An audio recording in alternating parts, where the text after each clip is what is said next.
Testing, testing.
Well, good morning, everybody. Today is Tuesday, October 21st, and let's call this meeting to order.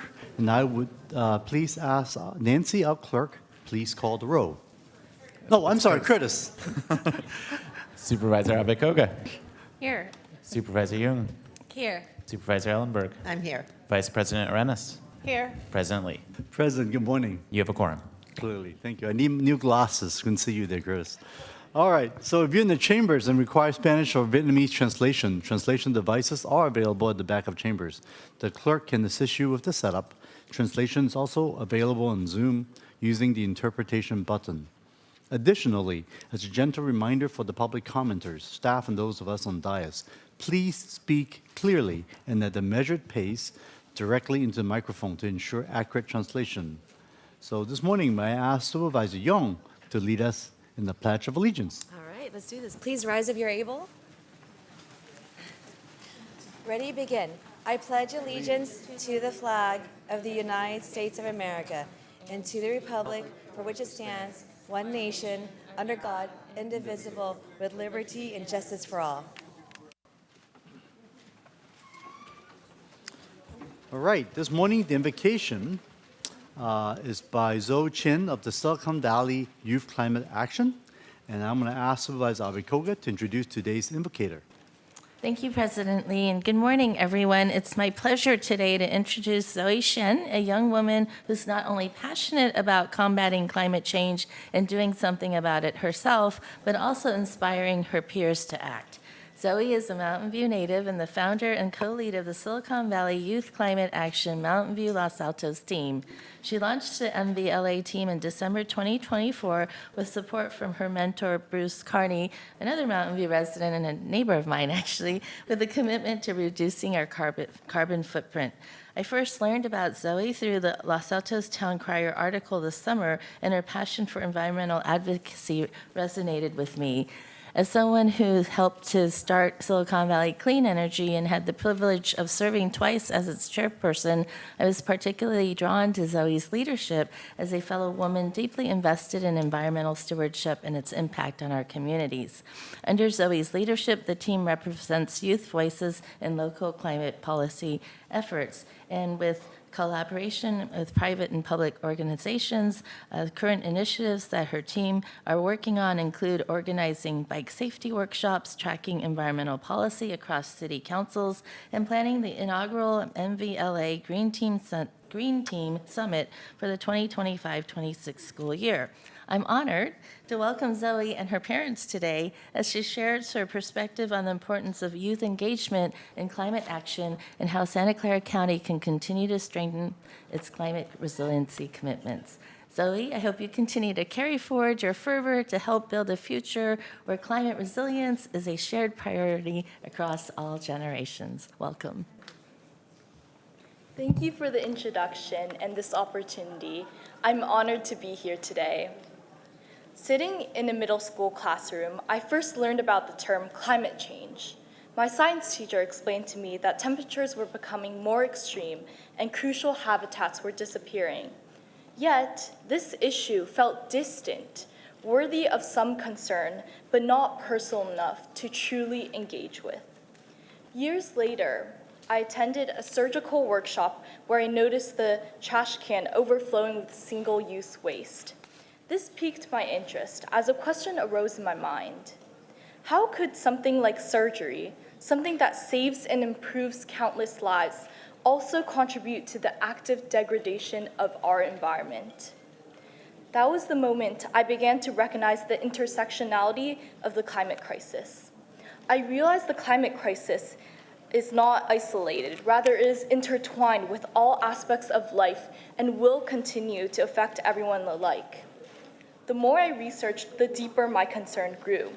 I wanted to create meaningful change, but struggled to find something capable of driving large-scale impact. Eventually, I realized one of the most effective ways to enact change is by advocating to stakeholders who have the power to create this change through policy. That brings us to today, the now. I created the Mountain View and Los Altos team under SPYCA in hopes of mobilizing more individuals and addressing the gap I saw in opportunities for youth to engage with policy.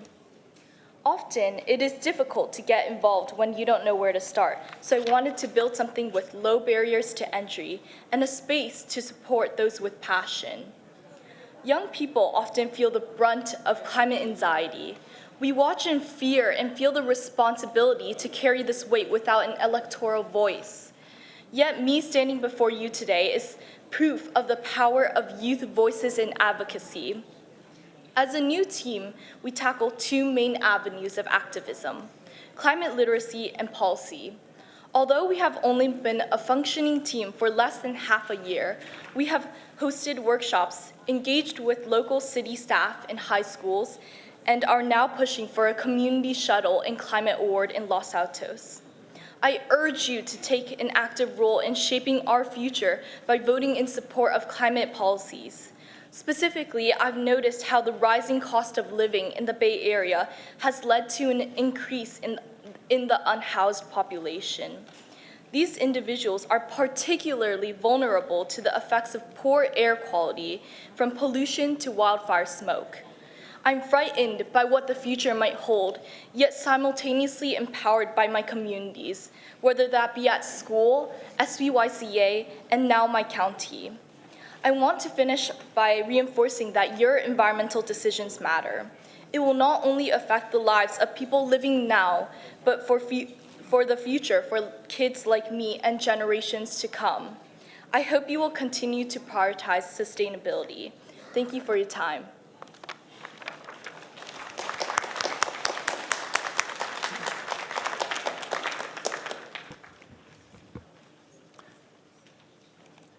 Thank you. And next, we are moving to item number 4, announcements of adjournments and memoriam.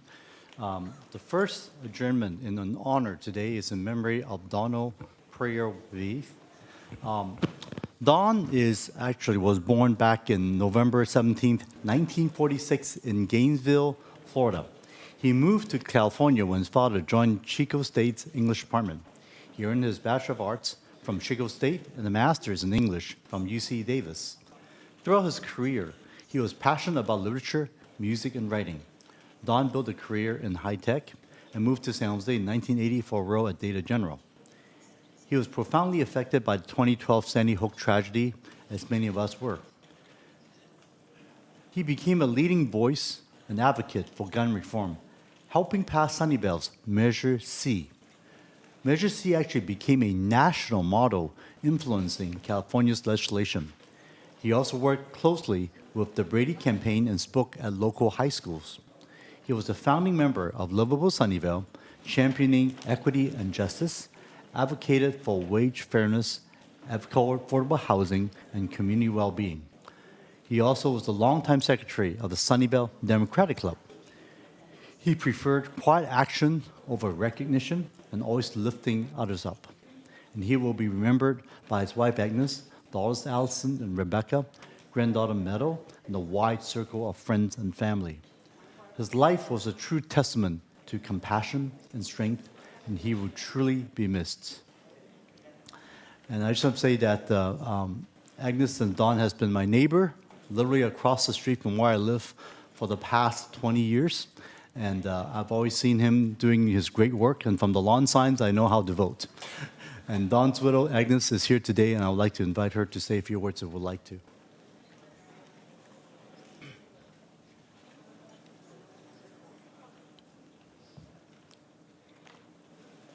Good morning. Morning. I'd like to thank the County Board of Supervisors for acknowledging my husband, Don, and his work. Thank you. Thank you, Agnes.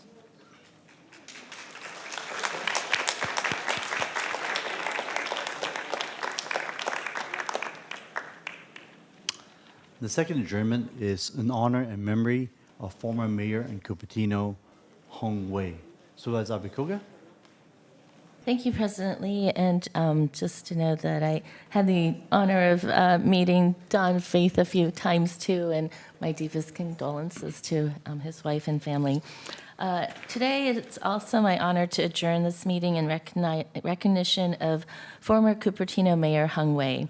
Hung served on the Cupertino City Council from 2020 to 2024 and was mayor in 2023.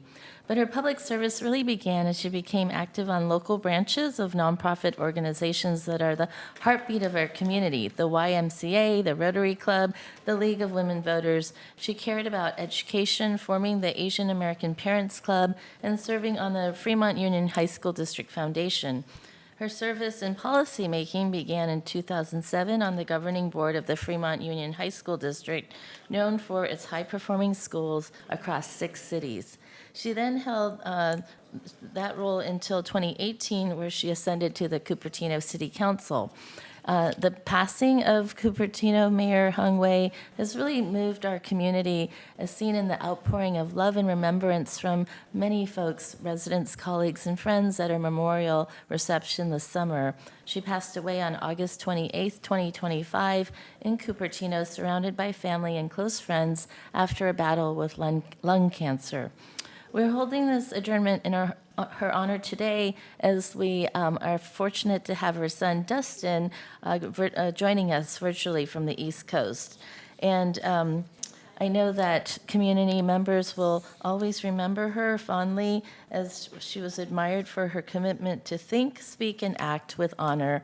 And these values were evident not only in her everyday life, but as she served in elected office. And she always spoke up for what was right for her, and that earned her trust from the community and shaped her legacy as a principled and compassionate leader. I heard stories about her at her memorial, about she had a closet full of goodies, well-stocked, to throw together a gift basket for any fundraiser that she had to help organize. And she's also well known for her love of good red wine and a tasty meal to nurture camaraderie among volunteers. Again, we are fortunate to have her son, Dustin, on Zoom. If the clerk can please allow him to speak. Hi, thanks for taking the time to honor my mother. I'm Dustin Shen, her youngest son, and I'm in New York City. I spoke at her memorial, and it is recorded if people are interested. I'm sure the link can get around. There was also a reception held for her for the greater community and the nonprofit organizations and city council public servants that she had worked along with, for those of whom many she touched.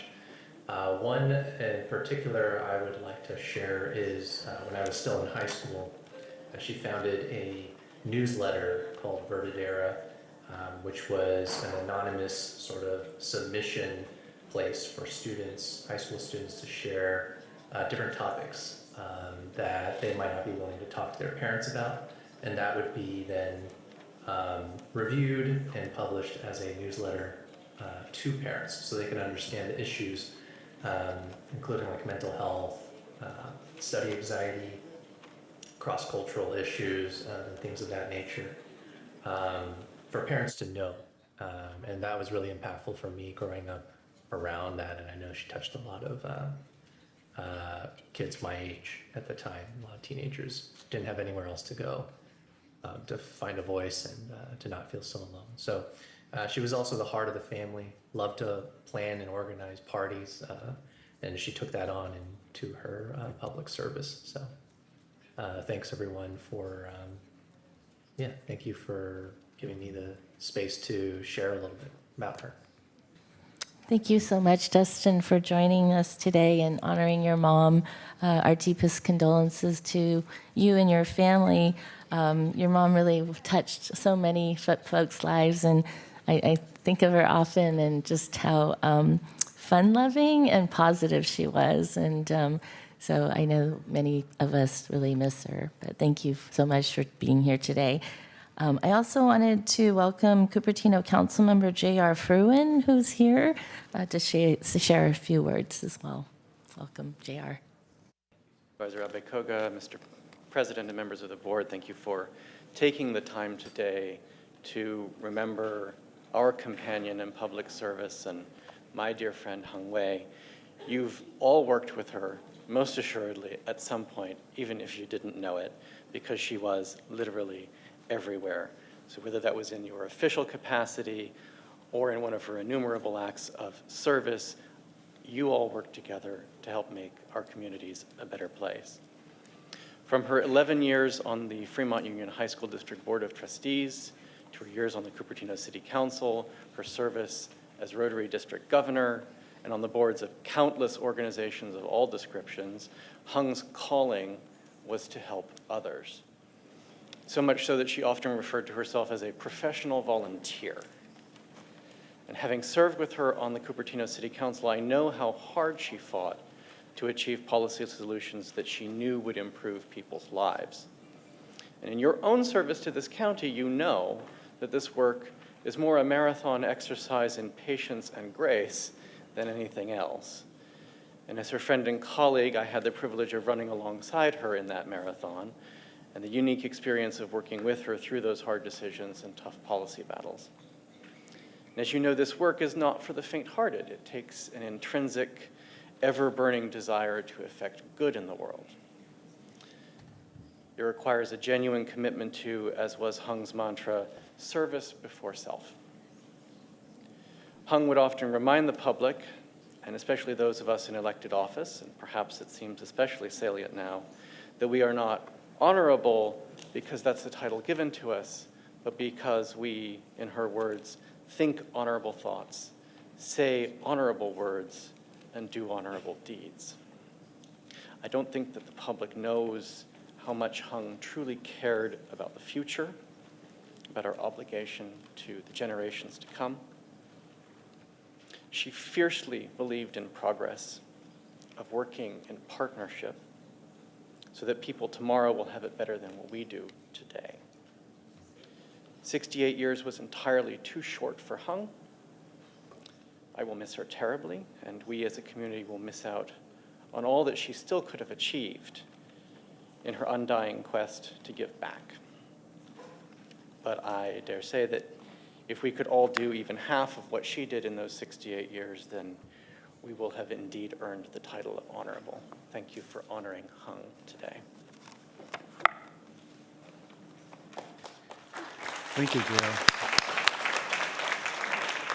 And I'll add a couple of words for Wei Hong, as she really is being called, meaning Chinese, being the last name being the first.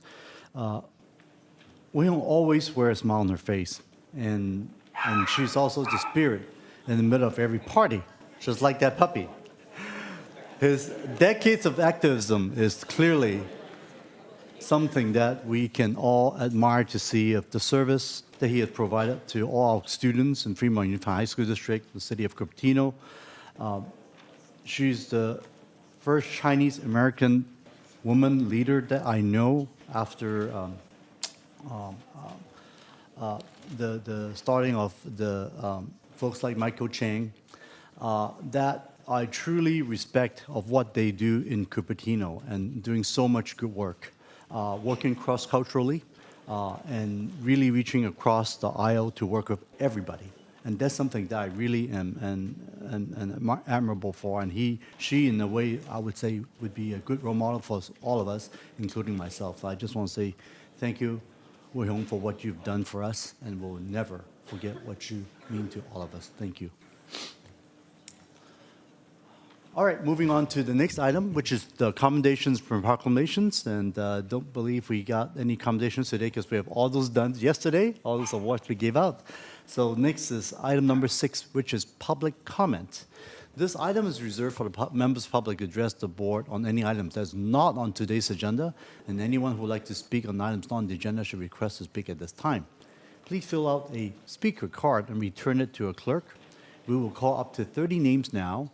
Then the remainder names will then be called at the end of the agenda. In-person speakers will be called first, followed by Zoom online speakers. and no further requests to speak will be accepted under the continued public comment later. Reminder for public on Zoom, as soon as the first speaker in the chamber starts speaking, no more speakers will be taken in the queue. During the public comment, to respect everyone's comment, we do not allow applause or boos to show your support. You could raise your hand and shake your hands quietly. Yes, I think we got that. And I just want to say thank you for your cooperation and keep our meeting moving orderly. So, Curtis, how many speakers do we have today? I have 13 cards in chambers, and it looks like 2 hands are raised in Zoom, 3 hands in Zoom. Might give that just another minute. Got a few coming up. While we're waiting, I just wanted to remind the folks in chambers, please silence your electronic devices. Put them on silent or vibrate, please. Looks like we are holding at 4 on Zoom for a total of 17. Great, let's do 1 minute each. All right, we will close the queue now. I will be calling names in batches.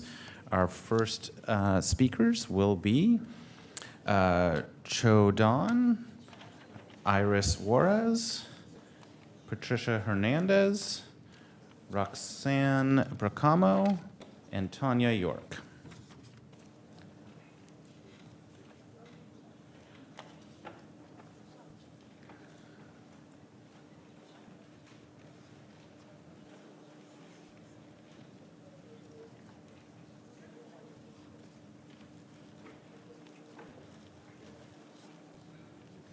Please come up in any order once I've called your name and approach the podium. Right there, there's a microphone in the podium. Yep, you can just speak. It's good, right? Yes. Okay. My name is Chào Đoan. Xin chào kính chào các giám sát viên ban chấp hành. Tôi tên là Đoàn Thị Minh Châu và tôi là nhân viên y tế thiết yếu tại Santa Clara. Board of members, hello. Oh, we have a Vietnamese translator, so we will translate at the end after she finishes. For the whole speech. Yeah, it will be translated by our official translator, so you won't have to. Thank you. It makes it easy. Tôi là nhà cung cấp dịch vụ ISS cho ba tôi trong vòng 2 năm. Nếu không có tôi thì ba tôi sẽ có thể là đi nhập viện và dựa vào cái dịch vụ của y tế của quận hạt. Và tôi mong rằng các bạn đoàn viên trong SEIU 2015 có một tiếng gọi để tăng lương cao hơn. Những nhà cung cấp dịch vụ chăm sóc gia đình như tôi là phải hy sinh rất nhiều để đảm bảo cho gia đình và con cái nhận được sự chăm sóc mà họ cần có. Công việc của chúng tôi là công việc dịch vụ thiết yếu. Công việc chúng tôi để đảm bảo được an toàn và sức khỏe của những người mà nếu mà không có chúng tôi là sẽ phải trông cậy vào các cơ sở đắt đỏ khác. Mức lương xứng đáng cho các nhà cung cấp sẽ đảm bảo cho chương trình này bền vững và trong nhiều năm tới. Xin cảm ơn quý vị ạ. Thank you. And Hello. the translator? Yes. Yes. Hello, good morning, members of the board. Oh, no, actually, we have an official translator that will do the translation. If you just wait for 1 minute, then she'll come on. Is our translator ready? Good morning. My name is Đoàn Thị Minh Châu. I am the essential medical care staff of SISHS. I have been there for 2 years and taking care of my father, who, without my care, will need to depend on the very costly medical care. Raising the rent salary for SEAU SO 115 will be very beneficial to this program. Our job is essential, and we provide this service that make sure the security and safety for the people under our care. Without our service, they will have to depend on the service of the other organization, other group, and a decent salary will be beneficial to support us so that we can support our job and do our job in a better way. Thank you. Thank you. Come on. Thank you.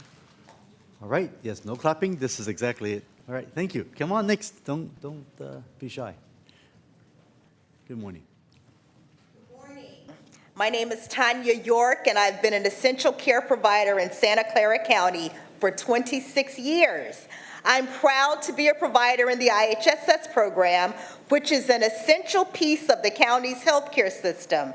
The IHSS program benefits more than 35,000 county residents. These are older adults and people with disabilities. Myself and thousands of other IHSS providers ensure these folks can receive care in their home instead of an expensive facility.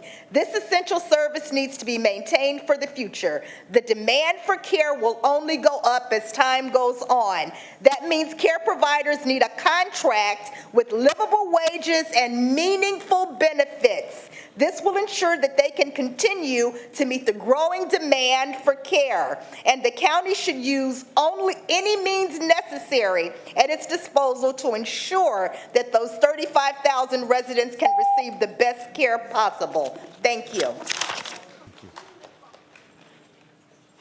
There we go. Yes, please come up. Buenos días, mi nombre es Patricia Hernández. Durante 10 años he trabajado como proveedora de cuidado esencial aquí en este condado de Santa Clara. Es un trabajo que disfruto mucho. Se necesita un tipo de persona en especial para hacer esta clase de trabajo, del corazón. Aún así, a muchos de nosotros nos es difícil costear nuestras necesidades básicas en este condado. Mi familia vive con estrés, preocupación y que no podemos pagar los gastos básicos. Esto nos provoca mucho estrés. Por favor, asegúrense de que todos nosotros podamos cubrir las necesidades de nuestras familias. Todos nuestros receptores merecen el mejor cuidado posible. De la misma manera, todos nuestros proveedores merecen el contrato más sólido posible. Thank you. And if you have a comment that you cannot finish speaking during the 1 minute period, you could also turn it over to our clerk and they will go ahead and add it to our record. Yes, thank you. And now translator? Good morning. Yeah. Yes. Go ahead. Good morning. My name is Patricia Hernandez, and I have been a essential care worker for 10 years in Santa Clara County, and I enjoy it a lot. And it needs a special care or special type of person to do this work from our heart. Yet it is very difficult for us to pay our basic needs. And me and my family, for example, are living very stressed every day, and it's very difficult to pay our basic needs and other needs also. So please make sure our basic needs are covered as caregivers, and also our recipients deserve the best service and the best care we are able to provide.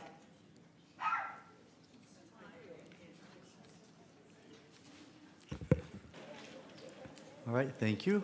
Looks like Puppy agree. Okay, next one. Hola, mi nombre es Iris Juárez. Soy trabajadora de cuidados esenciales de la salud en el condado de Santa Clara. Cuido a mi hijo Jonathan, tiene 18 años y es autista. Algunas personas podrán creer que este trabajo solo es supervisar y hacer algunas tareas de vez en cuando. Pero mi hijo necesita cuidado día y noche. Tengo que llevarlo a dar paseos largos porque su medicamento a veces no le funciona. Tengo que ayudarlo a la mitad de la noche si tiene algún problema. Ese trabajo es muy completo y activo.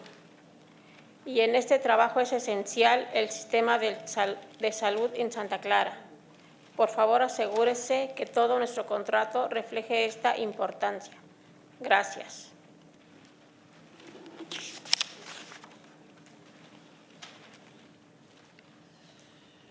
Good morning. My name is Iris Juarez, and I have been an essential care worker in Santa Clara. I take care of my son, Jonathan, who is 18 years old, and he's autistic. I think many people think that only caring about people is only surveilling people and doing tasks every once in a while. But the thing is that it is a very difficult task. Sometimes I need to take my son for long walks because sometimes the medication doesn't work.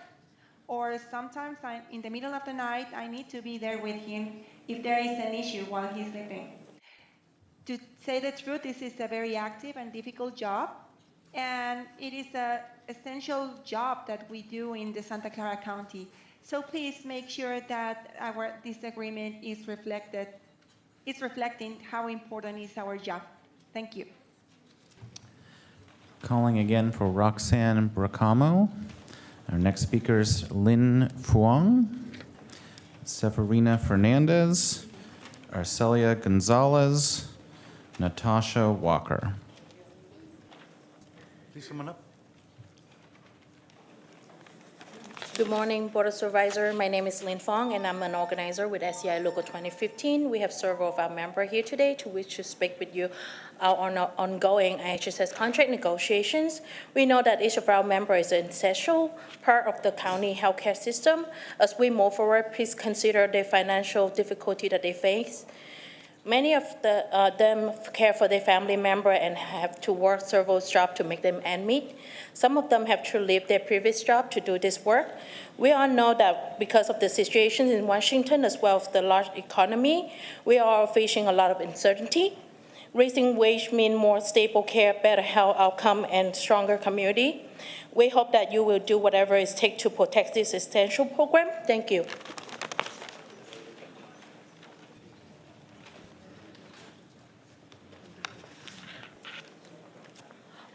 Hola, miembros de la Junta. Mi nombre es Severina Fernández. Soy proveedora de cuidado en el hogar para mi hijo, quien padece esquizofrenia y algunos padecimientos mentales. Hay muchos proveedores de IHSS en el condado que cuidan de los miembros de su familia. Este programa es fabuloso porque beneficia a todos los que participan en él. El programa ayuda a que las personas permanezcan en el hogar en lugar de un centro costoso.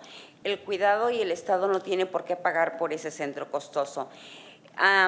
El HSS cuesta 4 veces menos que el cuidado institucional y los receptores reciben el mejor cuidado de parte de las personas que más lo aman. Tengo la certeza de que soy la mejor persona para cuidar de mi hijo. Este programa es muy importante para familias como la mía.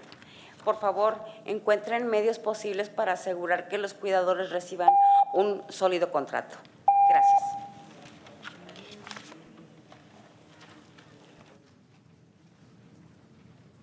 Good morning. My name is Severina Hernandez, and I am an essential care worker at my home. I'm taking care of my son who is suffering from schizophrenia and other mental issues.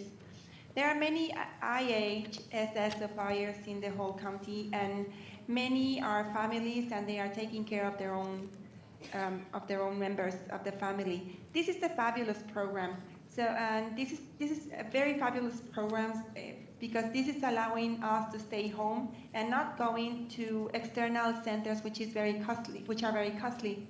The IHSS is 4 times less expensive than an institutional care, and also our beloved ones are receiving the care that we are able to provide. There is no doubt in my mind I am the best person to take care of my son. So please, and also I'm very sure that there are many families like mine and that are in the same situation like we do. So please do whatever is possible to make a solid contract for us. Thank you.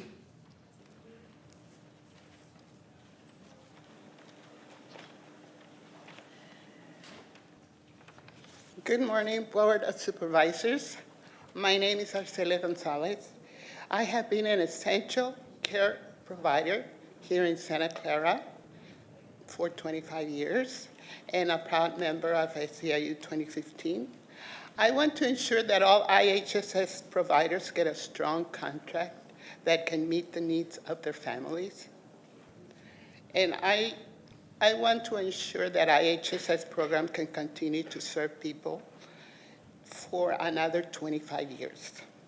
I have been doing this work through calm times and hard times. We are all struggling through the difficult economy. Please fund our contract and our program in any way that you can. Thank you very much for having me here. If I can call a few more names, we have Cole Cameron, M. Trout, and Mr. B. Jackson. Coming up.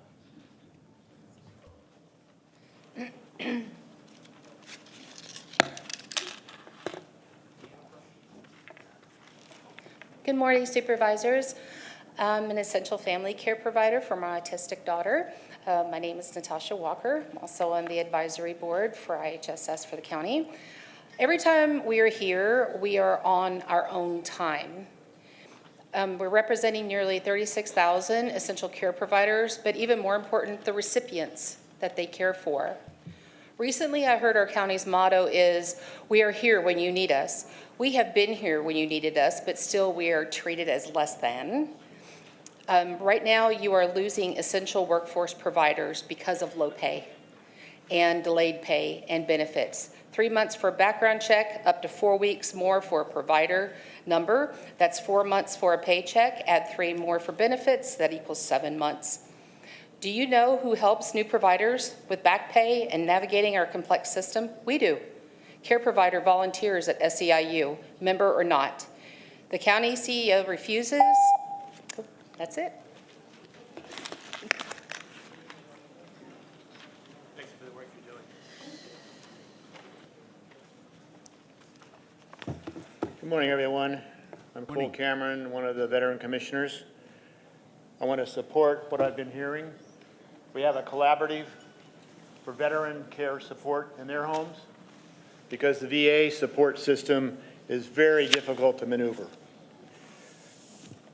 Of course, I'm also asking again to have our Veteran Commission filled out with new members. We have Greg Nichols over in D2, sadly with Derek stepping out, available and doing more work than some of my actual commissioners. Really amazing guy. He lives in Tin Kirk. He's been to LA and seen the mess going there and how we can do things better here. Another one is Kelly Estes, who runs and founder of Costa Courage, a mobile food pantry to veterans and home care, and living in D1 with our hope to move Malia from her current assignment. Thank you for your time.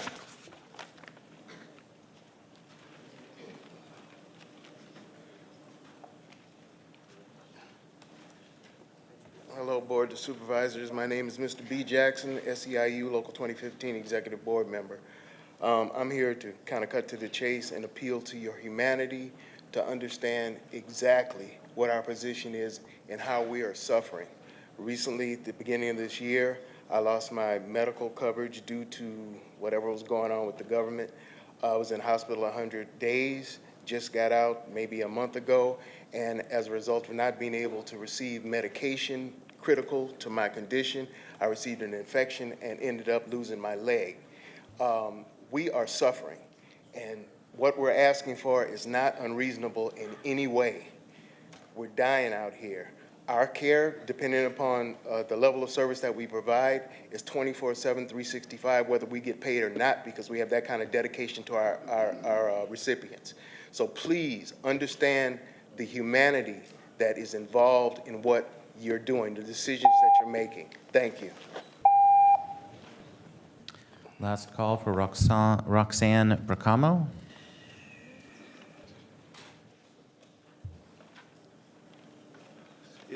Can M go now? Yes. She's not here, okay. All right, I'd like to read what Jesus said is within the heart of man, okay? Man cannot find God for the same reason why an illegal alien can't find an ICE agent, because he knows he's a felon, and that ICE agent represents righteousness, and he doesn't want righteousness, okay? Or it's the same reason why a raper, a robber, a thief, a murderer can't find a cop. He's not looking for him. He's not only not looking for him, he's avoiding him. That's man. Now, Jesus said, for from within, out of the heart of man, proceed evil thoughts, adulteries, fornications, murders, thefts, covetousness, wickedness, deceit, lasciviousness, an evil eye, blasphemy, pride, and foolishness. All these evil things come from within and defile the man. So, that was powerful. Boy, thank you. We will move to our Zoom speakers now. Our first speaker on Zoom is Brian. Brian, please accept the unmute. You have 1 minute. Thank you. On June 17th of this year, President Lee introduced a motion for the county to have an income tax on residents earning more than $1 million a year. No other supervisor seconded the motion, so it died. Vice President Arenas commented, "Whatever we pass, we cannot stress working families." What happened, Sylvia? Why are you supporting Measure A now? The optics are that this board prioritizes protecting the billionaire donor class at the expense of the working class. I'm disgusted by this board's constant gaslighting. We are in a debt ditch. Our county executive is not serious about the county's fiscal crisis. He should be fired immediately. But that will take courage. This county needs a new executive with the courage to address massive structural deficits, a DOGE team of its own to address the county's failure to provide adequate oversight, costing taxpayers hundreds of millions, if not billions of dollars. Thank you. Our next speaker is Parent. Please accept the unmute. Yes, hello, good morning to you all. I've been begging you guys to please help my children. They're being sexually molested and I can't get anyone to help me. The only thing the county has done is file charges against me and trying to conceal the sexual abuse of my kids. And it's just terrible what's going on in this county, that we've weaponized the DA's office against the community, and the DA is incentivizing assault against me because the person sex trafficking my kids wants me to take certain actions in these proceedings that were filed against me. And we all know that you can't do that in a criminal proceeding, but you guys are allowing Jeff Rosen to do this to me and my family. And he's doing terrible, terrible things. Thank you for your time. Just want to make a quick statement here, Clerk, is that California law does prohibit the disclosure of information related to investigation of suspected child abuse. We are not authorized by law to speak to the specifics of any particular case or the results of an investigation in that case publicly. California laws also require the child welfare departments to immediately cross-report physical and sexual abuse of children to law enforcement and the DA's office. The public can be assured that our county do take all allegations of child abuse and neglect seriously and takes appropriate action. Thank you. Any other speakers? That concludes public comment. Okay, thank you. All right, moving on to item number 7, which is approval of the consent calendar and changes to the Board of Supervisors agenda. I'll look to my colleague to see while I'll have the public. I'll give a few seconds to let the public exit our chamber. Thank you for your comments.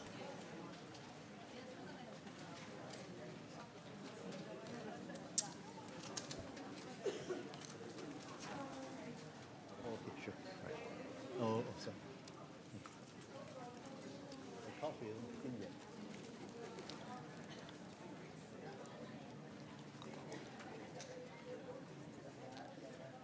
All right, Curtis, would you want to start adding, putting into what's the approved of the what is on the consent calendar and what changes do we have?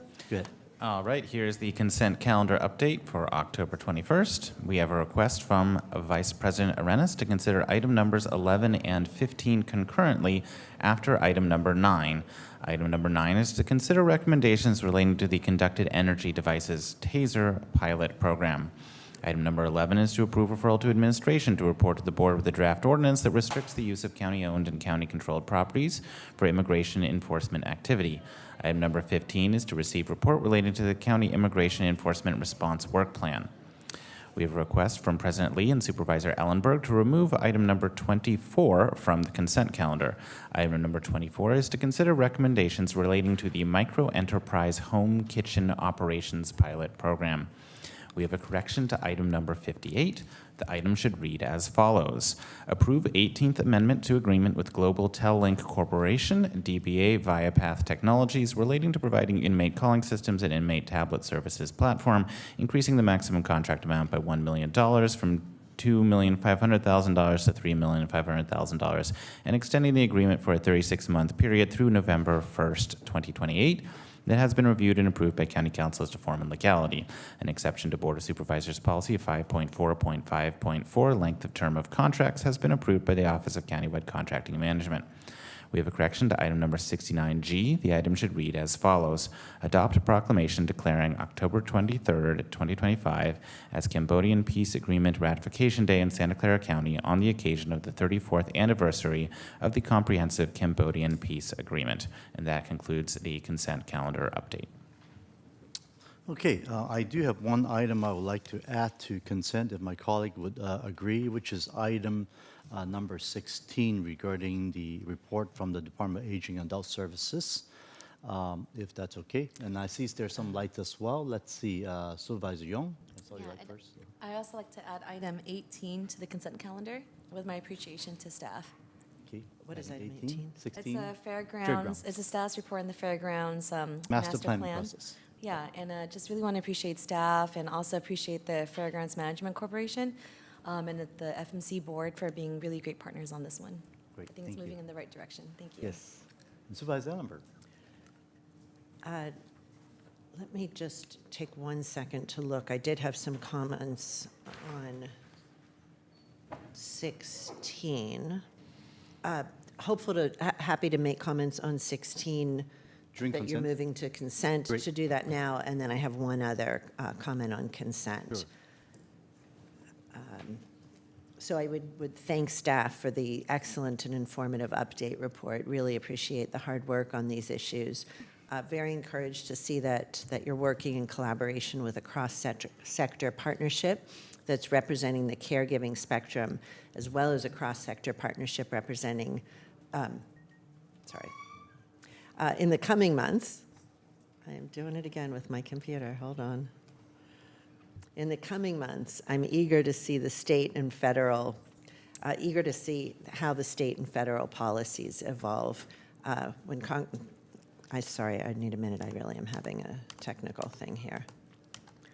Congress, when it decides to reopen to work on the people's business, most certainly must pass the Older Americans Act reauthorization, which is long overdue. I look forward to the implementation of California SB 1249 as part of the governor's master plan on aging for the improvement of the area agencies on aging. Staff's work in building bridges with the emerging Santa Clara County Aging and Disability Resource Center, the ADRC, will significantly benefit our older adult and disabled community in fiscal 26-27. As a former teacher, I will observe that there is no end to learning, and I was very glad to see the reporting about the innovative senior guided pathways, which supports older adults and caregivers in lifelong learning, workforce reentry, social engagement, and community participation. So again, with appreciation to staff for that report, I'm hopeful that we can stay on course. And the other item I wanted to comment on consent is 61. This is the Poet Laureate item. And given the current state and mood of our country, I truly believe that artists and poets have perhaps never been more needed than they are today. In a world that feels heavier and heavier, our artists and poets paint a picture of another world, one that honors the struggles and looks to the future with hope, one that centers on our humanity and celebrates our empathy. Yosimar Reyes, our current Santa Clara County Poet Laureate, has met this moment in such a relevant and critical way, elevating poetry and its power to give voice to the voiceless and to uplift and celebrate the queer and undocumented voices within our communities in direct challenge to the dark and hurtful narratives that are parroted from the highest offices in this country. From hosting poetry workshops across our library system to kicking off major community events like our State of the County, Reyes has created opportunities for community of all ages to find their voices and their power through poetry. Reyes is also actively developing 2 major theatrical projects that will be performed in San Jose that center the stories of immigrant communities in the coming year. No Llegamos Aquí Solos, We Did Not Come Here Alone, will be performed February 12th to 14th. And a new community play developed in partnership with Teatro Visión and Si Dios Quiere Regreso, fall of 2026, is a solo dramatic comedy exploring caregiving, grief, and return as an undocumented artist. This is co-commissioned by MACLA, San Jose.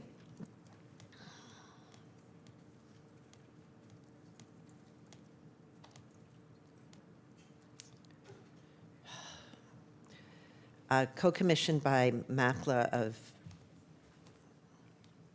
San Jose, the Living Word Project, and Su Teatro Cultural and Performing Arts Center. I am so grateful that our county will have one more opportunity to hear from, I'm so grateful that our county will have one more year with Yosimar Reyes and his poetry. And if you aren't familiar, I encourage everyone to check him out in the coming year. Thank you. Thank you. Yes, Vice President Rennes. Thank you. I'd like to take item number 58 to regular agenda. So I'd like to pull that. What is that? And it is approving the 18th Amendment to Agreement with Global Tel Link Corporation, DBA via PATH Technologies relating to providing inmate calling systems and inmate tablet services platform, increasing the maximum contract amount by $1 million from $2.5 million to $3.5 million, and extending the agreement for a 36-month period through November 1st, 2028, that has been reviewed and approved by the County Council as to form and legality, an exception to the Board of Supervisors Policy 5.4.5.4, length of term of contracts has been approved by the Office of Countywide Contracting Management. Okay, 58's pulled. And then I have comments for item 18. So this is, and I realize this is in your district, Supervisor Young, and as you've previously recognized, Fairgrounds is a regional asset for all of us, and for especially for folks in my part of the county, as they are many of the folks who bring in the livestock, who keep the agriculture integrated into the fairgrounds. And so what I'm asking for us to do is to ensure that administration continues to integrate and expand agritourism into the fairgrounds master planning process. And so I'll actively ensure that our small farms, our wineries, and our equine partners are involved in the future. I just wanted to make sure that I assure my folks out in South County that they're not being left out and behind, as they have been kind of on a bit on of a defense for our rural zoning ordinance that was released not too long ago. And so I want to just make sure that they know that they continue to be important to all of us. So that's my comment for item 18. I also want to make sure that we continue to integrate our community and their voices in the wants and needs of what this master plan will look like. That is really important for us to define what that actually entails. That's it. Do you have a motion? A motion to, so moved. Okay, so motion is to add 16 and 18 onto the consent. Also pulling item 58. from consent to the regular calendar, and we have already pulled 24 earlier. And with all the comments incorporated, Supervisor Allenberg, give anything else to the motion? If not, you can second it. Second. All right, we got motion and seconded. Let's open for public comments. How many people would like to speak on this consent items? I currently have one card in chambers and no hands raised on Zoom. Okay, let's have the speaker come on up for 2 minutes. All right, our speaker is Jack McGovern. And we are closing the queue at this time. Thank you. And I want to ask the speaker to please identify which consent item number, please. Thank you. All right. Good morning, supervisors. Good to see you all, hello staff. My name is Jack McGovern. I'll be speaking on items 27 through 33. I don't have any problem with any of these items. I think they all look pretty good in my extensive policy background. I just want to point out what I'm not seeing here is an approval on an agreement with SEIU 2015, which I would like to see very soon in the future. Our home care workers are in desperate need of a contract, and the South Bay Labor Council is in full support of our SEIU 2015 workers. With that, I hope you all have a good morning and a quick meeting. Thanks. Thank you. That concludes public comment. Thank you. We close that and let's take the vote. All right, we have a motion from Vice President Arenas and a second by Supervisor Allenberg. Supervisor Abecoga. Aye. Supervisor Jung. Yes. Supervisor Allenberg. Yes. Vice President Arenas. Yes. President Lee. Aye as well. Motion carries. Okay, let's move to item number 8, which is a public hearing of a purchase of real property located on 5885 Santa Teresa Boulevard. And the staff has any comments before opening a public hearing? Good morning, President Lee, Morning, members KJ. of the board. Yes, KJ Kaminsky, Director for the Office of Supportive Housing. We just have a brief verbal report. Please. Thank you, KJ. Item number 8 is related to the Santa Teresa development located at 5885 Santa Teresa Boulevard in San Jose. This 49-unit project is being developed by Charities Housing and includes 24 rapid rehousing units. Charities has secured all financing, and $2.75 million of the county's $4 million commitment and housing bond funds will be used to acquire the site, which will then be ground leased back to the project sponsors. If approved today, we would close on the construction financing in December, and construction would start shortly thereafter. This is one of 63 approved affordable and supportive housing developments the county has funded with the 2016 Measure A Affordable Housing Bond, which will have housed over 20,000 people when all projects are completed. That concludes our report. Happy to take any questions. Thank you. I'll go ahead and open up the public hearing. So any member of the public would like to speak, please submit your card. And so let's see, Curtis, how many people do we have? I have no cards in chambers and no hands raised on Zoom, so we have no speakers. Okay, all right. Let's see my colleagues. I have a light from Supervisor Abecoga. Good morning.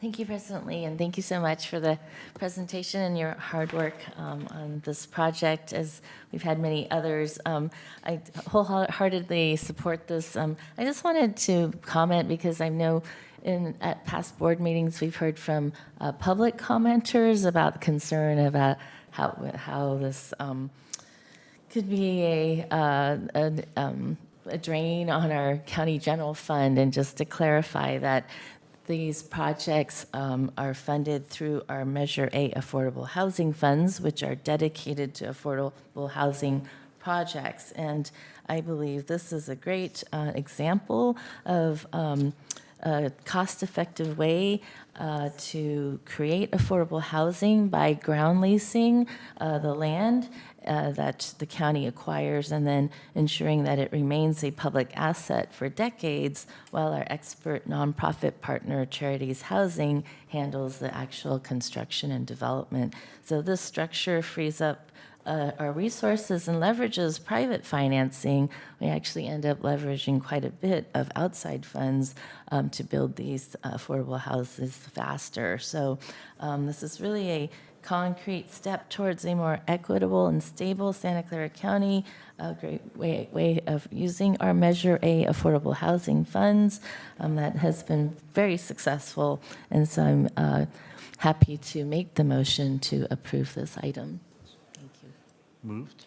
I Yes, guess Supervisor. I will President? second that. Seconded? Yes, I'm really excited as this is in my district in South San Jose, and creating really stable and affordable housing is something that I have been supportive, and especially as a council member, we didn't really think about families at the city of San Jose in the same way we do at the county.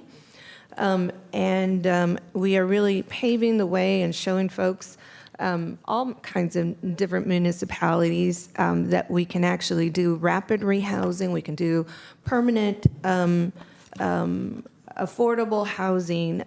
Yesterday, the hub opened and we've seen how housing is available now for our transition out foster care youth. And so we have just a really wonderful combination of housing available to our community. And this is how we can lift and actually build homes for our community. Some of them are a little bit more rapid, and some of them are more permanent, and some of them just offer shelter for the moment. And so I just want to congratulate you on just the myriad of strategies that you're providing the community, because that recognizes that you understand that you need to meet our families and our people where they are versus what we think we should do. So congratulations once again for this wonderful, wonderful opportunity and project. Thank you. I can't be more happy to see how this is coming through. Looking at what we are talking about is a little bit less than $3 million of our contribution, resulting in 49 units, 48 for residents, of which 24 are affordable for low income and 24 are going to be rapid housing. This is the type of partnership that we need more of.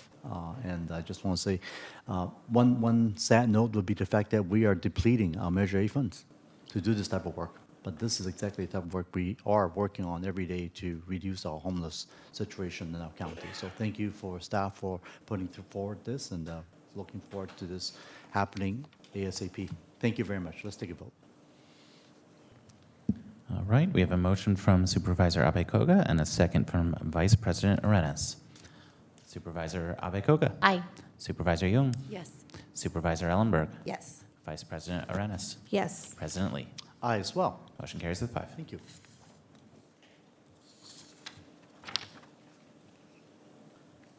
Okay, I believe we have item number 9 next. Am I correct, Curtis? That is correct. Yes, which is the Conducted Energy Devices CED Pilot Program, 6 months post-implementation report. And I believe we have our team from the Sheriff's Office here.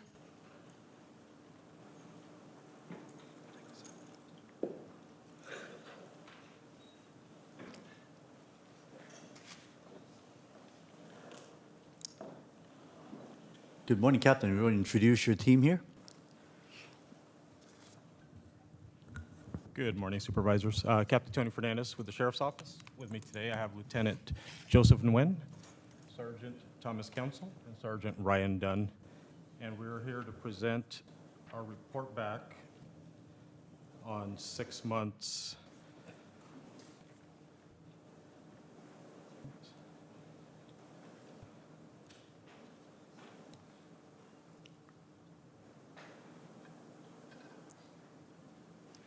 You're trying to see if the presentation load up?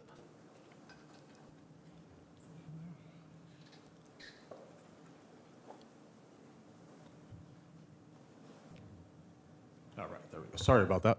All right, our 6-month report on our CED pilot program. We do have obviously the report was submitted. We had a pretty lengthy presentation. We're trying to, in the interest of time, shorten it up, provide some key details, and then we'll open up to questions.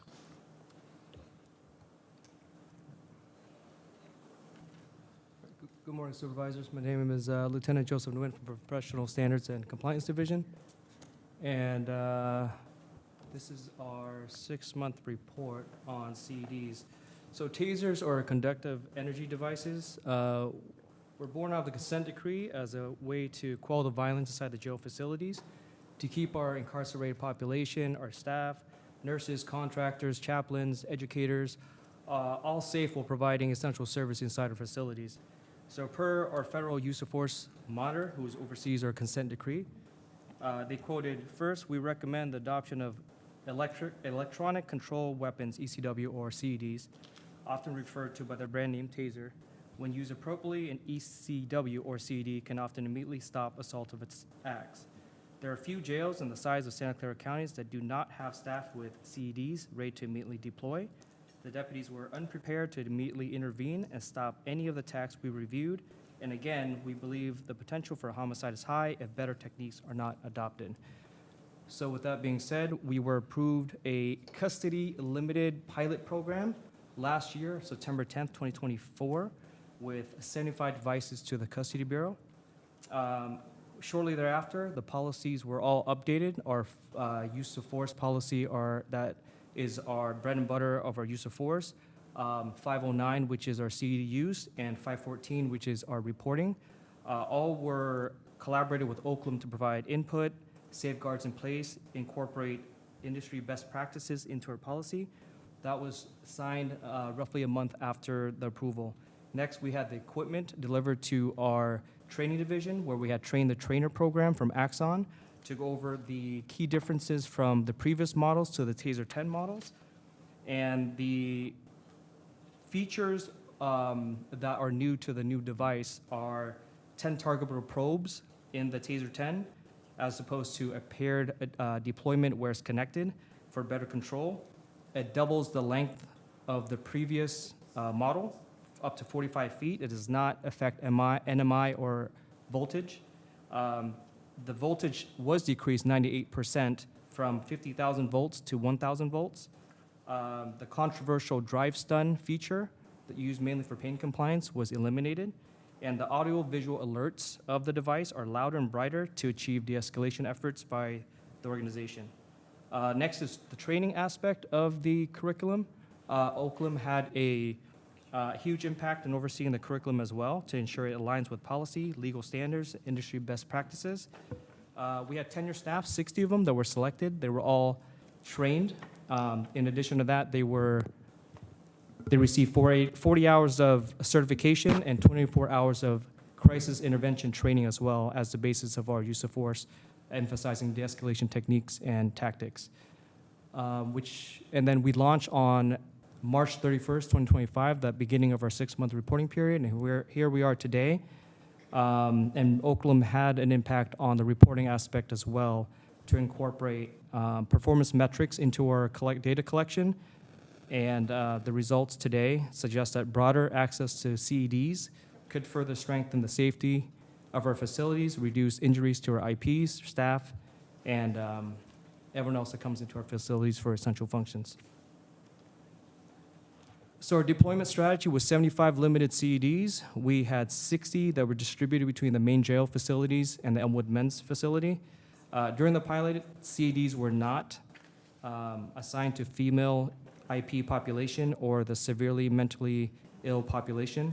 But it is important to note that if staff with CED that are trained, they are able to respond to these areas and deploy if it meets the threshold of our policy, which our policy already addresses vulnerable populations and has special considerations in case of full deployment. Our office utilized our annual use of force statistics to identify areas with higher increased levels of violence and weapon-based assaults. On average, we have about 6 to 8 CDs per shift per team at both facilities, which is roughly 8.6% of all position posts and assignments, which leaves gaps in coverage, delays or insufficient response times to violent and assaultive incidents. 10 were reserved for backups in case the equipment failures or sending back to the vendor, and 5 are dedicated to the training division for research and development of ongoing scenario-based education. So all of our custody bureau deputies and staff, they all receive 1 hour of training to get everyone familiarized with the use and operations of the CED. All supervisors receive management perspective of reporting collection and requirements. All CED users, all 60 of them, are all jail training officers that receive certification to be jail training officers, and including 24 hours of crisis intervention training. The course itself is a hybrid of 2 hours of online instruction and 12 hours of in-person instruction. The course itself was STC certified and BSCC certified, Standard Training Corrections and Board of State Community Corrections. There are several scenario-based training during the 14 hours to include virtual reality, a course qualification to evaluate the competency of each and every single CED user. Scenarios, it's important to note that they do not lead the users to deploy their CEDs, but rather provide options to each user, emphasizing time, distance, de-escalation, effective communication, and other tools like OC and pepper spray. All users have to achieve various benchmarks to qualify as a CED user. If remediation is needed, the training division is right then and there to remediate. There is a scenario qualification, virtual reality qualification, written course, and a range qualification, which is done on an annual basis as well to gauge the competency and level of each user to meet standards of operations.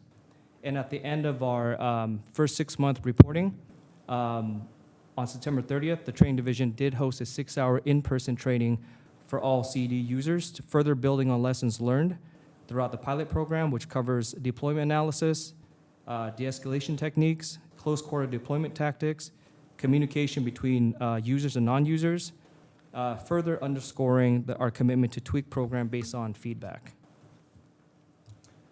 Our review process kind of builds on each other. It starts with the division level of each CED deployment is a reportable use of force by policy, not just during the pilot program. Each level review is done by the sergeant, on-duty sergeant, to the watch commander, to the assistant division commander, and also the captain of the facility as well before it goes to Oakland. After every single deployment, Oakland receives notification, which is everything that the division reviews, which is the body-worn camera, overhead camera, reports. After every single use of force incident as well, mental health care are administered by our CHS partners. So lack of injuries or injuries are also documented as well and provided to Oakland so they can do their independent review consistent with their company report to today's report. In addition to that, the Use of Force Review Committee, Oakland attends that as well. County Council, division leaders, our training division, review use of force cases to identify any kind of issues with compliancy, reporting, policy concerns, and if IA's referral is needed. And on top of that, our federal use of force monitors receive all of our cases as well that we review in the Use of Force Review Committee. So during the 6-month pilot, the first 6 months since March 31st, we had 252 use of force incidents where deputies responded to active and violent assaults.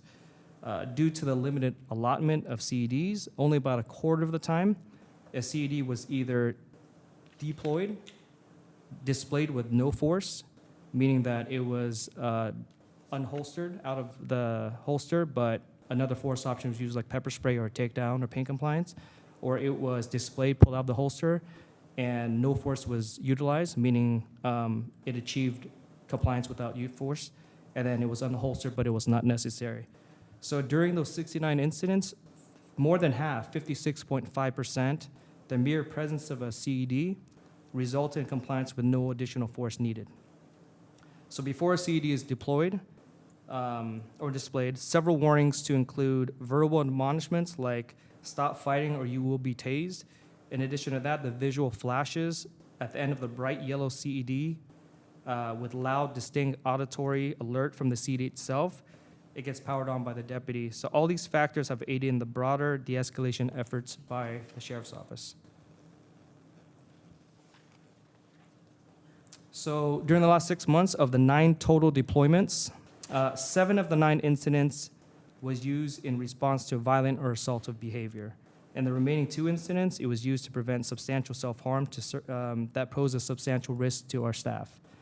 There are different variables on why fights occur in the jail facilities. Some of it's beyond our control, matters outside of custody from the streets, gang-related issues, or normal day-to-day politics. Our deputies can't control the behavior of our IPs and why they fight, but they can control the tools that are afforded to them on their duty belts. One example is we had an IP come out of their cell for out of cell time. Immediately just opened up. He had a cup in his hand. He was walking to the nurses to get his medication. Another IP that was also out for out of cell time was waiting in line to get his haircut. Immediately, that IP that was the aggressor in the altercation, he recognized him. That was his first day in that dorm at the time. So as the IP was waiting with his cup to get his medication, this one beelines past the deputy station and punches the victim 20 plus times in the face, head, and body. And luckily, the deputy was inside the dorm and was able to provide warnings and deployed his taser onto the aggressor, which immediately stopped the violent assaultive attack on the other person. So that's just one example of that scenario of where our deputies was able to quell the violence as soon as it happened. We had another incident where our deputy was at the control panel. He had just let the IP out for the sun deck to go out for his out of cell time. We can see from the camera after review that he was watching, stalking the deputy for a few minutes, waiting for the deputy to turn his back and attend to other duties. He came out of the sun deck where he was having out of cell time and punched the deputy repeatedly about 30 times before another staff member was able to respond and help him.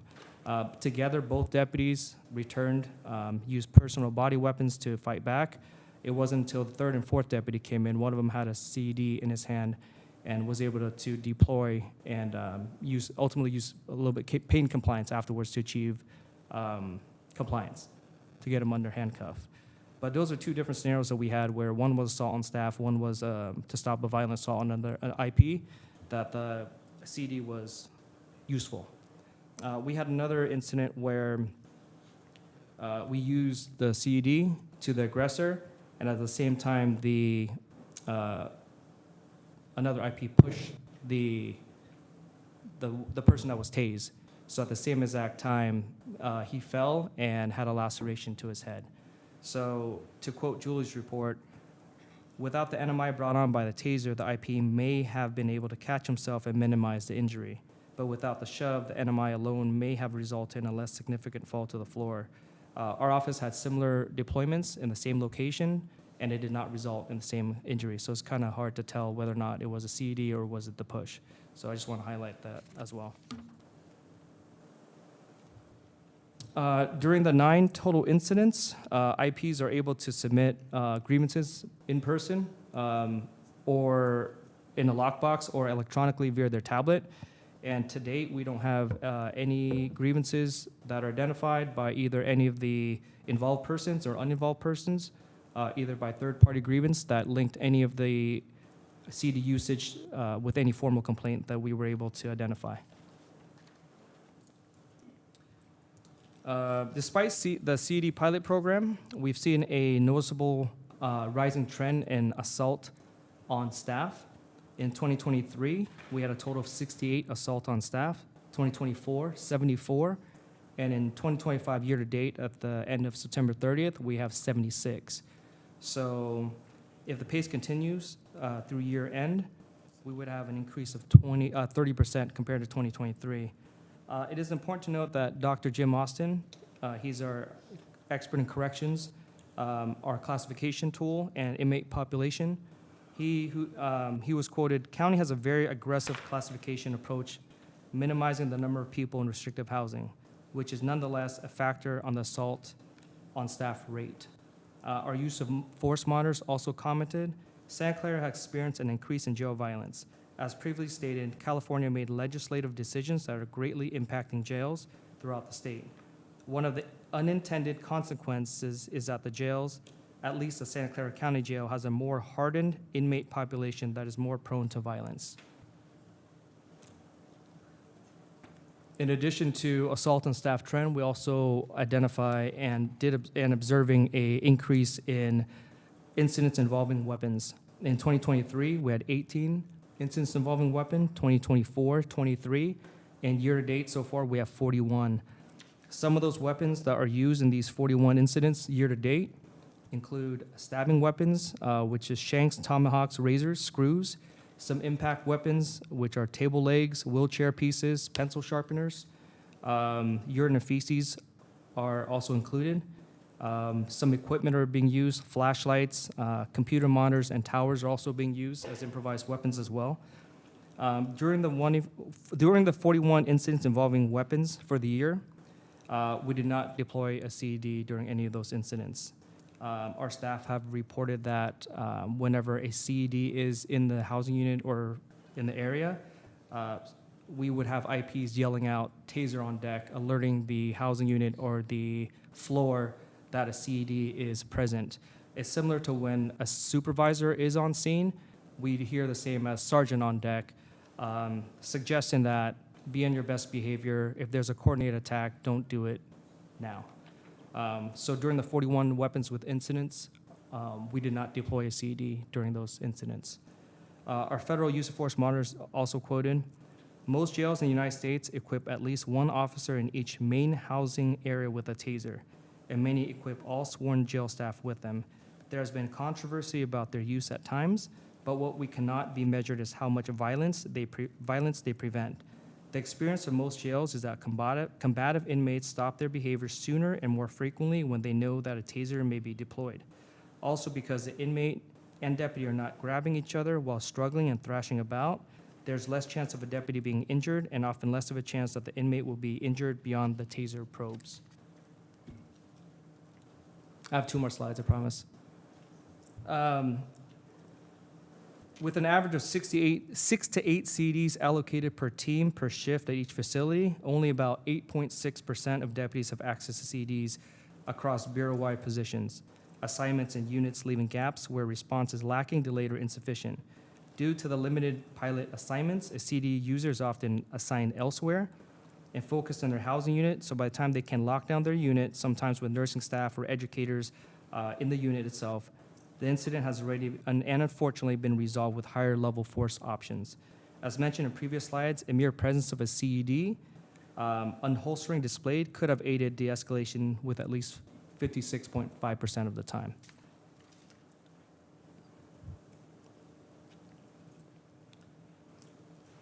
So during the last 6 months, March 31st to September 30th, there were 252 total use of force incidents during this period. CDs were deployed 9 times, or 4% of that number.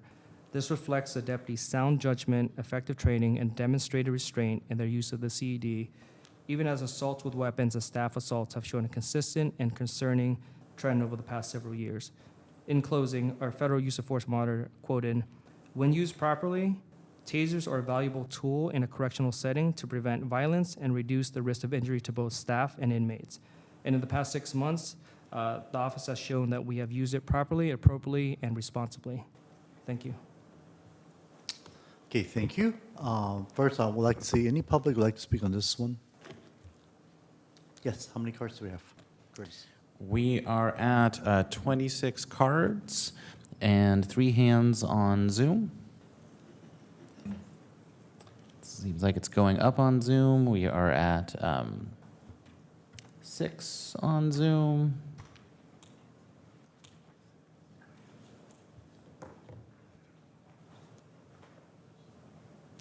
Looks like it's holding at about 6. So what's the total we got? That would be 32. Sweet. Okay, so we have a lot of speakers on this item, and we have a long day today. I would go ahead and say 1 minute per speaker, but I really would ask those who are going to make the same comment, you don't need to necessarily speak again and again. And you could certainly raise your hands and shake to show your agreement or disagreement, but we do not allow clapping and boos. Okay, so let's do 1 minute each. Let's go. All right, I'm going to call names in batches. Excuse me. Please approach the podium when your name is called in any order. Our first batch of speakers, Victor Sin, Carmen Martinez, Javier España, Carla Torres, Aram James, Sean Allen, Aiden Rao, and Raj Jayadev. Good morning, Supervisors. I'm Victor Sin from the Santa Clara County chapter of the ACLU of Northern California. The ACLU submitted last week, and I would like to highlight a few things. Exxon, the manufacturer of Taser, has an extensive 8-page warning of Taser 10, the model that is used in the pilot's program. By warning police departments regarding the risk of death and serious injury when a Taser is improperly used, Exxon has effectively shifted liability from itself to the county. The warning advises users not to deploy the Taser weapon on a long list of body parts and to a variety of populations. With all these disclaimers, there's hardly any situation where a Taser can be deployed safely in the real world. The strongest piece of evidence of this lack of safety is the 1,081 Taser-related deaths reported in the Reuters series. We call for an end to the use of Tasers. Thank you. Hi, my name is Carmen, and I'll be reading the statement on behalf of Darcy Green. So, hi, my name is Darcy Green, Latino health advocate and survivor of violent crime. The Santa Clara County Latino Health Needs Assessment told us what our community needs most: mental health care, prevention, and trust in public systems. Expanding Tasers move us in the opposite direction. Tasers have caused over 1,000 deaths nationwide, and the majority among Black and Latino people. And even Axon, the manufacturer, warns of the risk of the death and severe injury. Our own Valley Medical Center clinicians urge the county not to arm deputies with Tasers, reminding us that rehabilitation and healing, not weaponry, reduce trauma and improve public health. Every dollar spent on Tasers is a dollar taken away from mental health workers, crisis response teams, and prevention programs that will actually make our neighborhoods safer and healthier. If we take our community's health needs seriously, we must choose care over force.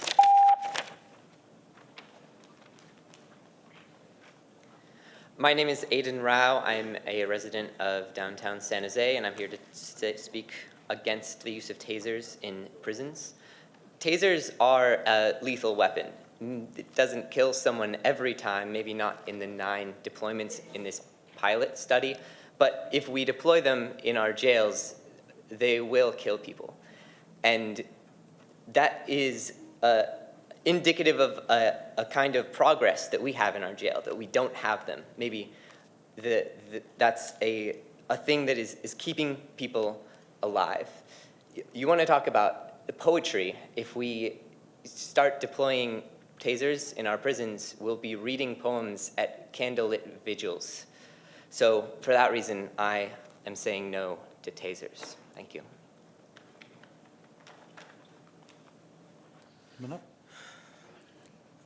Hello, my name is Xavier España with Silicon Valley Debug. Tasers are weapons as labeled and advised by the device itself. The company making these weapons relieve themselves from any accountability when it comes to any kind of use of them.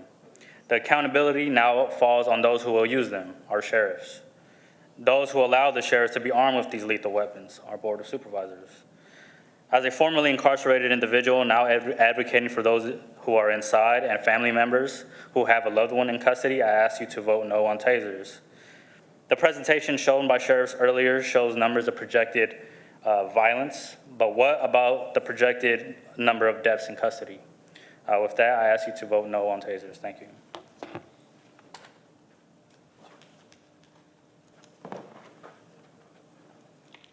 No jails, no tasers in our jails, no tasers on our streets. They're a deadly weapon. We can't afford to spend $5 to $10 million outfitting the Sheriff's Department with 1,100 tasers. Sheriff Johnson, I challenge you to release the evidence that you have suppressed during the Taser pilot project. The community is demanding the immediate access to the 9 taser deployments.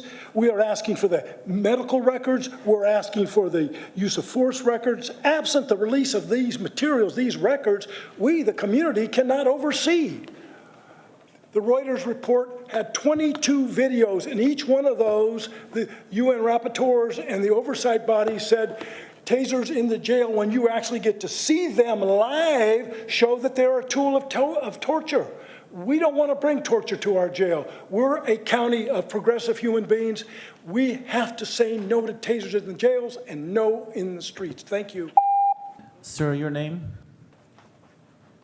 Aaron James. Thank you. Good morning, Sean Allen, NAACP. I was really alarmed by the fact that the sheriff's office is representing numbers that they're actually creating. Right? What I mean by that is this.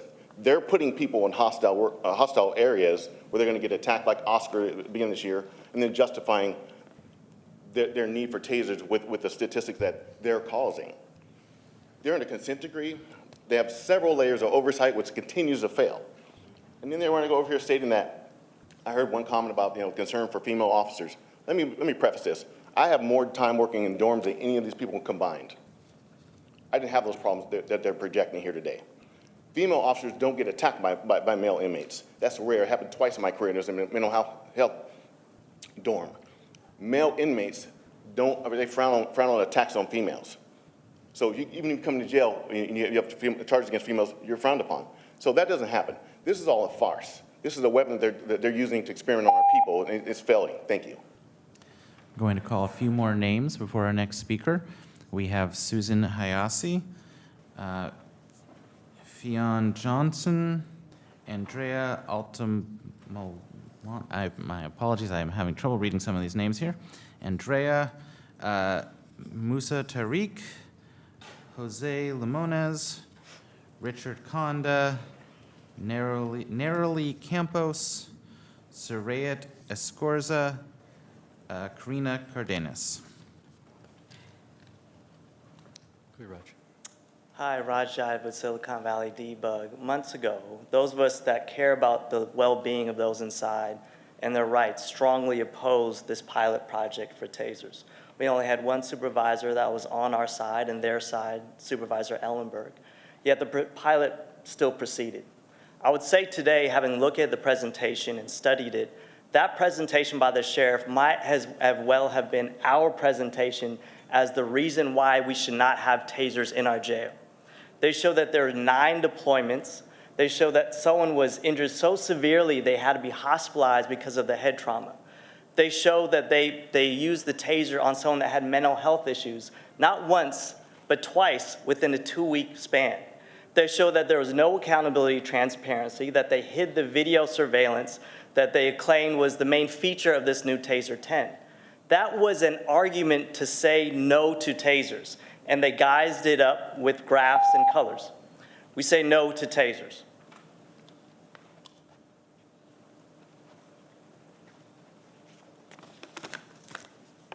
Hello, my name is Susan Hayase of the San Jose Nikkei Resistors, a community grassroots organization based in San Jose, Japantown.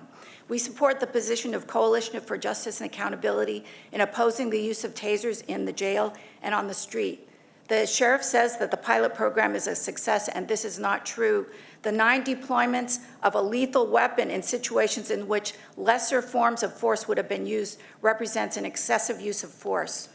I also have to remind the Board of Supervisors that the targets of these devices are predominantly pre-trial individuals, meaning innocent until proven guilty, and they should not be subjected to lethal weapons.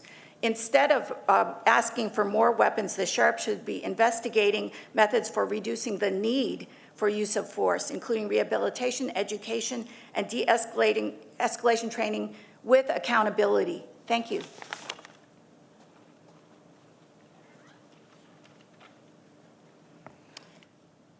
Good morning, everyone. My name is Andrea Altamirano, and I just want to start off by saying, we keep hearing that it's based on data, that it's supposed to prevent violence, but we know that numbers can be used to tell any story, and too often that data leaves out the human cost, and the data doesn't tell the full story. It doesn't show the fear in someone's eyes when they're already in a cage and see another weapon pointed at them. It doesn't mention that most people inside our jails haven't even been convicted. They're waiting for trial. So what happened to innocent until proven guilty? When did we decide that punishment should come before justice? We know who this will hurt: Black and brown people, those in crisis, those already carrying trauma. Tasers don't stop violence. They create more of it, just under a different name. If this county truly wants safety, invest in mental health care and healing. Choose care and healing, not harm. Say no to tasers in our jail. Thank you.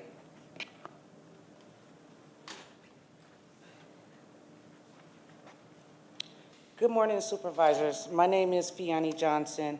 I'm with the Armin Ross Foundation, and I stand firm in opposition to arming deputies with tasers.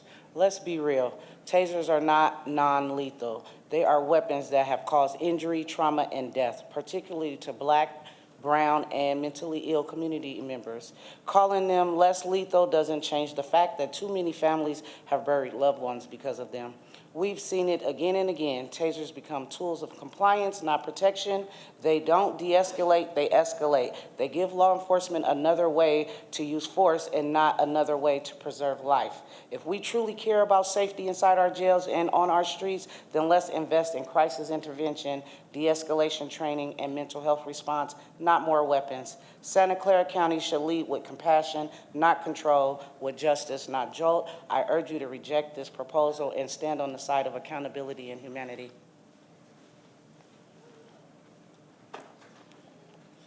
Good morning. My name is Jose Limones, and I'm a representative of Caras. And through many different studies by Associated Press, Reuters, Amnesty International, they're about all this along the same lines. It was documented 1,000 deaths by police encounters involving tasers since 2000 to 2017. For 150 of those cases, medical examiner ruled the taser as cause and contributor factors. That's 15%. And I don't think that these gentlemen have gave us sufficient means to use that. With only out of 200 and something, only 9 times they used it. We don't think they should be equipped with that. That's excessive use. And got us, we're against tasers. Thank you. Good morning, Supervisors. My name is Musa with CARE, the Council on American Islamic Relations, and CJA, the Coalition for Justice and Accountability. We urge you to reject the Sheriff's proposal to arm all in-custody deputies with tasers, which would increase abuse, injury, and death without any evidence of improved safety for staff or those in custody. The 2018 Reuters investigation found over 1,000 taser-related deaths nationwide since 2000, including 224 in California. And in most of these cases, victims were unarmed and had pre-existing medical conditions. 104 of those deaths occurred in custody, with most victims already restrained or subdued when tased, showing a pattern of punitive and retaliatory use. More recently, according to the California Attorney General's 2023 Use of Force report, 63 of 134 taser deaths in California police encounters involved tasers. This expansion is not only unethical, but fiscally irresponsible. There have been multiple multi-million-dollar settlements in Sacramento, San Leandro, LA, and more, and prevention, training, and oversight cost far less than even a single settlement. No tasers. Thank you.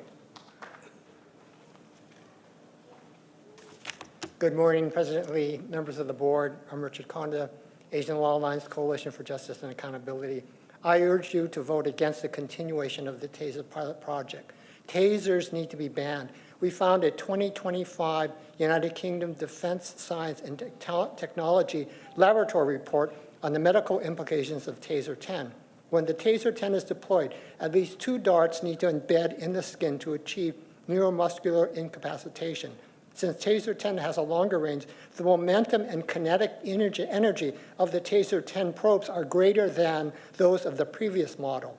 The greater energy means that on occasions, the probe body embedded into the skull bone surrogates. There's a risk of bone penetration. The study also warns of the multifunction selector switch, which could cause user error in a dynamic and stressful situation. Taser 10 is not safer than the previous model. Please vote no on tasers. Thank you. And here's some information.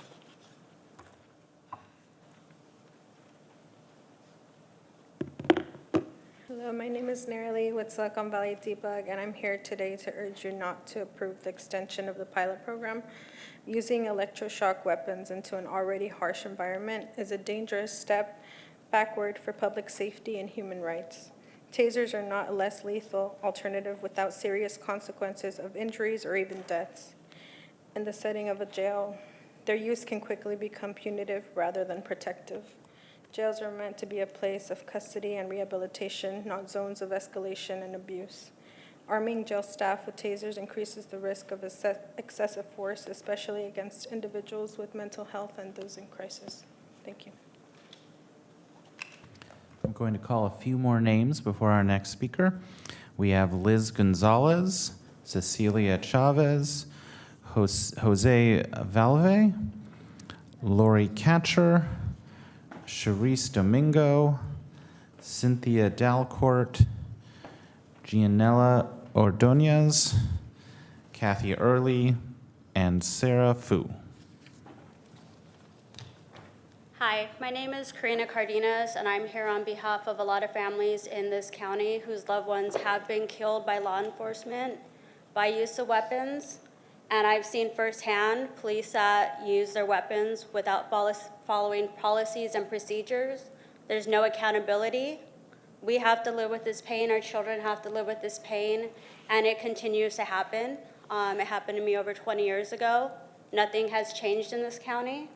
I don't see adding another lethal weapon is gonna fix anything when the problem we have is still here. We're still burying people every year. Families are still grieving. We're still not being heard. I don't think another lethal weapon is gonna fix any issues in this county.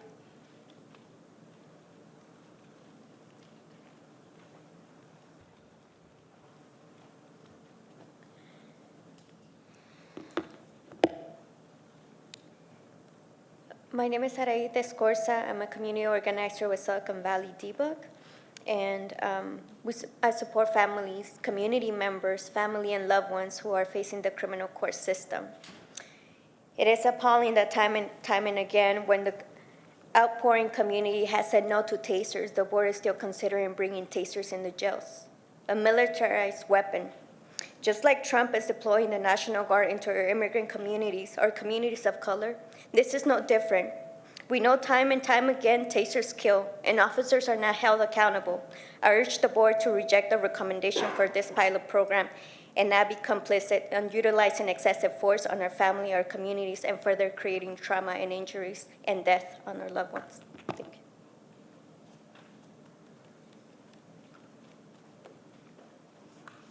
Hello, my name is Liz Gonzalez. I'm a resident of District 2, and our jails are already a deadly place without tasers.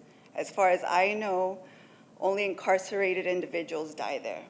So when these deputies pick and choose what they're reporting out to us, like when they say there's potential for homicide, homicide on who? How can we put our trust in deputies who are already unaccountable, who are not transparent about the last 6 months, who have a history of being unaccountable to us? What are the details of the assaults that you were mentioning on staff? This report doesn't tell us anything but generalizations. And because deadly weapons are used in other jails, we got to use them too? That doesn't make sense. We're smarter than that.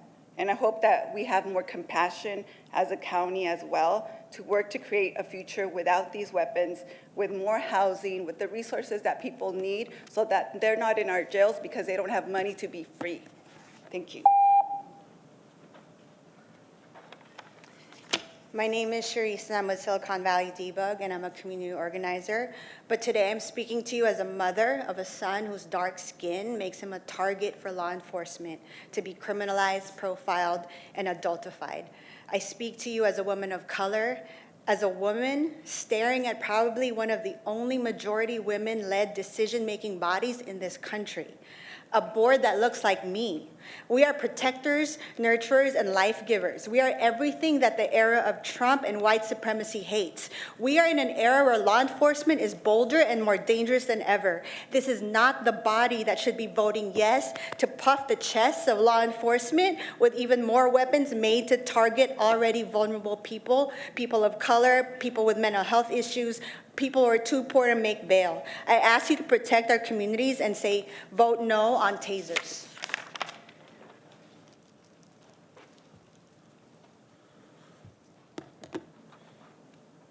Hi, this is Jose with Silicon Valley Debug. Arenas, Dung, Lee, Allenberg, Abe Koga. So a couple things that I've seen is that first and foremost, without seeing all the files on how the tasers have been used already, how can anybody make a sound decision?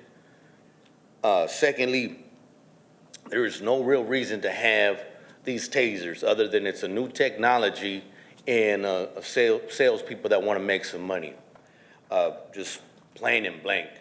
You know, with the presentation that the sheriffs went ahead and shared, you would think that, okay, there's a rise in violence. I know from being formerly incarcerated that tasers are not going to prevent nothing. And instead, what they're going to do is increase uses of tasers. So if we really want to get down to it, let's figure out what's really happening behind the walls and get a little bit more details as to what is really causing this increased violence. Thank you.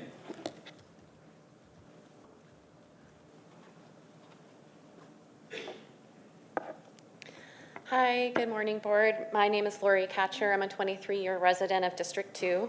I'm also a member of Showing Up for Racial Justice Santa Clara County, and we're here in solidarity with Silicon Valley Debug. We oppose the use of tasers in our jails and on our streets. Tasers are used on unarmed individuals more than 90% of the time. Tasers are mostly used on unarmed poor, Black, brown, indigenous, and mentally ill individuals. This is a racial justice issue. This is also a community well-being issue for everyone.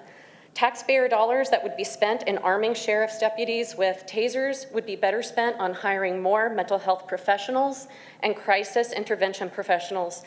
I urge you to spend our taxpayer dollars on our values. Life-giving services for our entire community, not tasers, which are lethal weapons. Thank you.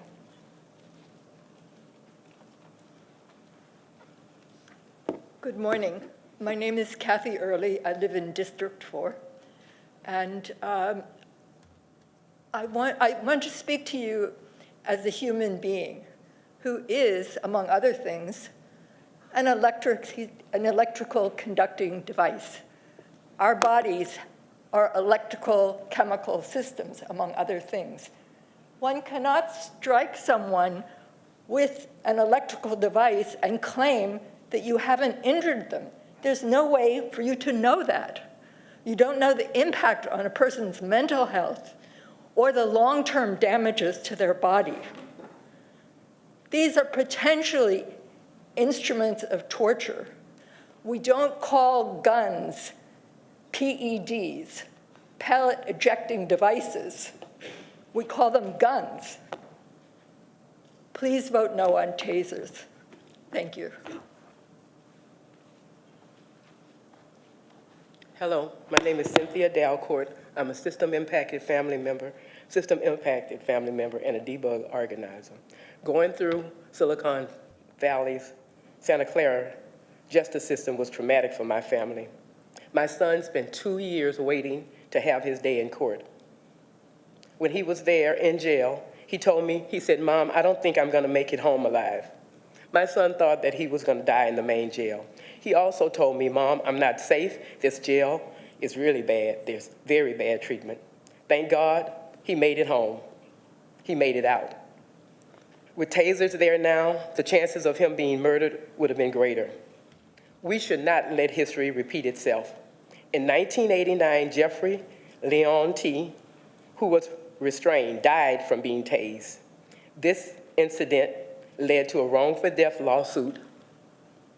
So please make sure we do not have tasers anymore in the jail, because this lawsuit caused tasers to be banned. Thank you.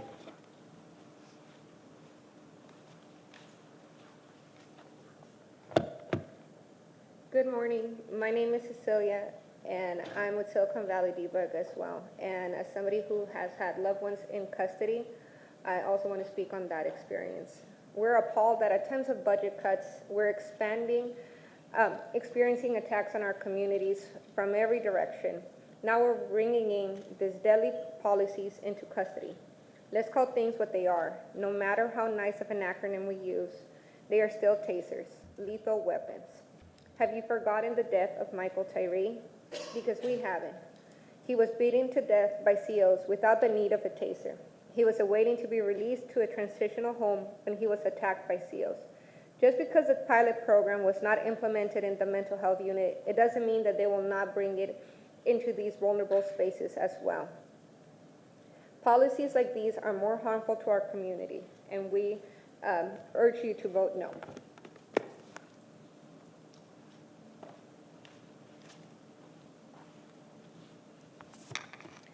Good morning, President Lee, Board of Supervisors. I'm Sarah Fu, and I'm speaking on behalf of the Asian Law Alliance to urge you to vote against the continuation of the TASER pilot program. These weapons are not the non-lethal tools they're marketed to be. They have taken lives, destroyed families, and cost taxpayers millions. Jerry Blazingham, age 65, left paralyzed after being tasered, $40 million paid by taxpayers. Damon Grimes, just 15 years old, died after being tasered, $12 million.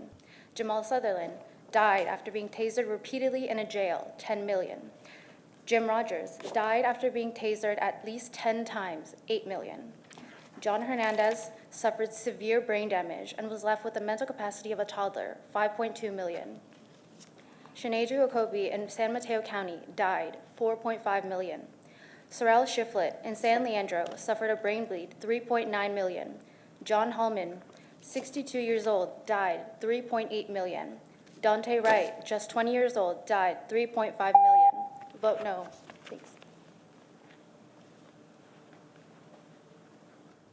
Hello, Board of Supervisors. My name is Janelle Ardoniz with the Silicon Valley Council of Nonprofits, and I'm here to urge the board to say no to the sheriff's proposal to expand this pilot for the use of tasers across all custody facilities. As a nonprofit association comprised of community-based organizations to providing behavioral health, reentry, and support services, we are greatly concerned by the use of tasers that are disproportionately deployed against Black and brown individuals and those who have mental health conditions or are experiencing a mental health crisis. Furthermore, these are not just harmless de-escalation tools, but in fact deadly weapons, as everyone before me has said, and there has been substantial evidence that they kill people. Given these points, we want to echo and uplift the comments made by Asian Law Alliance in their letter to the board, urging the board to invest in evidence-based crisis intervention professionals instead. Lastly, the county is facing an overwhelming budget deficit with more cuts to come from the federal administration. As proponents of preserving our safety net services, this proposal is inconsiderate of our fiscal reality. Last call for Carla Torres. All right, we'll move over to our Zoom speakers. Our first Zoom speaker is Andrew Bigelow. Please accept the unmute.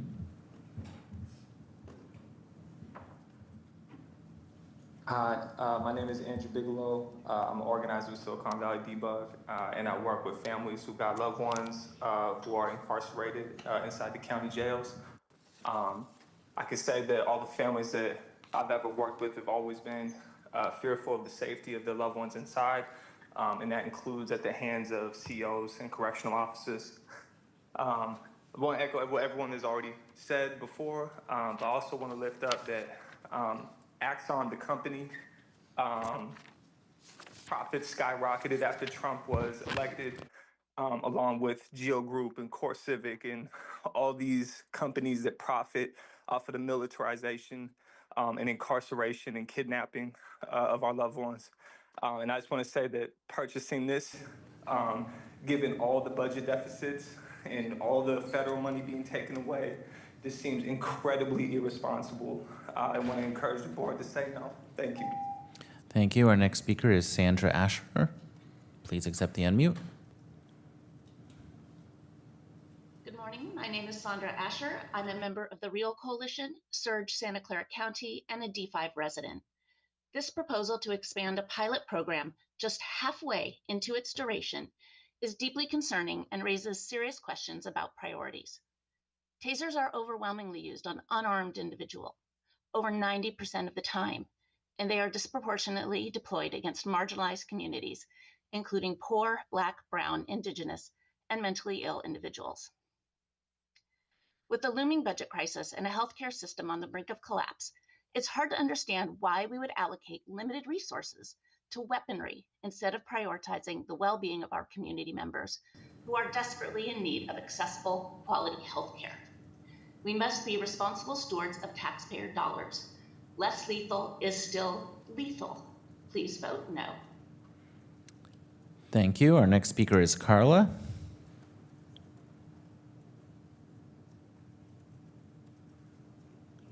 Carla, please accept the unmute.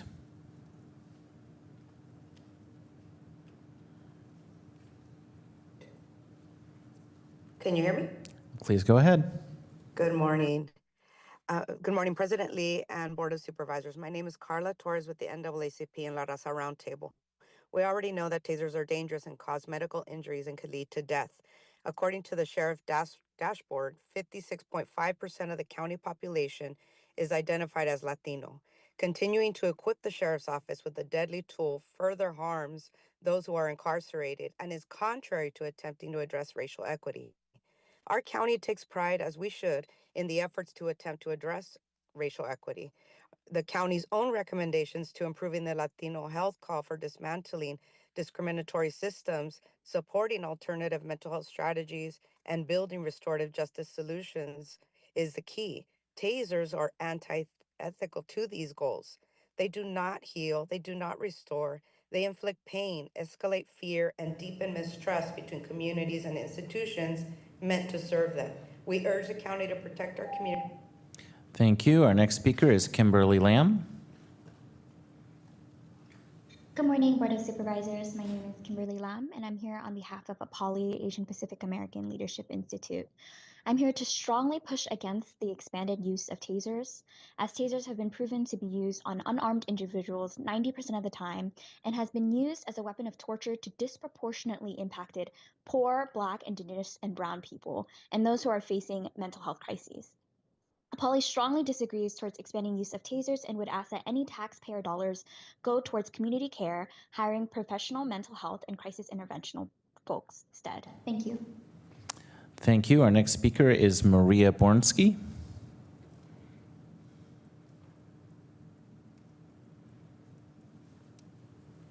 Good morning.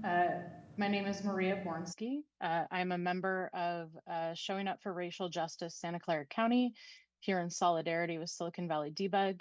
I'm also a longtime resident of San Jose. The previous public comment speakers this morning have already given a whole host of reasons why tasers are harmful for our community. I'm not going to repeat those. I'm just going to say, given all of that, I urge you to vote against tasers and instead to fund care and rehabilitation for our community. Thank you. Thank you. Our next speaker is Melissa V. Hello, good morning. My name is Melissa, and I am with Silicon Valley Debug, and I am here today to say to please oppose the pilot for the expansion of tasers. We already know what's going to happen. We don't need to come back and say how many people have been seriously injured or killed.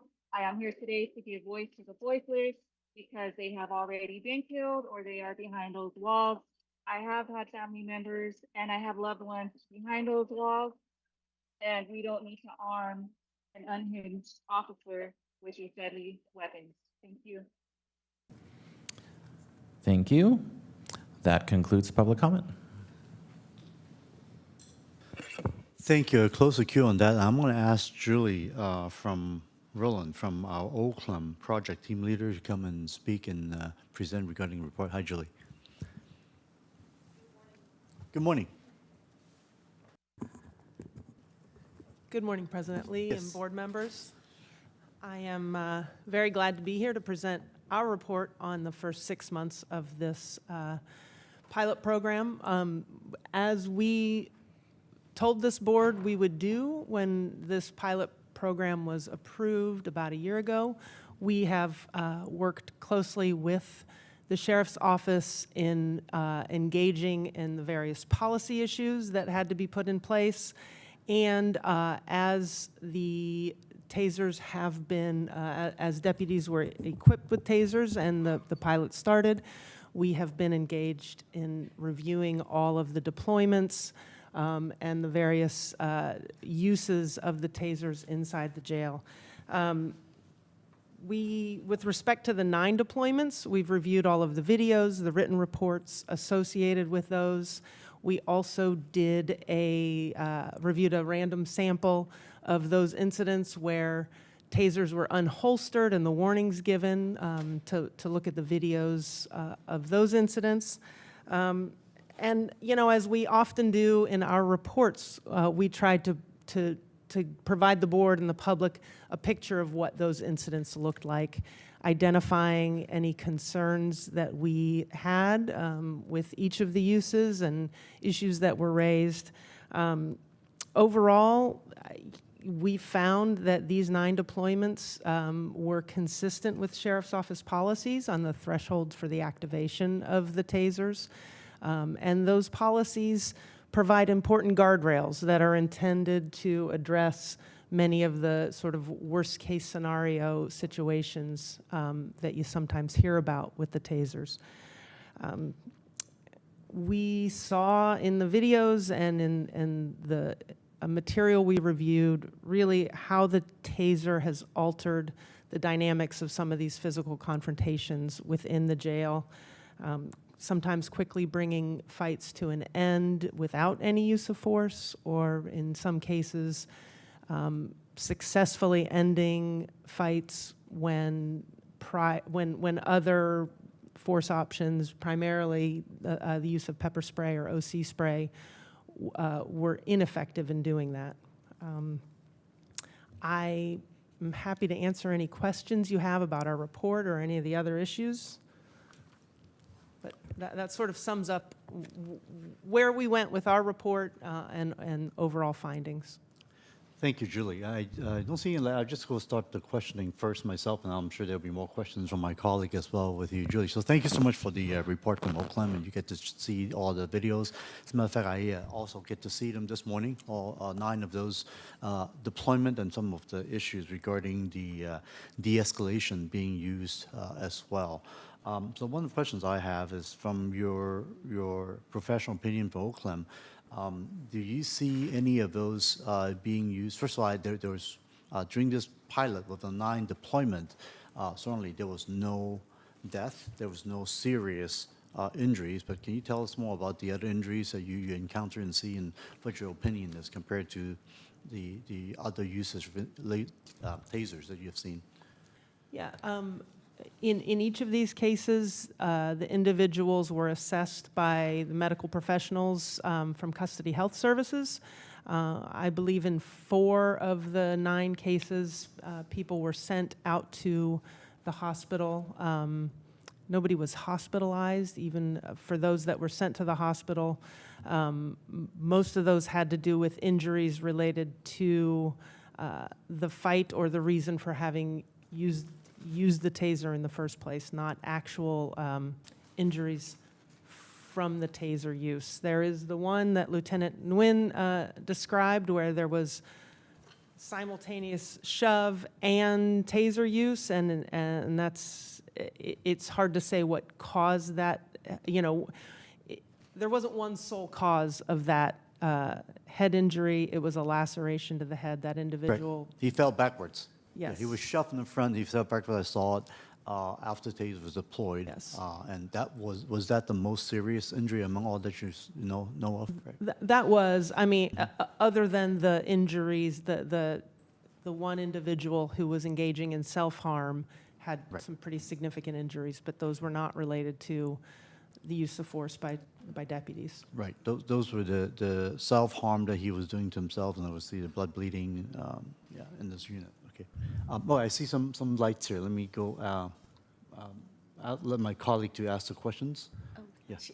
Vice President had her light on first, if you want. Oh, I'm sorry. Okay. Yes, Vice President. Go ahead, please. Okay. All right.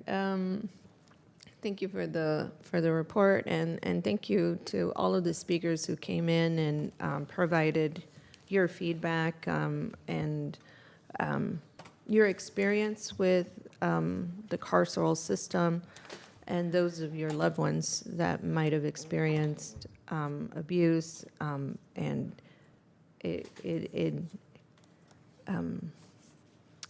really impacts me to hear some of the stories, and so I'm glad that you provided that perspective. And as board members, I don't think we lose, or I should speak for myself, I don't lose the humanity in terms of what I'm doing when I make decisions. I don't see this as just policy. I do see this as an opportunity for us to right a wrong, for us to do right by our community, for us to create a system that is going to change generations. And so I look at this decision in the same way. What is it that we are, trying to solve for? And are we solving it in the best way, and what is the progress of that? And so for me, the tasers are really there to prevent further violence, as paradoxical as that sounds. That's supposed to be the reason why. And this is a pilot that was meant to be 2 years, correct? See you shaking your head. So this is 2 years. My first question is, why are we doing an update at 6 months with a recommendation to move forward? Thank you for the question, Supervisor. That was a request from last September that we report back after 6 months and provide an update. Right, but to make a recommendation to adopt, or just to give us an update? To provide an update. Okay. All right, so I want that to be clear then to our community that this is simply an update from the last time that you were here before we, when we moved forward with having tasers in our facilities. So I have several questions because I just need you to clarify some of the things that I saw. So on page 6 of the report, and this is a graph that shows the decline in overall use of force. I don't know if you're able to pull that up so everybody else can see.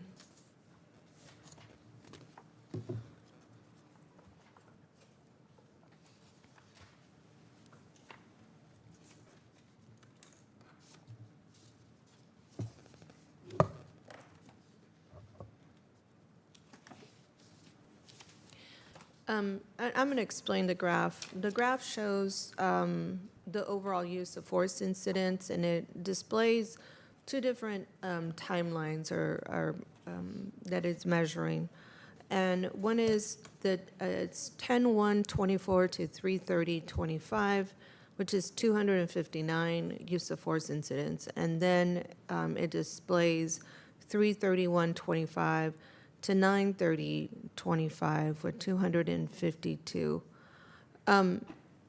And I just wanted to ask,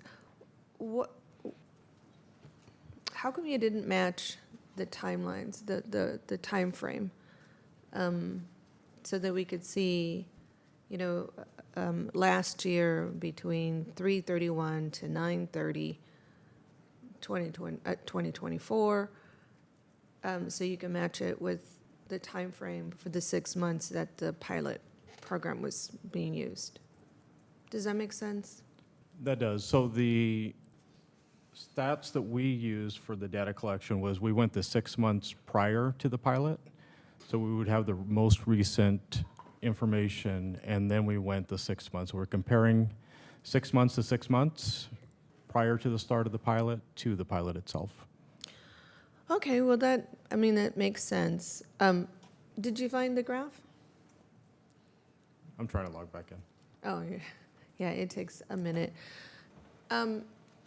So there's only 7 incidents less between those two timeframes. Is that correct? That is correct, Supervisor. Okay. So would you say that this is successful if it was only 7 incidents less? It's a nominal reduction, but what I can tell you that the 3 months prior to the implementation of the CD pilot program, we did see a 30% rise in in incidents. So there was a 30% rise from January till March 30th.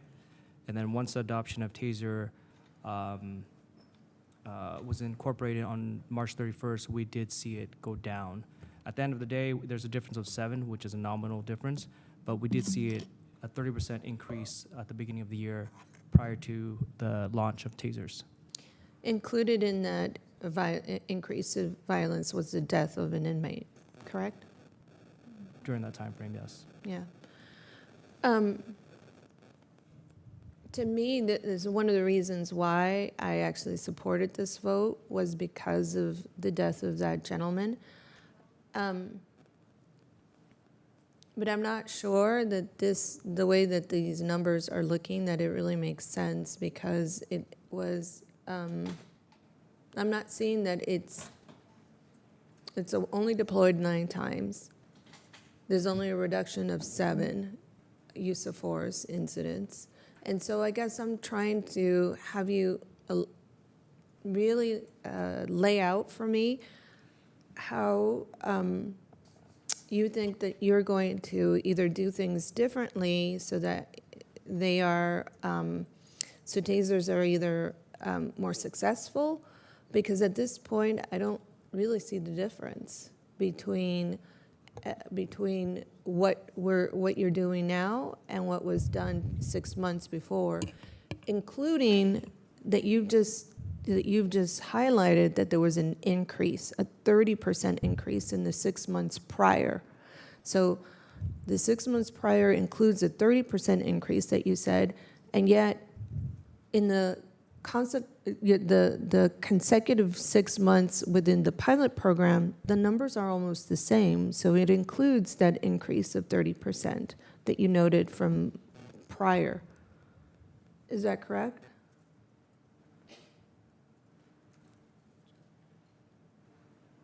Trying to follow, but that sounds correct. Okay.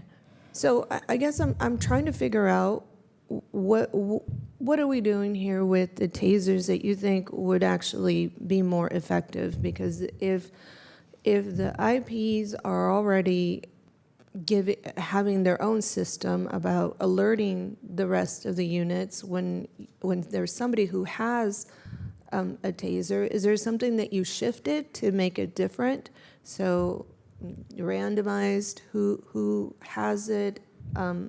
I guess I'm trying to figure out what are your strategies if you've recognized what theirs are?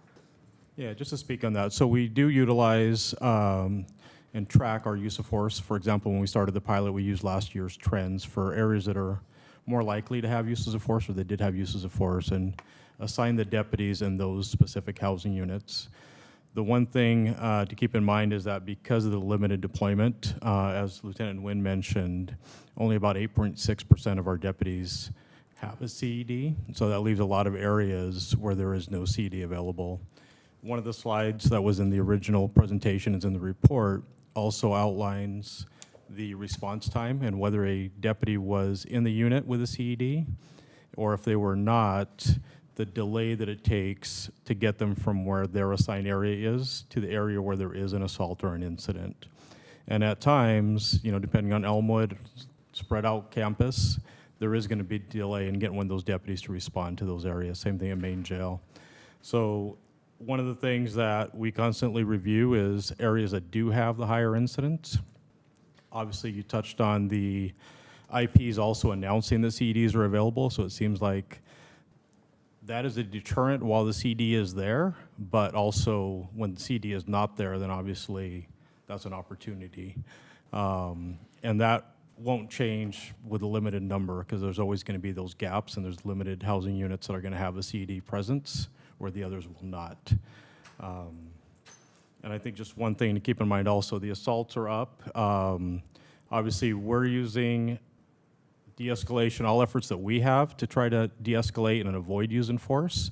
But these are incidents of assault that are reactive, that our deputies do have an obligation to also protect the victim in these, and that's where this taser comes in. As it's shown that the OC at times was not effective in 4 out of the 9 of these incidents, but once the CD was deployed, they did gain compliance. The other key fact also is out of the 69 incidents where the CD was unholstered, 39 of those incidents resulted in compliance without using any force at all. So we do see gains there. And then in the 20 that didn't, or the 21 that didn't, what ended up happening in those cases? So there was 9 where obviously the CD was deployed, and the other ones were there was other force options. So either OC, hands-on, control holds, pain compliance. But there was some other force involved. Okay. I guess I'm trying to figure out, I think previously there was a recognition, and I think this was a report that we saw last time you were here, about the deaths in the, in I think it was Elmwood, and some of it was from overdose, right? And so that points to an issue of drugs in the jail system. And so I know with drugs, obviously people are not thinking with their right mind, but that also creates a level of competition and violence. And I'm wondering, is that something that an underlying issue that you've seen due to, is that something that's causing the increase in violence? What is, I mean, you have your ear to the ground. You're all there every day, or maybe not you directly, but the folks that work underneath you, they must know what is happening. What are some of those dynamics that are happening in the jail that you're also addressing aside from the taser? Yeah, so to respond to that, so obviously our previous report did address drugs in custody. So that is one concern. The other concern is also, Pruno or jail-made alcohol is obviously also a concern that it is something that exists within the jails. And obviously being under the influence of either drugs or alcohol is going to impair somebody's judgment or behavior. So we're constantly looking at options or opportunities to improve the safety and preventing those. Certain things as, conducting, security searches. We have our canines for drug detection and exploring other options, whatever's available that we could utilize to minimize the access to those items. Have you, this report doesn't have it, and I know you can't tell me right now, but I really would wonder if there was a reduction in, if you've confiscated more drugs during the last 6 months that might have aligned with the pilot, or you seen more, or you saw less. Could that be an explanation due to the increase of violence? I guess I'm trying to have you tell me, what do you think is the origin of the increase in violence? I see Sheriff coming up. Yes, go ahead, Sheriff Johnson. Yeah, I would just like the opportunity. Excuse me. Good morning, everyone. I'd just like the opportunity to address that because you did receive that report last month or soon. We've been very proactive about trying to deter drugs from getting into the facility. But if we're being very honest about it, yeah, that's got to be a connection, or it could be. It's just very, very difficult to make that correlation. Nobody is telling us that's why they're assaulting other inmates, but it's very probable that because we're being so proactive, minimizing the amount of narcotics that are getting into the facility, somebody was expecting those drugs. So yes, there could be retaliation from that. How we're ever going to prove that is going to be extremely difficult unless we have people coming forward saying, this is why we assaulted that individual. And so then what are some of the ways, well, I guess you can't tell me that right now publicly, but you are proactively trying to confiscate, trying to intervene between the drugs, because there's so many different ways that they can get into the jail at this point. What have you picked up anything like maybe, I don't know, additional cameras that might be in some areas that you don't have them now? We have not added additional cameras this year, but that is something we are looking at, the surveillance technology, even the drone capabilities of utilizing that to try to deter, again, other aspects. As you may know, which is not public, there are a lot of times where we're finding narcotics on the exterior of the perimeters that are being thrown over or dropped off. So again, we are looking at that. We'll be bringing that report forward to you in the near future because it is something that I think will assist us in mitigating narcotics getting into the facilities even more so. And what are the plans for drug rehabilitation or programming that brings in drug rehabilitation into the setting? That's probably a whole nother board meeting, but I will say, as you know, that's something I'm very passionate about. I think it is very necessary that we have within our facilities. But again, it's a little more complex than just being able to say, that's what I want. I do think there's a need for it, and I'm hoping that someday we can have a comprehensive treatment program within our facility. Right. Well, listen, I think that we're just circling the wagon here because I really do think that, one, it might be, of course, drugs, but two, it could be folks who are not getting along, who want to be moved from one place to the other. I mean, there's always some reason for some of these attacks. And I venture to say that some of your staff probably do realize some of the, they're living there basically for, along with the IPs. And so it would be interesting to figure out what those are. I guess from administration, has there been an opportunity for us to bring in any drug rehab programs into the jails at one point or another? Tony, I just want to make sure we're not overreaching on this issue specifically. Sorry. We are getting pretty far afield of the noticed item to the extent that we're talking about drug rehab programs rather than the taser pilot at issue. I understand the connection that Supervisor Arenas is The making. nexus is the violence. I mean, it's it's the Correct. core issue. I would just caution not to get too far into the specifics of the rehab program. There was a report presented by Custody Health to the Health and Hospital Committee recently talking about some of the treatment programs that are provided and some of the challenges in tracking data associated with those. And we'd be happy to forward that report to the full board. Okay, I look forward to seeing that. That's all I'll say about that. I'm looking at what is happening with the tasers. I really wanted to see less violence and less incidents, to be honest with you. And so I think there's something else that needs to happen at the same time that you're using these tasers to show that they're actually being effective in decreasing the incidents. But even your graph, as much as, it is, the graph is very lopsided. For the 259 versus the 252, one is bigger than the other, although there's only 7 units in difference. I don't see the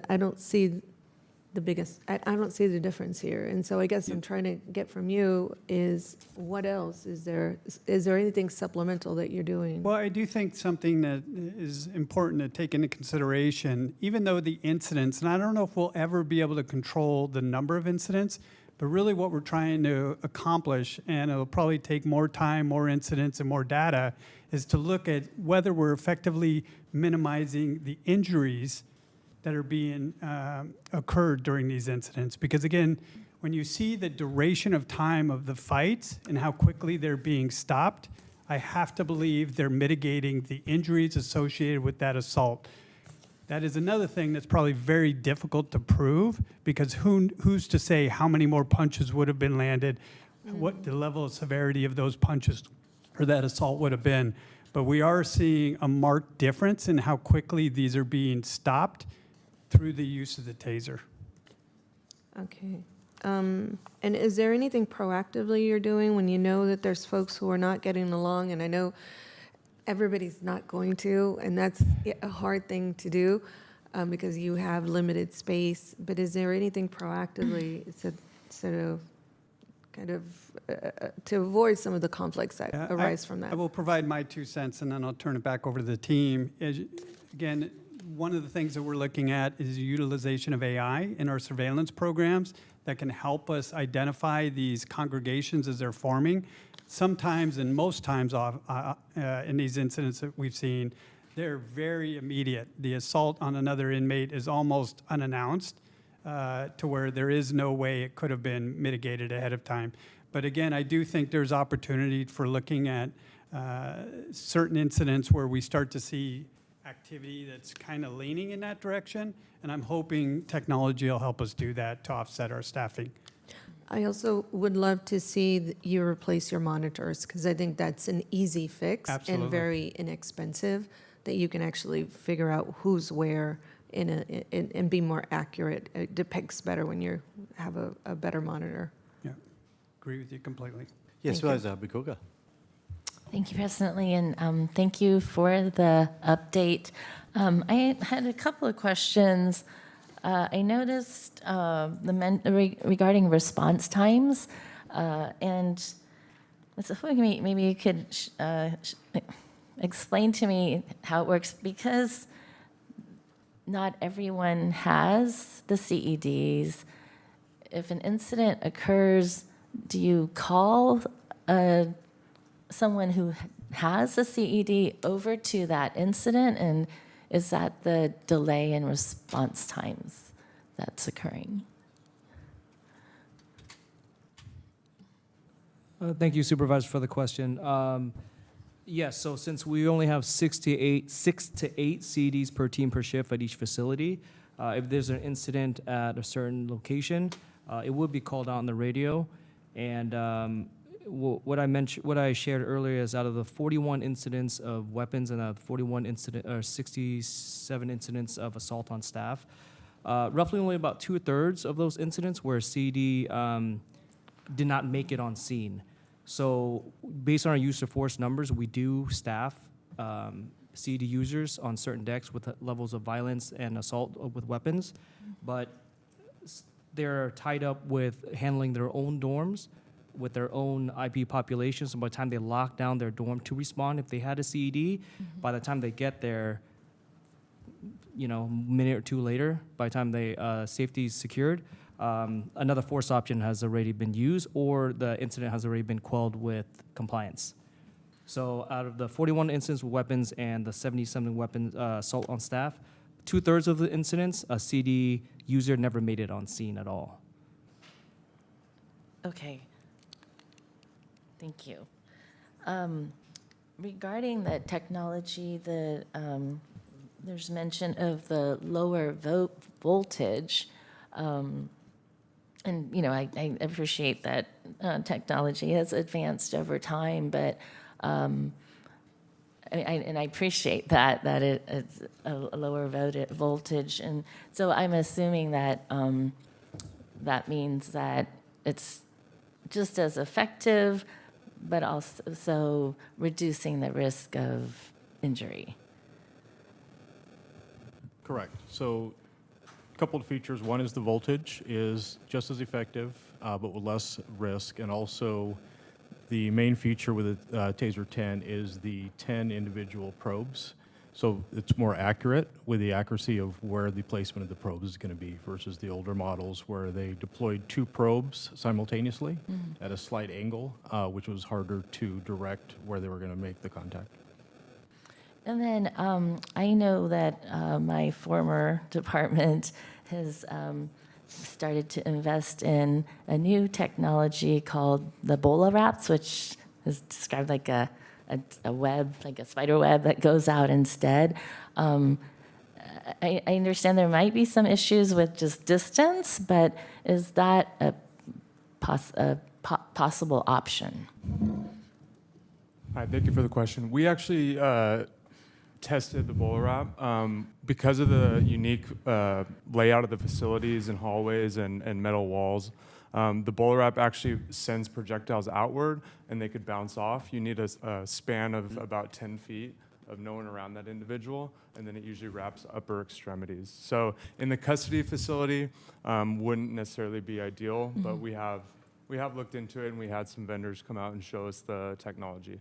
In the past, it did have it had a gunpowder charge, so it was way out of the question. They have advanced technology to include compressed air, but because of the unique hallways, dorms, common areas of the facilities, it's not feasible. Okay, Great, thank you.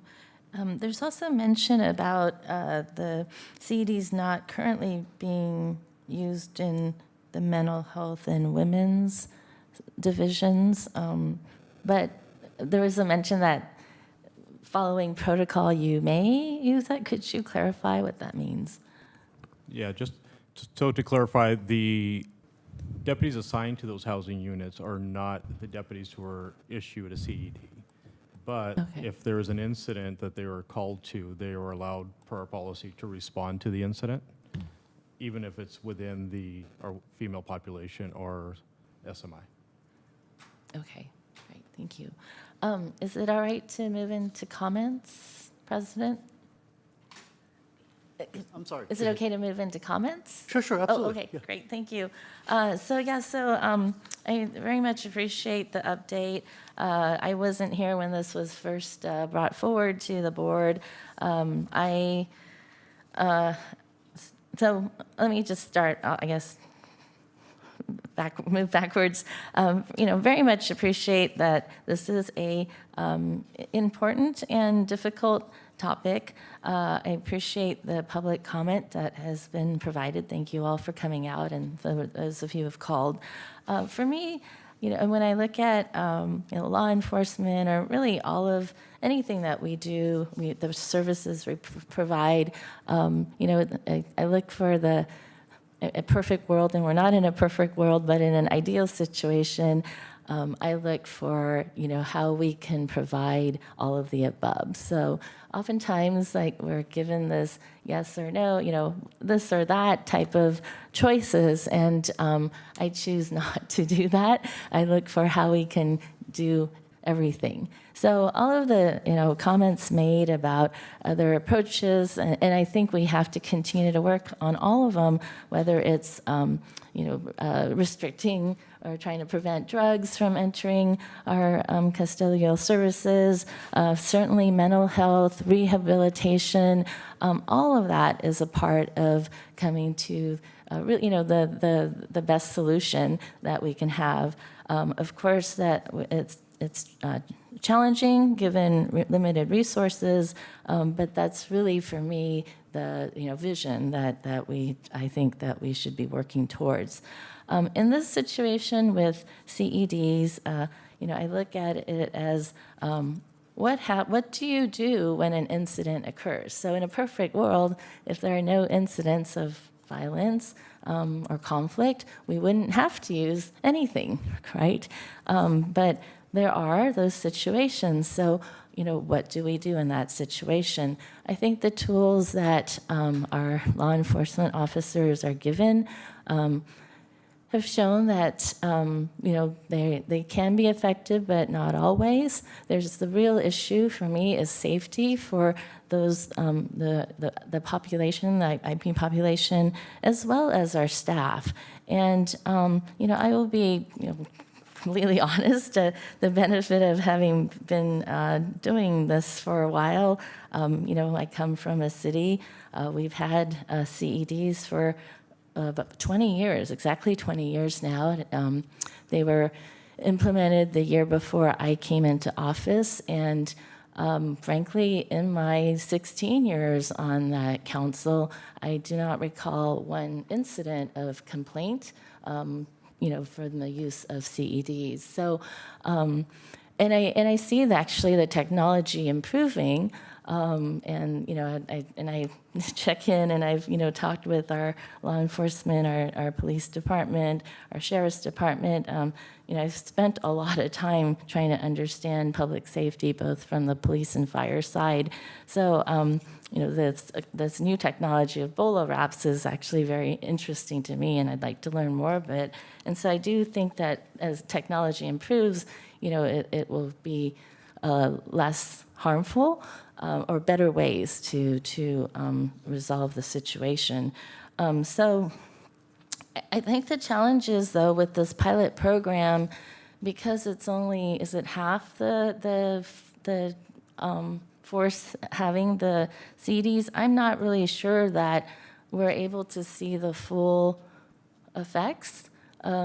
And, I look at the numbers, and yes, there are, both positives and negatives, but I think the positives are that, 56.5% of use of force incidents were de-escalated. And so it's really about looking at, prevention, like what was prevented. And I think this is a tool that does provide that opportunity for prevention.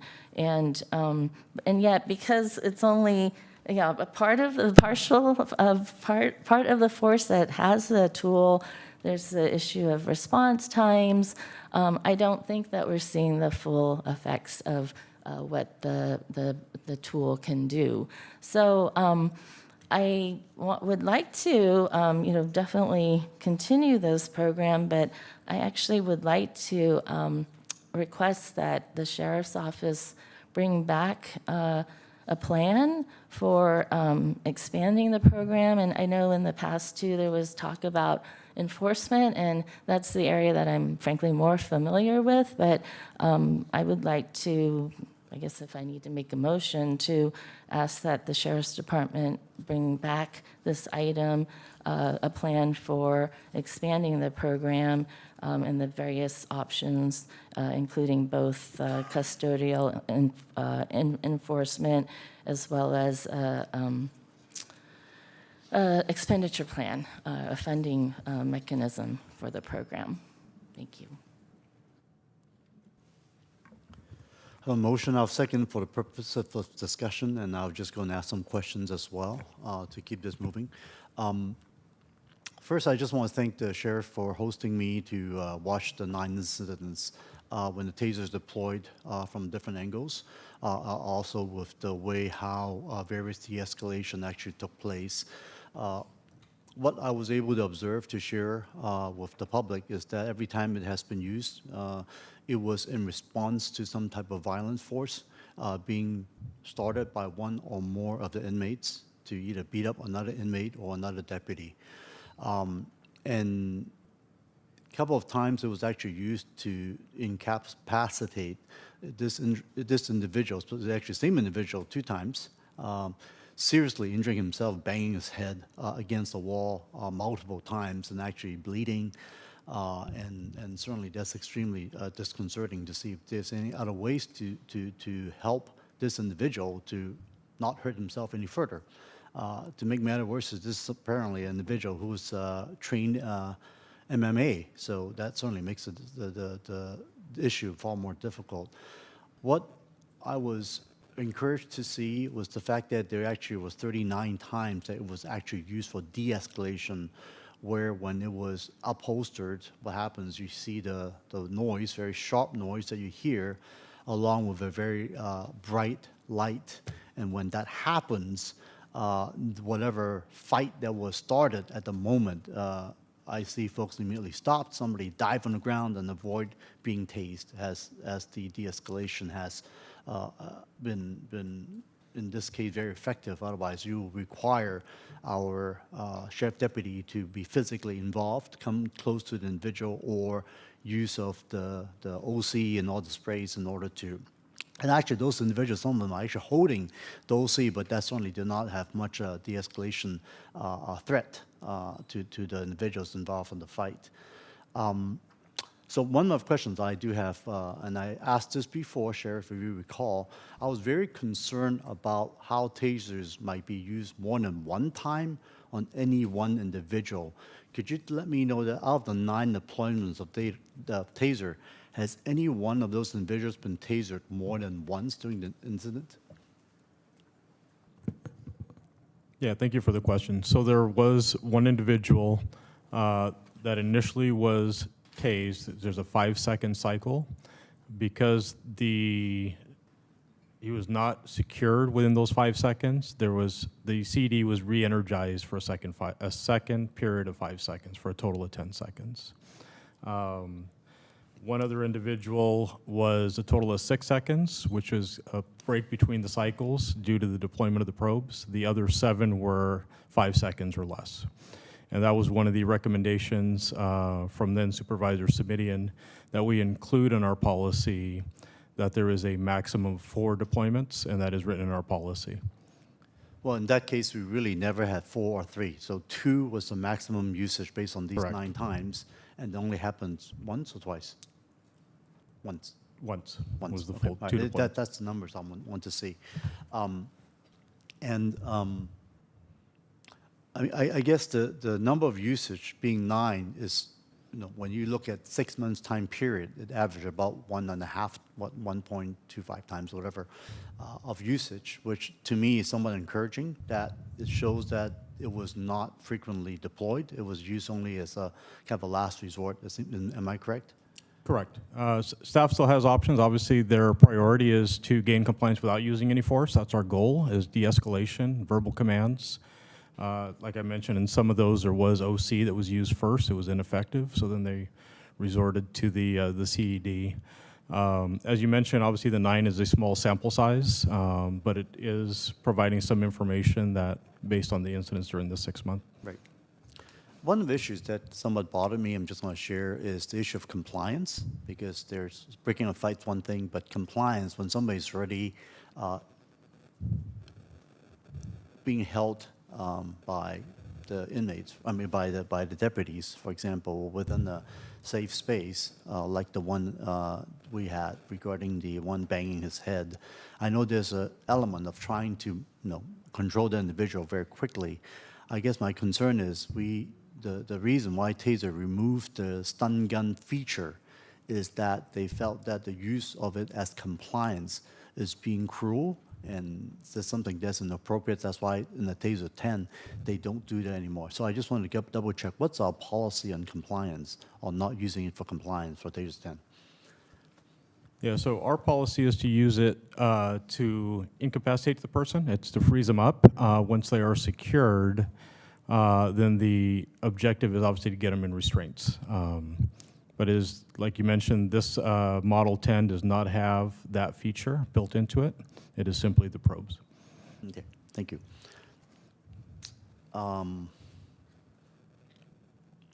I think that's all the questions I have, and I just want to explain my view on some of these issues.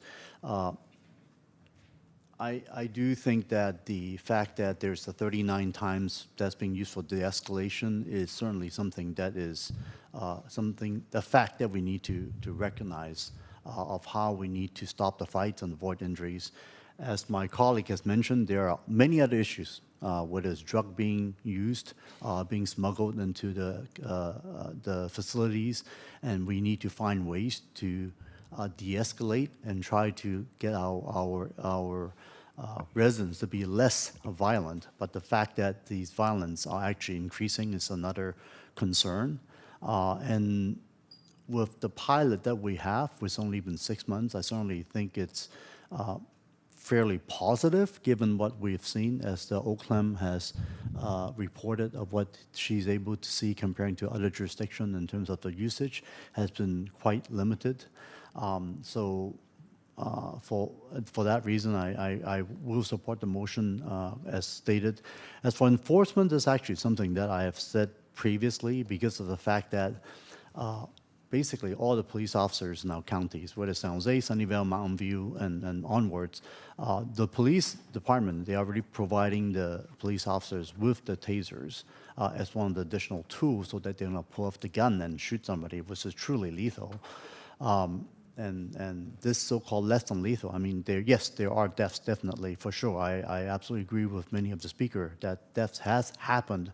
However, with the TASER 10, from what I'm hearing, is that the number of deaths is very, very, very few, like 1 in a million or something like that, or whatever the number is. So I just want to confirm that the number, with the new model that we're using in TASER 10, this is something that has not resulted in any deaths that we are aware of.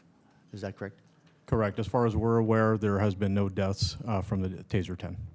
Okay, so with all that, I just want to say, for that reason, I certainly do think that for enforcement side is something that we have not been able to implement using TASER. I do think this is one of those less lethal tools that could be helpful for our sheriff deputies, so that they will have less opportunity to have to pull out a gun and shoot at somebody, which to me is even more disturbing. So for those reasons, I will support this current motion as is, but I do want to confirm a couple of issues that I mentioned that I'm concerned about. First of all, I think we talk about more cameras, Vice President, right? So I do think that with this motion, I really do think that we need to employ more cameras to make sure that there are less spaces where so-called bad things can happen, because many of our residents know exactly where those spaces are to help eliminate places where such violence can occur. I think that's important. And second thing is the issue of the policy of compliance is bothering me, of how that's being used, especially when it comes to the 8th floor.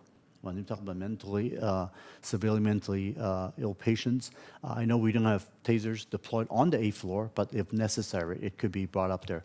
I really want to make sure that we have our behavioral health and custody health to work closer together on those type of very specific situations, very rare, but I want to make sure that those to look into other potential methods instead of resorting just to tasers. Is there other ways we could do to eliminate or reduce the potential use of taser, especially on those on the 8th floor? I would like to add that to the motion, if that's okay to the maker of the motion. Yes. Just to clarify Yes, Tony. the amendment, President Lee, it is to, along with the plan that Supervisor Abakoga has proposed for the sheriff to come back with, this would be part of the plan to come Yes, that's all part of the plan to come back with, and we are not voting to extend it right now. We're only talking about having the plan to come back. I mean, it was the pilot would continue for the time being while the plan comes back to us, but the idea is that we're not actually voting on what to happen until the sheriff's plan comes back to us for us to go over to decide which option makes sense, whether we can afford it, and how we can make sure that we balance the interests and the risk involved and type of injuries. And certainly, we're still collecting data right now, even though 6-month pilot, I want to continue collecting data of the use of this CED device in custody setting. And we're not introducing enforcement at all until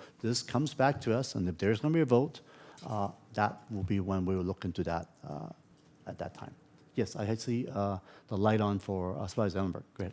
Thank you, President Lee. I hear your caveats and limitations, but I am respectfully going to strongly disagree with this direction, and I won't vote to support even the work right now of looking ahead into whether we should use this tool in enforcement. We are barely a quarter into a 2-year pilot. We have an extraordinarily impacted budget this year. We're looking at a $1 billion hole. Just at the very top, my concerns are not primarily economic, but I want to put that on the record as well. I remain deeply concerned that the use of CEDs, which is a tool designed solely to incapacitate individuals through the infliction of immobilizing pain, is fundamentally at odds with our commitment, or what has been this board's commitment, to fostering a culture of reduced trauma, enhanced dignity, and rehabilitation within our jails. I would echo the concerns raised by OIR, not necessarily verbally, but in your written report, regarding the need for improved documentation and video preservation practices. Certainly ensuring that all footage and interviews are fully accessible for review would be an essential prerequisite to any further action, and certainly essential to maintaining the transparency and accountability that must underpin this pilot. In response to OIR's recommendation for further discussion on the use of CEDs in incidents involving individuals in mental health crisis, I strongly encourage the involvement of custody behavioral health in the development of any related protocols. Their expertise is absolutely vital in addressing these highly sensitive situations with, frankly, the people in custody who are already at the greatest risk of significant harm. Additionally, irregularities in the deployment of CEDs, as well as inconsistent use of verbal warnings, again, as noted by OIR, reflect a greater need for training, which is within the alignment, which is in alignment with the direction provided by CCLEM for an evaluation of training effectiveness. So I would, I can't add anything to this motion because I'm not going to support it. But I would recommend that if it is the will of the board to continue the pilot in its current form, I would suggest incorporating the recommendations made by OIR and including a comprehensive evaluation of training effectiveness as recommended by CCLEM. Thank you. I certainly will support that to the main motion. So would the maker of motion? I'm not adding that to the. Oh, I am. I'm just adopting it right there. And just so put in a motion and see where it goes. And if it doesn't go through, then that certainly could be a separate motion you can make as well. Okay. Yes. Yes. Vice President, please. Thank you. So I think from my comments earlier, I think it's pretty evident that I'm not going to be supporting the motion. I think it's premature to support a plan before you show a difference in terms of the data and the effectiveness. I've sat on council for 6 years at the city of San Jose, and I heard in closed session many of the injuries that have happened. But I'm also a sister of a police officer who's been in law enforcement all her life, as a probation officer, as a law enforcement officer, not in this county. And so I think about the safety of her as well as the safety of yourselves. But at this point, I can't make that decision. I can't support a plan until I see a difference in the data and some of the underlying issues that are plaguing the system addressed, and things like a monitor, a bigger monitor, so we can actually see what the deputies can actually see what is happening. So there's a lot of work to be done before we actually adopt a plan. Thank you. Thank you, colleagues. I see no more lights, so let's go. Oh, sorry, Supervisor, go, please. Thank you. Slow on the light. For clarification, today's recommended action, recommended action is to receive the report, to receive a 6-month status report on a 2-year pilot, correct? Correct. Right. And so. And the pilot's for 2 years, correct, Tony? That's correct. Yeah, so this is like an early report of a 2-year pilot, basically. The pilot started in, I believe it was end of March 2025, so it's 6 months-ish from Thank you. For a 2-year pilot, correct. Yeah, and the reason why I'm asking for clarification is that with the motion on the floor, I'm just trying to understand that if we just were to receive report today, the pilot continues for its 2-year form, correct? Yeah, and. So if no motion is adopted today, just as is, the pilot will still continue for another 18 months. Okay, which, for the record, I am supportive for the pilot to run its course for the duration of 2 years as originally designated by this board. And can you help me? I'm sorry, I just need to understand the motion that's on the floor right now. It's not to expand the program. It's to ask for a plan to expand the program. And expand in duration or expand in implementation or a combination of both?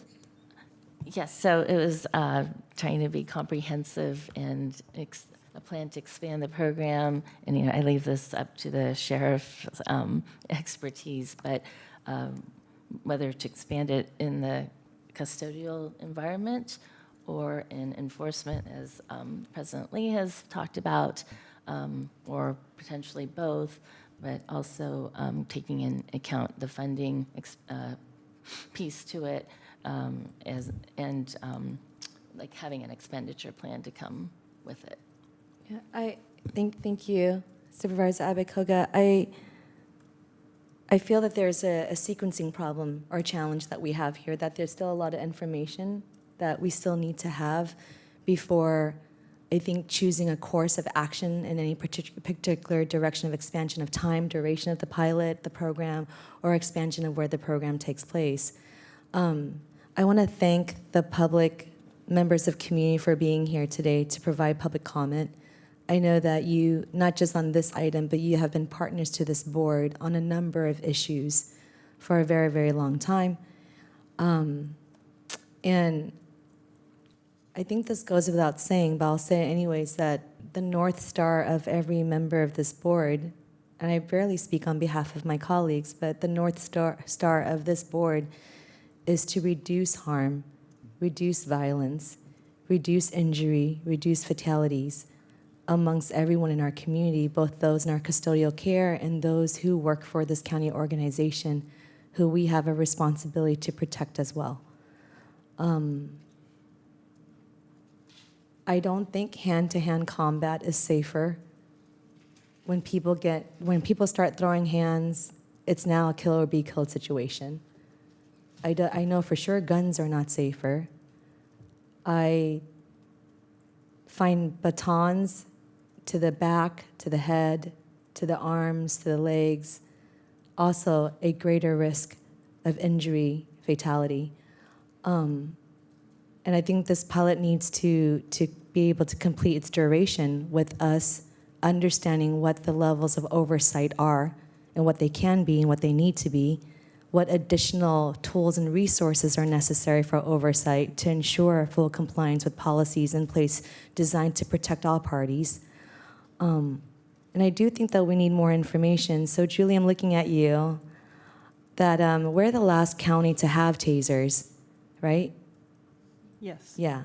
So other counties have had tasers. They've had a certain duration of usage of tasers, and it's not so far from the point in time where they adopted tasers in their system. What I really would like to see, and this may be of tall order, but to the best of your ability, would you be able to provide a comparative analysis of fatalities, injuries, and instances of uses of force prior to the deployment or use of tasers in a custodial setting and after, being able to match time frames so that it's apples to apples in custodial settings that's similar to ours here in Santa Clara County. I haven't been able to hear from any side of this very complex discussion exactly if there is a trend for safer outcomes or more lethal outcomes with the use of tasers. Yeah, thank you for that, Supervisor Jung. We can certainly try to do some meaningful comparisons. I'm going to just be very candid from the outset. There are a number of challenges to that type of comparative analysis. And it starts with the fact that many agencies are pretty guarded about their data. We have access to everything from the sheriff's office, and that has been very helpful, and there are lots of comparisons we can make. But other sheriff's offices, we don't have that same relationship with. So it's not always easy to get that data. What is publicly available is often a total use of force, total use of tasers that doesn't necessarily break down uses in custody versus uses in the field. So that's one challenge to that kind of analysis. The other is the sort of complexity of other types of violence in the jail. I mean, as our discussion earlier today that Supervisor Arenas brought up, the issues of sources and causes of violence among incarcerated people and in the jail setting in general are pretty complex, and there are a lot of different factors. And so being able to get sort of meaningful data on that, levels of violence, and what do we think the causes are, to be able to compare Santa Clara County jails to other jails, that's another challenge. I'm not saying we can't try, and we can do some meaningful thing. And then the last one is also with respect to the TASER 10 versus earlier models. We have in the past, we have and currently have relationships with some jail settings, and they have the older model of the tasers, which in my experience of reviewing and monitoring those facilities, the older tasers just were not very useful and were not used very often in a custodial setting because of the limitations in the way those those tasers operated. So the Taser 10 is different, and so that would be another sort of caveat to any comparison is how many of these counties have moved on to the Taser 10 versus an older model.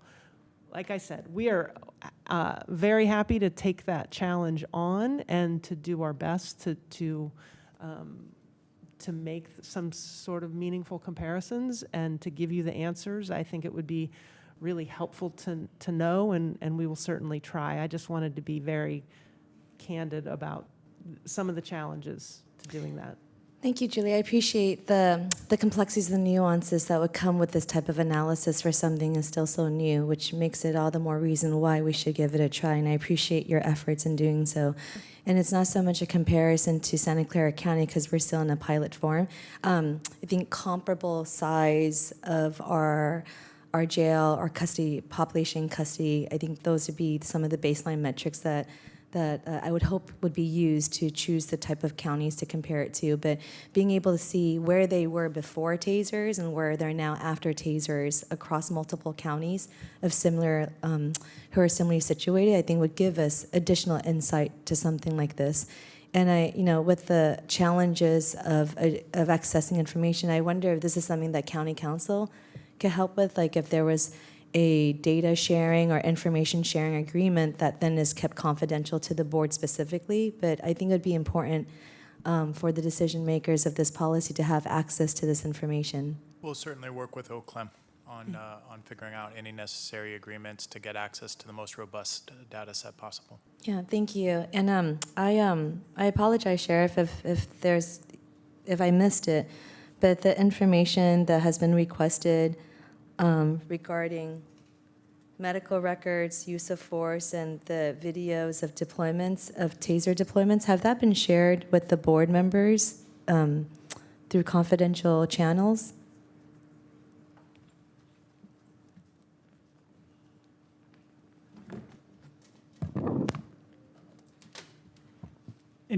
Specifically in regards to this this pilot program?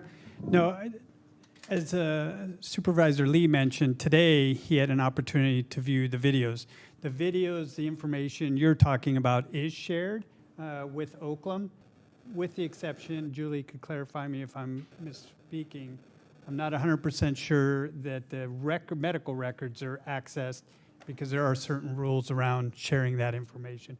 Do you have access to the medical records? We do, Sheriff, have access to the medical records. Yeah, so there is oversight over all those aspects then. I'm sorry, say that again? All that information is shared with OCLEM, but not with the board directly. Okay. Is that something that we could request in a confidential memo?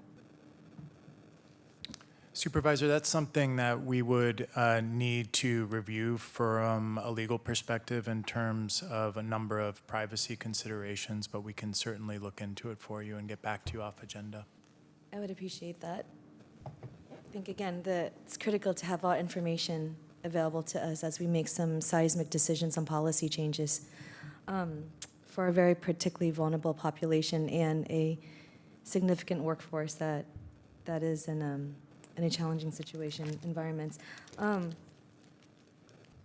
know this question was asked before. It's probably gonna, and this is not to put you on the spot, or anything, it's just to also signal this is something that I'm trying to understand, and that's going to be continued in conversations with you, Sheriff, and also the designated members of your team. Is that for the times that tasers were pulled, what were the implications of it not being used? And I know that that's been asked different ways on this dais, but it seems to. We're not asking you to be able to be a mind reader or fortune teller, but if there are any data points based on your expertise that could help us understand what would have happened had a taser not been deployed or drawn at the time, it would be very helpful for the ongoing discussion on this policy matter. Yeah, I mean, just briefly, I think we can do our best to try to articulate, and again, I think I mentioned it earlier, is that it'll be very difficult to prove what would have happened because that's predicting the future. But again, from what we've seen, in those incidents where the taser is taken out of the holster and the warning arc is activated, very quickly do these incidents stop. So again, full speculation is because of the quickness of the stoppage of these assaults, I have to suspect that less injury is occurring to the victim, because if we didn't intervene or de-escalate it through that, there would be continued assault towards that particular person. But again, all of that is speculation. I'll never be able to say how many more seconds the assault would have occurred, but past practice has shown us that usually these assaults continue until something stops them.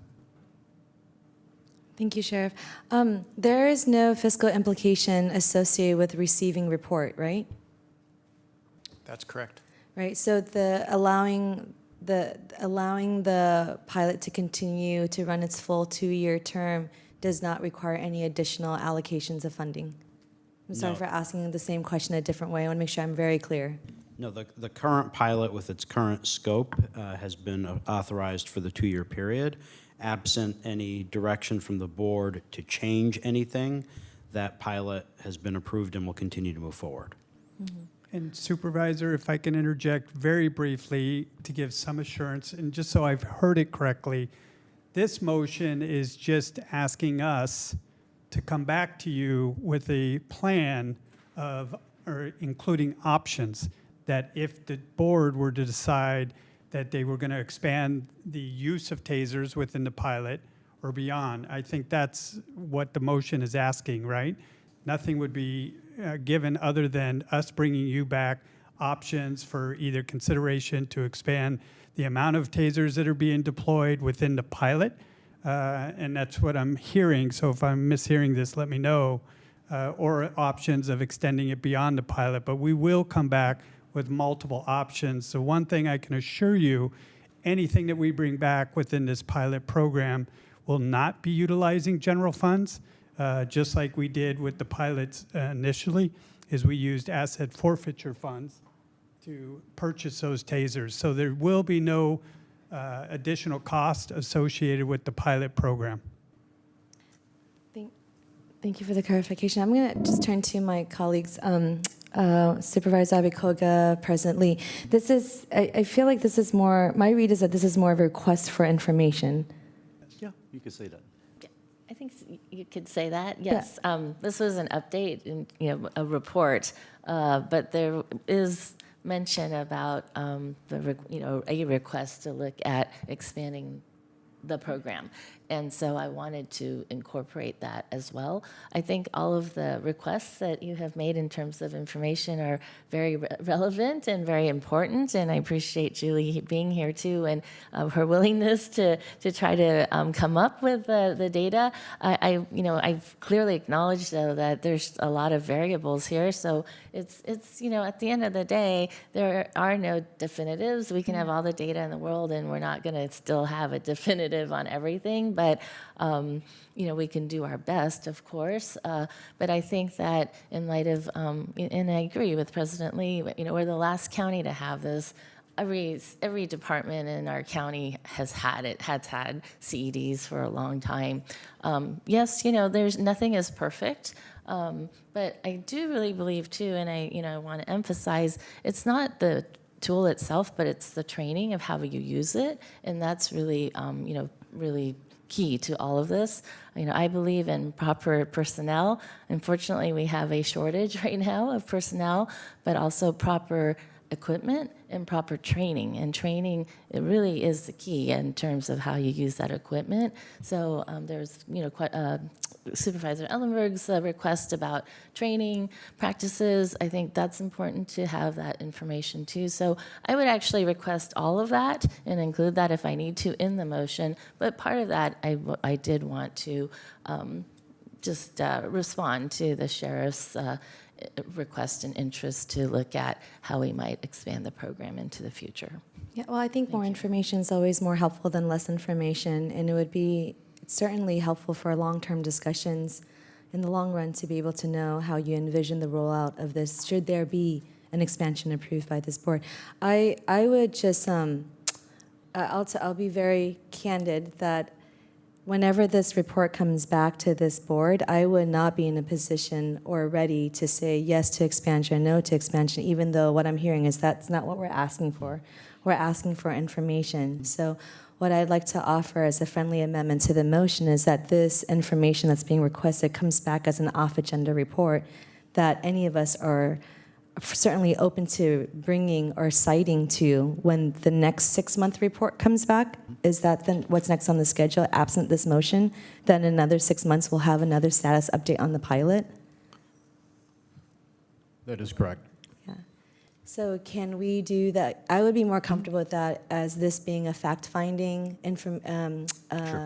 action, and that we receive more information. So getting an informational report back, and also being able to make it a confidential report will certainly give room to our staff in the sheriff's office to add in additional information that is critical to future policy decisions, but not something that we could readily share to the public. Are we amenable to that? Yes, I'm okay with that.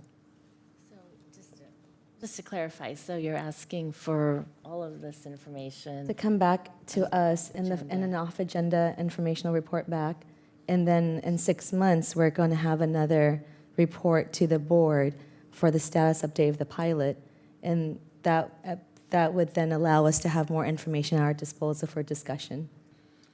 And including a plan for? I mean, the off-agenda, I mean, whatever scenarios, Sheriff, you and your department would like to offer, include for consideration would be in the off-agenda report back. I'm not changing the contents of the request, so the information is being requested. I'm asking for a change in the format so that it's an off-agenda, that it gives more room for confidential information to be shared, and it serves as really what I feel is your true intent is for information, correct? Yes, that's fine. Yes. Thank you.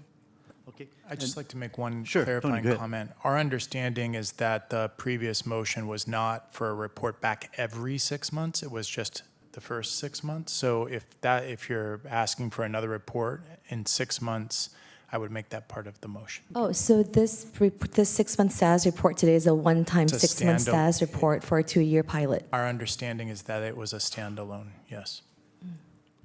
What was the plan, if I could ask through the chair?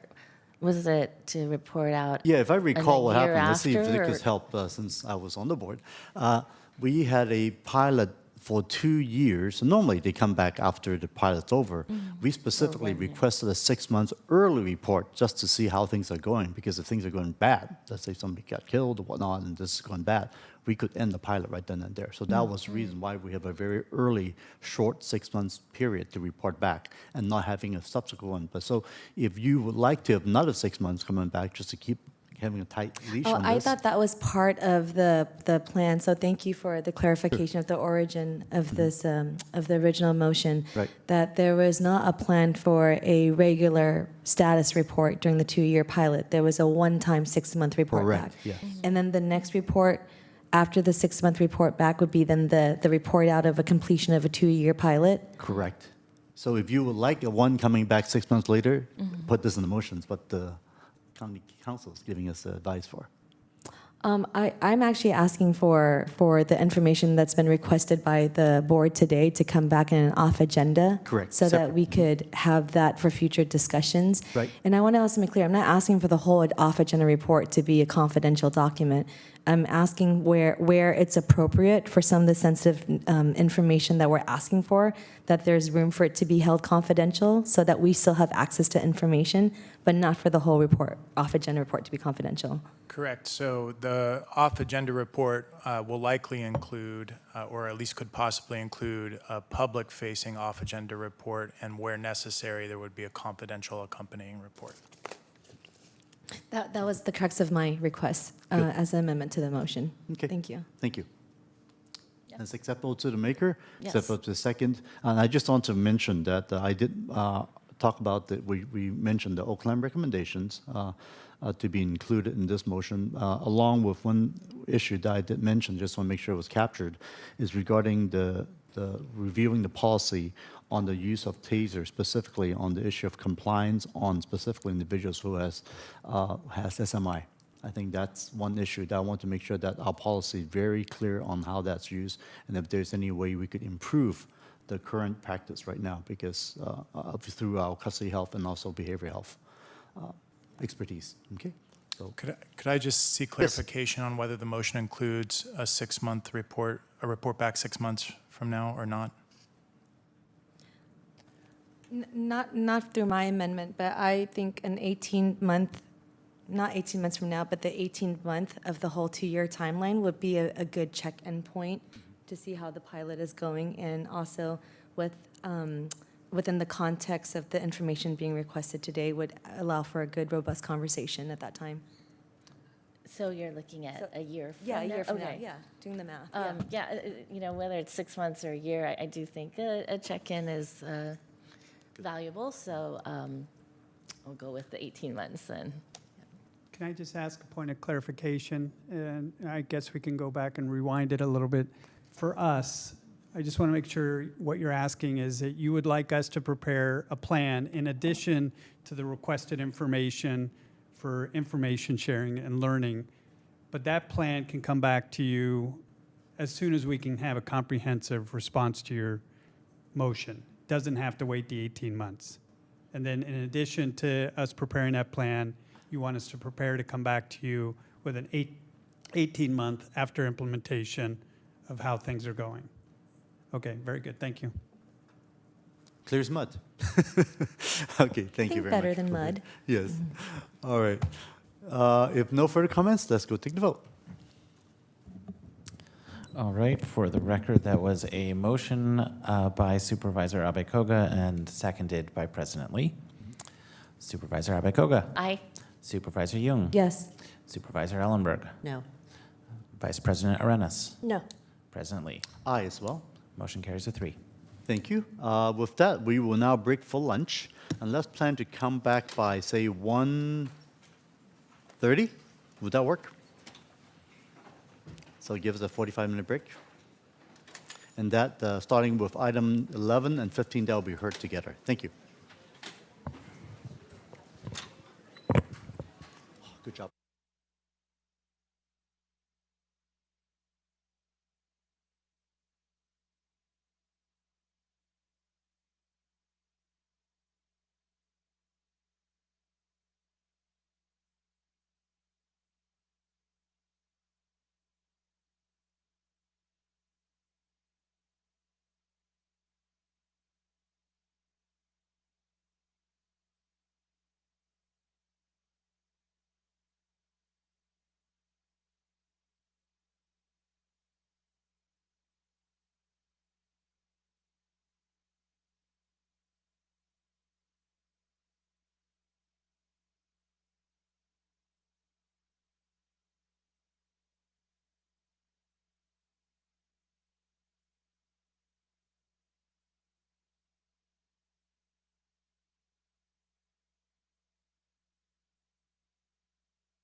Okay, good afternoon. It's now 1:30, and we're going to adjourn. We convene our meeting, and moving to item, I believe, is 11 and 15 being heard together. But to establish a quorum, let's do a roll call. Supervisor Abekoga? Here. Supervisor Jung? Absent. Supervisor Ellenberg? I'm here. Vice President Arenas? Here. President Lee? Present, good afternoon. You have a quorum. Thank you. As I said, we're going to start by 11 and 15. President Lee, I items to think be we're on heard item 10, no? Oh, I'm sorry. I think we actually put down 11 and 15 to be heard after 9. I think that's why we had that. Okay. Yeah, so let's do that first, okay? All right.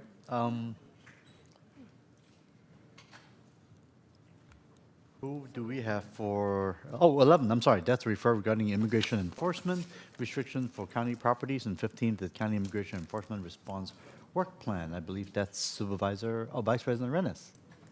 It's yours. 11, 15. 11. Okay, so sorry. I got confused for a second. Okay, so I am introducing this referral. I know it's something that we probably already understand to be true for us as a community, and that is to not allow ICE to be on our properties to carry out their work, because we have no obligation to the immigration enforcement activities that they're responsible for. And so this referral really is in conjunction with Councilmember Ortiz, Candelas, and Kamei from the city, who really wanted to duplicate what they saw in Chicago. And that is just to be bold about what it is that we allow and don't allow on our city properties. And it's terrible that we have to get to this point where we are delineating that we control our properties, and we restrict immigration enforcement activities on our properties, including parking lots and things of that sort. And it's really important for us to do this because I think it tells our community that that even an item like this is really important, to put signage on our properties and say that immigration enforcement is restricted. Obviously, it's not prohibited, because we can't, we will follow the law, and if there is a warrant, a legal warrant for somebody, obviously those agents can come on site to the property and detain the person that they're looking for. This is really in the spirit of standing with our community and letting our community know that we want to make sure that we are not somehow inadvertently responsible for and helping carry out some of the immigration enforcement activities, like the staging and the processing and surveillance. And so part of it is just creating that signage, allowing also maybe the business owners to carry out that signage as well, and inform our businesses of their rights, as well as creating some personal space on site so that it is kept private and not for public use. All of these things are really just strategies to ensure that we continue to hold on to our rights. And then that, of course, is on a business and obviously as a municipality at our level. So I'd love Do you have a to- motion? You want to I'd make love it? to, I was just about to do that. I'd love to ask my colleagues to support this and make a motion to approve this referral. The administration? Okay, moved, and yes, go ahead. Second. Second, Awesome. Vice President Young. Okay. Now, I want to go straight to item 15 as well, David, regarding the enforcement response work plan.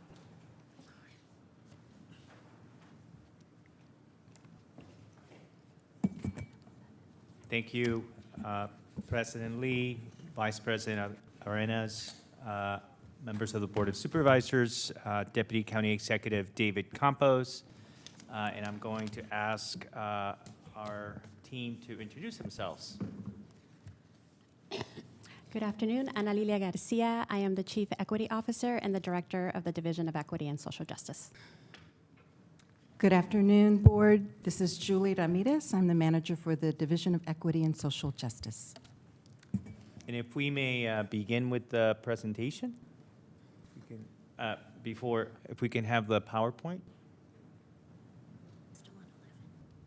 Thank you, David. And as Julie sets that up, I will be providing the board with a brief overview of our Immigration Enforcement Response Plan, which, oh, yes. Yes, sorry, before we do that, I just want to begin by thanking Supervisor Young, Supervisor Arenas for this referral, and to their offices for working with us as we're putting together the response to the referral. We also want to thank members of the community that have been working with us in this effort.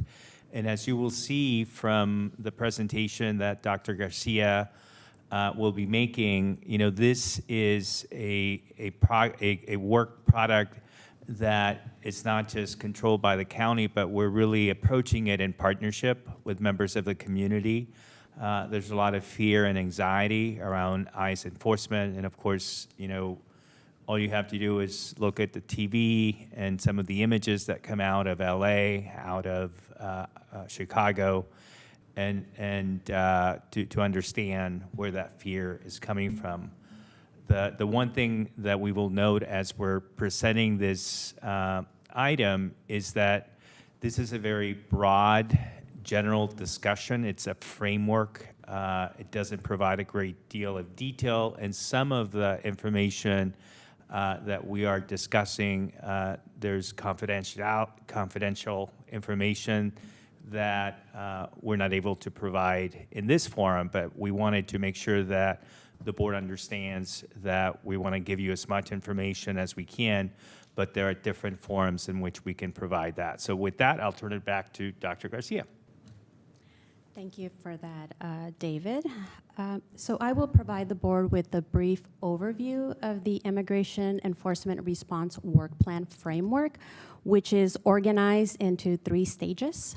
The first highlights the county's existing and ongoing preparation efforts. Stage 2 highlights a proposed tiered community and county response, followed by stage 3 of the work plan, which describes post-event process consideration. It's important to note that the work plan framework is in response to federal immigration enforcement, including increased federal actions. And it is in that spirit that the Immigration Enforcement Response Work Plan framework really builds on the existing work, the commitment of this county work based on the board direction. It emphasizes rapid coordination among county departments and CBOs, and was informed in partnership and with partners, some of which are here today, representatives from the Rapid Response Network and IPEN, as well as information shared to us by our counterparts in LA County as the Division of Equity and Social Justice, in partnership with IGR and OCPA, had an opportunity to have a conversation to glean lessons from their own response and how we could localize those examples. Next slide. Now, stage 1 of the work plan highlights existing county preparation efforts to respond to the harmful rhetoric and policies of the current federal administration. What you see on the slide is an example of the 5 strategies that we highlighted in the legislative file. Examples of activities in each of these include the litigation efforts to protect the rights and interests of our communities, the legislative efforts under the leadership of David Campos focused on protecting our immigrant communities, our deep partnership work, as evident by the investment of $8.1 million by way of 25 county contracts to support direct immigration legal assistance, outreach, and education, as well as the Rapid Response Network. The work to protect and support our families and children that have been impacted, that is being led by the social services agency, as well as the work led by OCPA with the One County, One Future campaign. Now, stage 2 of the work plan outlines a framework for the board's consideration with a proposed tiered community and county response across 4 key tiers of federal immigration enforcement activity. Tier 1 is focused on targeted enforcement. That is targeted federal immigration enforcement activity tied to specific individuals. And what we are hearing locally, anecdotally from our partners, is that we are observing an increase in targeted enforcement at the ICE offices during check-ins as well as the courthouses, and we have seen a decrease in neighborhood-level activities. Tier 2 highlights non-targeted enforcement, which we define as federal immigration enforcement activity that leads to arrests and detentions, but it is contained to a single location, such as a work site or a shopping center. Then Tier 3, enforcement in sensitive non-public spaces, which we define and explain as enforcement activity that expands into non-public spaces once considered safe zones, such as schools and hospitals and shelters. Tier 4 is mass raids, which is defined as large-scale unconventional enforcement operations that involve significant number of federal agents varying in their tactics and enforcement tactics. And these actions can span multiple days and locations, which may result, these mass arrests may result in family separation and community fear, as well as civil unrest. Now, in stage 3 of the work plan, we focus on the post-event process and really shifting our attention and focus to community restoration and healing. Some of the activities included here are our continued work in deep partnership and collaboration with our community partners and other local entities, focusing on family reunification, providing behavioral health and trauma services, ensuring that children remain engaged in their school, and also stressing the importance of coordinated, clear, and compassionate messaging to the community, as well as offering support to our county employees who may also be impacted or affected by the event in question. Now, in summary, the county has an opportunity to expand its preparation in a number of areas, including continued coordination with our community partners, continued communication about our resources and supports available for households impacted by detention and deportation, continued preparation on behalf of our county, and our assessment of our existing immigration contracts to remain nimble and flexible to be most responsive to households impacted by detention or deportation. That concludes my presentation, and I will hand it back over to David Campos. Yes, thank you. And I would simply close by noting that, as Dr. Garcia noted in the presentation, in putting together this framework, we really did rely a great deal, not only on community partners, but also the input that we got from LA County and folks in that county and city, because there are many things that they learned as they were facing the mass enforcement that we saw, and that really allowed us to look back and hear from them some of the suggestions in this approach. And as there is conversations of ICE presence here, we are grateful that they have shared that information with us. So this is a framework that outlines the work that has been done, work that needs to be done, and we look forward to any guidance that the board has in terms of the approach, and of course look forward to continuing the ongoing conversations as this item develops based on what comes out of Washington, D.C. Thank you, David. Rhonda, how many speakers do we have on this item? I currently have 14 speakers in chambers and 1 online. Just 1 minute each. All right. We'll call a group of you up at a time. You may speak in any order. And this is for both item 11 and 15, just to make sure. Correct. Okay, thank you. All right, we are now closing the speaker queue. Please come forward. Gianella Ordonez, Samantha, Carmen Manny, Jeremy Barus, Lucilla Ortiz, Ms. Rain Mendoza. You could just come up. You don't have to be in that order. If your name's announced, you could just come up and speak when the podium's open. So any one of you, please come up.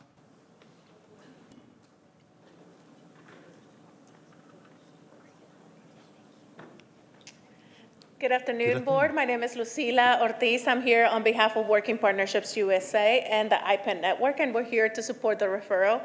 And we want to thank the leadership of Supervisor Arenas for taking a step forward in making sure that in the threats, the increased threats that we're hearing towards our community right now, that local leadership is doing everything possible to make sure that our communities are feeling protected and they continue to uphold the values of the county to be a welcoming community for all and respect the dignity of all the immigrants that make Santa Clara their home. You know, I'm a first-generation immigrant myself, and I know that my family has been feeling the impacts of the threats that are coming in here, and it's really heartwarming to see leaders like you make sure that you're passing items like this to make sure that my family is safe. So thank you. Thank you. Next, please come up. Hi everyone, my name is Samantha and I'm speaking today as a patient organizer with Latinas Contra Cancer. I work directly with immigrant families navigating cancer treatment, chronic illnesses, and the trauma of being excluded from care. Many of the people I support are afraid to enter hospitals, clinics, or even public health events because they fear immigration enforcement. The fear doesn't just harm an individual, it undermines public health, trust, and safety for entire communities. I strongly support item 11 to draft an ordinance restricting the use of county-owned and county-controlled properties for immigration enforcement activities. Our public spaces, especially those tied to health and healing, must be places of safety, not surveillance. Thank you.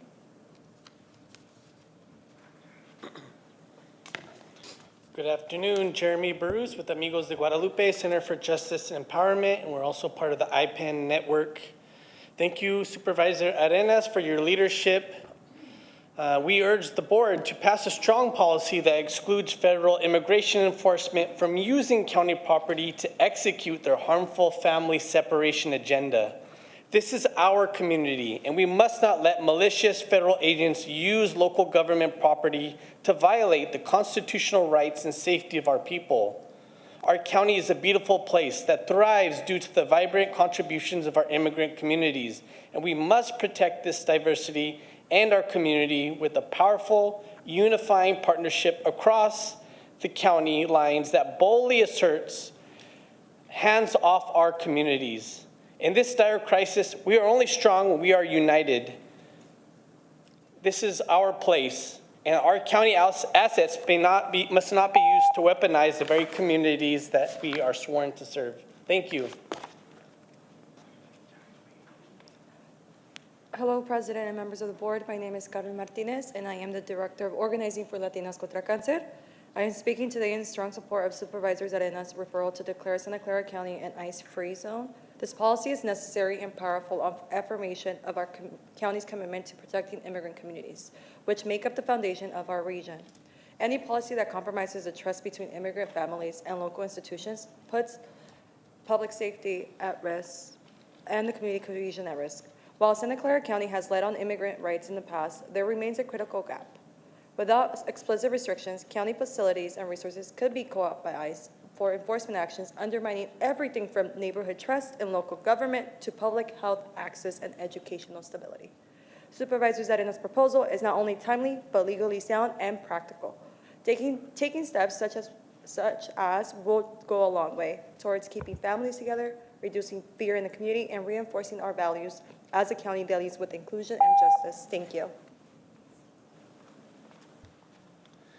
Hello, good afternoon. My name is Ms. Ryan. I'm with Amigos de Guadalupe, Center for Justice and Empowerment, and I'm here to say thank you because as an immigrant, it feels so good that the county is taking these steps to keep all of us protected.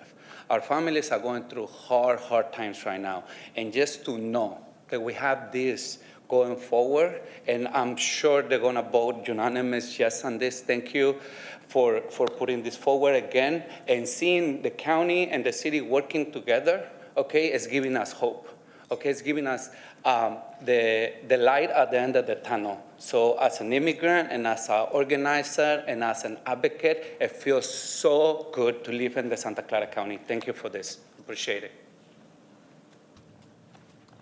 Can I call the next few people forward? Joanna Becerra, Yolanda, Maritza Maldonado, Akimi Flynn.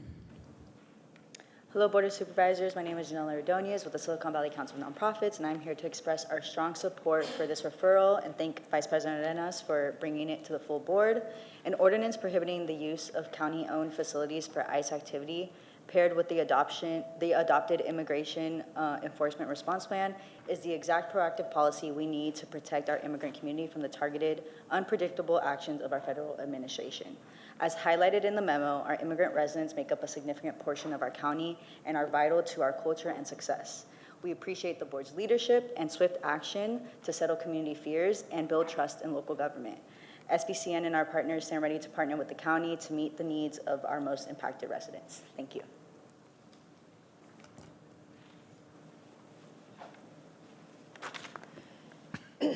Hola, buena tarde. Mi nombre es Joana, soy líder del Grupo de Justicia Migratoria de Amigos de Guadalupe y vengo a hablar en representación de una compañera que no puede venir aquí a poder dar su testimonio.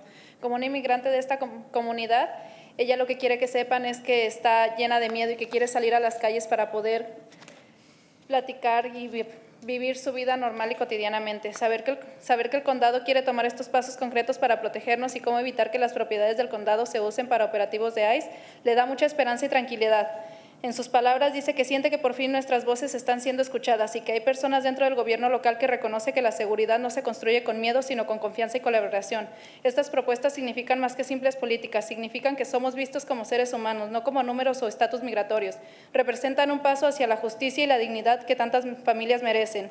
Nosotros en Grupo de Justicia Migratoria de Amigos de Guadalupe tenemos un lema, el barrio salva al barrio, y nos da mucho gusto de ver que el condado está con nosotros. Tengo una última pregunta para ustedes. ¿Se puede? ¡Se puede!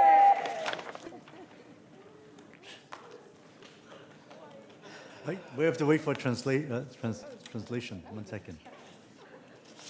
Good afternoon. My name is Joanna, and I'm a leader of Amigos de Guadalupe, and I'm in representation of a friend who is not able to testify today. As an immigrant, we know that we live in fear, and we want to go out of the streets and live our normal life. We know that this county is protecting us and is avoiding the use of the facilities or everything in the county to that all the facilities and all the county is not used for ICE purposes. In her own voice, she's saying, now I'm able to feel that my voice is being heard. And we live in a local government that we want to live in a local government that is not. We are not able to live in fear, but with trust. We are not only useful for policy and status immigration numbers, or we are not just numbers. We are people, and we are the community. And as Amigos de Guadalupe saying goes, is the neighborhood saves the neighborhood. Thank you very much. Hola, buenas tardes. Mi nombre es Yolanda y vivo en Milpitas. Soy líder comunitaria del Grupo de Justicia Migratoria con Amigos de Guadalupe. Incito al Condado de Santa Clara, Ciudad de San José, a aprobar una política firme que excluya a las autoridades federales de migración del uso de las propiedades del Condado Ciudad para ejecutar su agenda de separación de familias. Esta es nuestra comunidad y no debemos permitir que agentes federales maliciosos utilicen las propiedades del gobierno local para violar los derechos constitucionales y la seguridad de nuestra gente. Nuestro condado es un lugar hermoso que prospera gracias a las vibrantes contribuciones de nuestra comunidad migrantes y debemos proteger esta diversidad y a nuestras comunidades. Con una alianza poderosa que funcionará, abarca a las fronteras de ciudad y condados, afirmando con valentía, no intervengan a nuestras comunidades en esta grave crisis.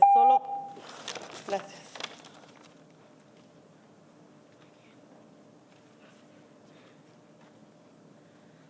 Good afternoon. My name is Yolanda, and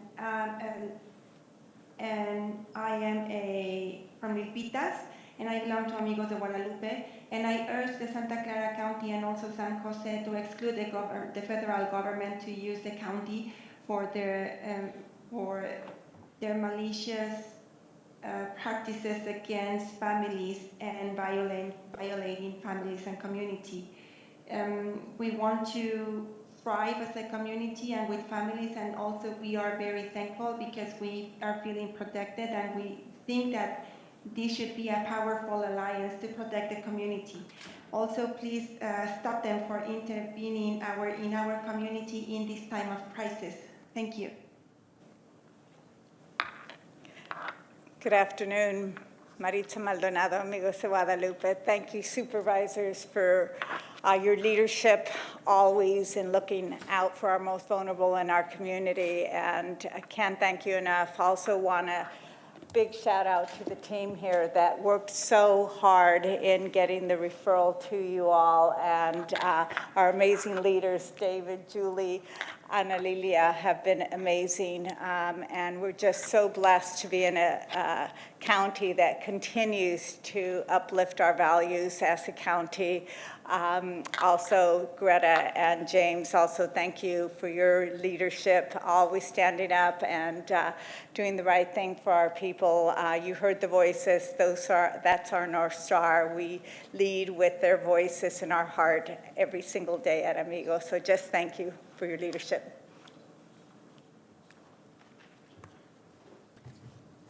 We'll call forward the final four in board chambers: Vera Diana Jimenez, Mary, Ellie, and Powell. Go ahead. Hello, Akemi Flynn with the Immigrant Protection and Empowerment Network, IPEN, based at Amigos, and with many, many partners, including the county. And just want to voice strong support for both of the items. And thank you very much to Supervisor Jung and Supervisor Arenas for your leadership in moving these items forward, and for the strong commitment from all of the members of the Board of Supervisors. We have heard you time and time again, your deep commitment to our community being one county, one future together.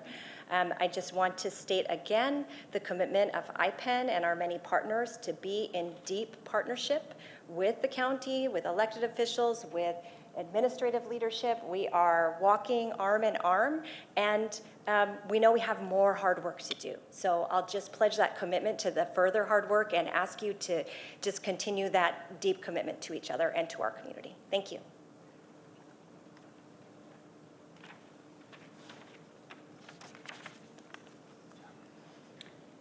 Hola, buenas tardes. Soy Eli. Soy mamá de 5 hijos y soy una líder de PAC. Fui víctima de violencia doméstica y vi con mucho dolor cómo esa situación afectó a mis hijos. Tuve que escapar de mi país debido a la violencia y las amenazas de muerte. Al llegar aquí muchas veces sentí que no tenía fuerzas para seguir adelante.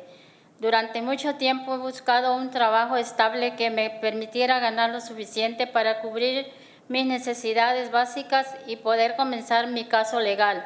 Pero debido a mi estatus migratorio no he podido conseguir un buen empleo. Desde entonces ha sido muy difícil para mí tener acceso a un abogado. Estuve en listas de espera en varias agencias que ofrecen servicios legales a personas de bajos ingresos. Aunque en un momento logré hablar con un abogado, no pude continuar con mi proceso porque no tenía cómo pagar la parte que me correspondía cubrir. Gracias. Good afternoon. My name is Ellie, and I'm a mother of 5, and I am a member of PACT. And my children have been, I have suffered from family violence, and my children have been affected because of this. I had to escape my country, and I was threatened, and I was even thinking that I was not strong anymore to continue. But it has been a long time, and I have been working for a stable work in order to cover my basic needs. However, my legal status is not enabling me to find a good, proper work. This is because of my immigrant status.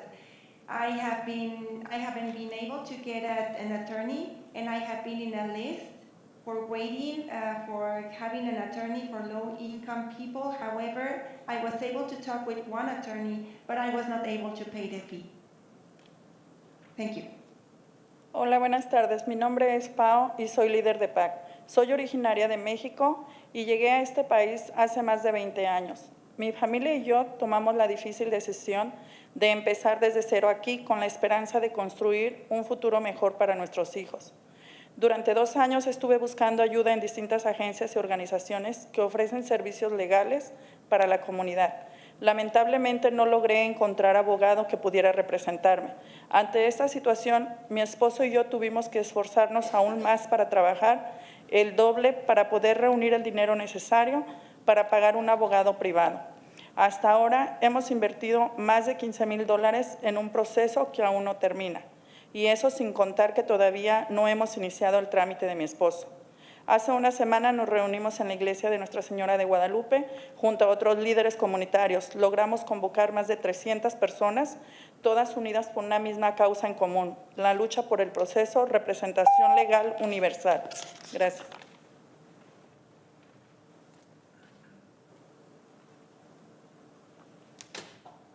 Hi, my name is Pao, and I am also leader of PAC.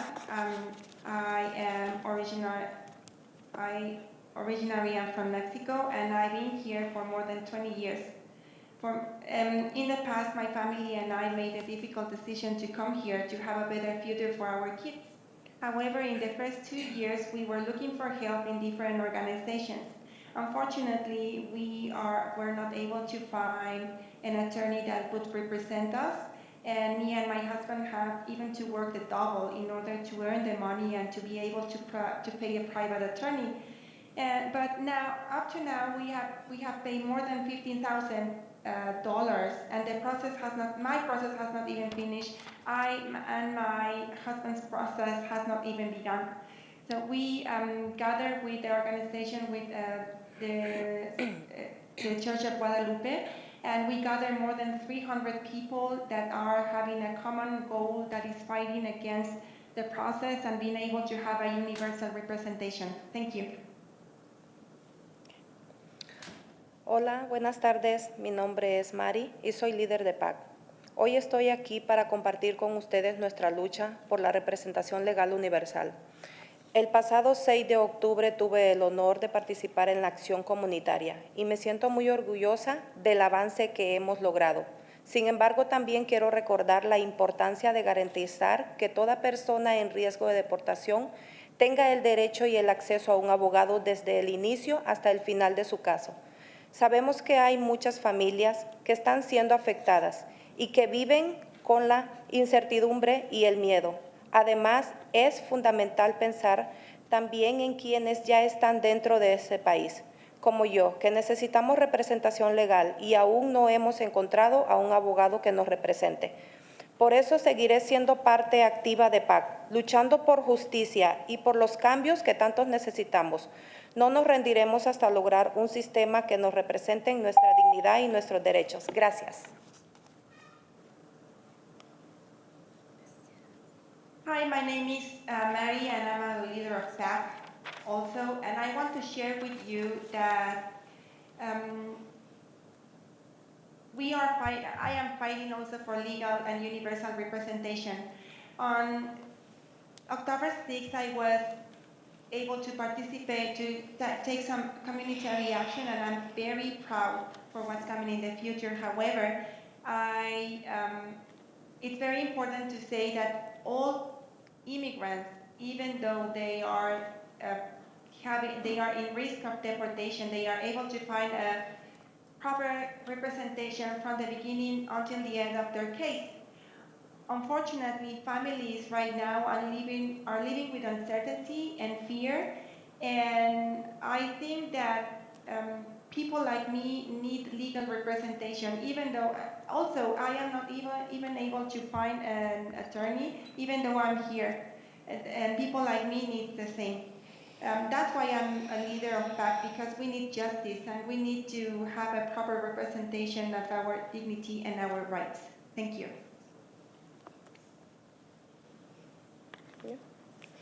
Hola, buenas tardes. Mi nombre es Viri, soy organizadora con PAC y también formamos parte de IPEN. Hoy quiero compartir con ustedes el dolor y la tristeza que escucho de cada persona con la que hablo como organizadora. Muchas personas me cuentan cómo es su preocupación al no poder encontrar un abogado, un representante para sus casos. Me han dicho que se han presentado en lugares donde hay servicios de abogados, pero más sin embargo no han recibido su caso. Es muy difícil escuchar eso y más cuando expresan impotencia por no poder iniciar ese caso legal. También he conocido otras personas en la iglesia que han sido impactadas por ICE, donde familiares cercanos han sido arrestados y han estado en un momento donde no pueden tener acceso a un abogado. Entonces, pues a mí me gustaría mucho agradecer todo el esfuerzo que ustedes están haciendo en su labor representándonos y reconocer pues que debemos proteger a nuestra comunidad, que es algo muy importante para nosotros, y mantenernos unidos. Muchas gracias. Thank you. And our speaker on, oh, I'm sorry. Go ahead with the translation. My thank you. apologies. Good afternoon. My name is Bidi, and I'm also leader of PAC and IPEN. And I want to share with you that I feel very sad and powerless because I have talked with many people about their case as an organizer. And a lot of population are living with concern and because they are not able to find an attorney to represent their case. Also, and that's why they are feeling a lot of frustration because they are not able to have a legal representation of their case. I have also known many people at the church that have been impacted by ICE, and they have been arrested and they have not able to have access to an attorney. That's why I want to thank you for your effort in order to represent us and also to recognize that we need protection in the community and need to remain united. Thank you. Thank you. Now we will go to our online speaker, Kimberly Wu. We've asked you to unmute. Hi, can you hear me? Yes. Good afternoon, Honorable Supervisors. I'm Kimberly Wu, and I serve as Community Organizer for SIREN, which stands for Services, Immigrant Rights and Education Network around Santa Clara County and part of IPEN. We strongly support the county's referral to an immigration enforcement plan and strongly support Santa Clara County in creating a strong policy that excludes federal immigration enforcement from using our county's property to execute the harmful separation agenda. In recent months, federal enforcement and ICE agents have been terrorizing the streets to kidnap our neighbors, separate children from their parents, and abuse our residents. And while our immigrant communities are facing constant attacks, we are only strong when we are united. And we must use every tool to proclaim that this is our place, and county assets must not be weaponized against the very communities they are sworn to serve. Thank you to Supervisor Arenas and Councilmembers Ortiz, Condelas, and Kamei for unifying the partnership across city and county lines to prioritize the safety of all. And this concludes the speakers that had their hands raised before we closed the queue. All right, thank you so much. We'll go ahead and close the speaking queue. Vice President Arenas. Thank you. I want to just thank all of the speakers that have shared a lot of their stories and the pain that they see in the community as they are also facilitating support and help for those who are coming to them. And les quiero agradecer el tiempo que tuvieron para estar aquí con nosotros. Yo sé que ustedes compartieron el dolor que refleja la comunidad cuando hablan ellos con ustedes, también la propia tristeza y frustración de sus propias historias y vidas, ¿verdad? Pues no son historias, pero son nuestras vidas. Les quiero agradecer porque yo sé que mucha gente, como una persona que reflejó en el testimonio, que no sale de su casa, ¿verdad? Esa es la verdad, es que no salen de su casa. Y me dio una gran tristeza saber que lo que antes mis papás pensaban que era un ¿cómo se dice? Un boogeyman, una monstruosidad. ahora es una realidad en lo que estamos viviendo, ¿verdad? Y con que son unos tiempos muy difíciles, muy diferentes. Y les quiero agradecer el valor que tienen ustedes para estar con nosotros, y no nomás por eso, pero para el servicio que les dan a las personas. So just thank you for the service that they're providing. They did share, there was one testimony that said that they were reflecting the comments of somebody else because they're afraid to leave their home. And this is where we are, right? We are no longer, in my parents, we, as Latinos, we have a different immigration story. That's just the truth. We have a different immigration story, and because of that, it really creates restrictions in terms of how we can access work and school and integrate into a community, and you heard it through some of the comments that you heard today. And so I think with that, your team, David, has come up with just some wonderful ways to integrate the needs and addressing, really seeing our community for who they are, right? And not pretending that the problem is lesser than what it is. I did say, you know, my parents, I grew up with this boogeyman idea of ICE. Back then, they called them the migra. And my parents were legal residents for forever, and then became citizens, but yet even with them, they had this boogeyman. Like you wouldn't answer the door. You couldn't answer the door because you just never know. But that's what fear does to you, right? When you grow up in a community that you just don't want to create problems, right? You just want to do what you need to do. My parents, I think, achieved the American dream a number of times because they not only purchased their own home, something that working families can't do anymore, but they helped some of us also acquire that American dream. And so that kind of generational wealth and health is stunted, really, for our community in a way that I don't think many folks can appreciate or understand, because once you come to this country, you are expected to succeed. And the success means that now you are creating that generational wealth, but there's lots of folks who are stuck for really valid reasons. And so one of the things that I heard many of the speakers talk about was the legal assistance, right? And so this is one of the things I want to ask you about, David, but before I move forward with that, I just want to thank my colleagues for all the support that you've had for our community, understanding that unfortunately, the president targets brown people in a way that is just so vile. And you've understood that, and you've supported us and supported me. And of course, Supervisor Young for standing with us and recognizing the community, of course, that you represent, and that this means so much to you as well, because we all have an immigration story. It's all very different, right? And I don't think anybody here has been here longer than indigenous people have. So we're all immigrants. And sometimes I really resent saying immigrants, because we are all immigrants, right? We were trying to, thank you. We're trying to separate ourselves, or somebody is trying to separate us from the rest of the community, and our own humanity is what it really entails. And so anyways, I wanted to just thank you, Supervisor Young, for, this is your first year, and you didn't cowered in something that is so controversial, right? And I didn't think you would. There's no moment that I would think that you would.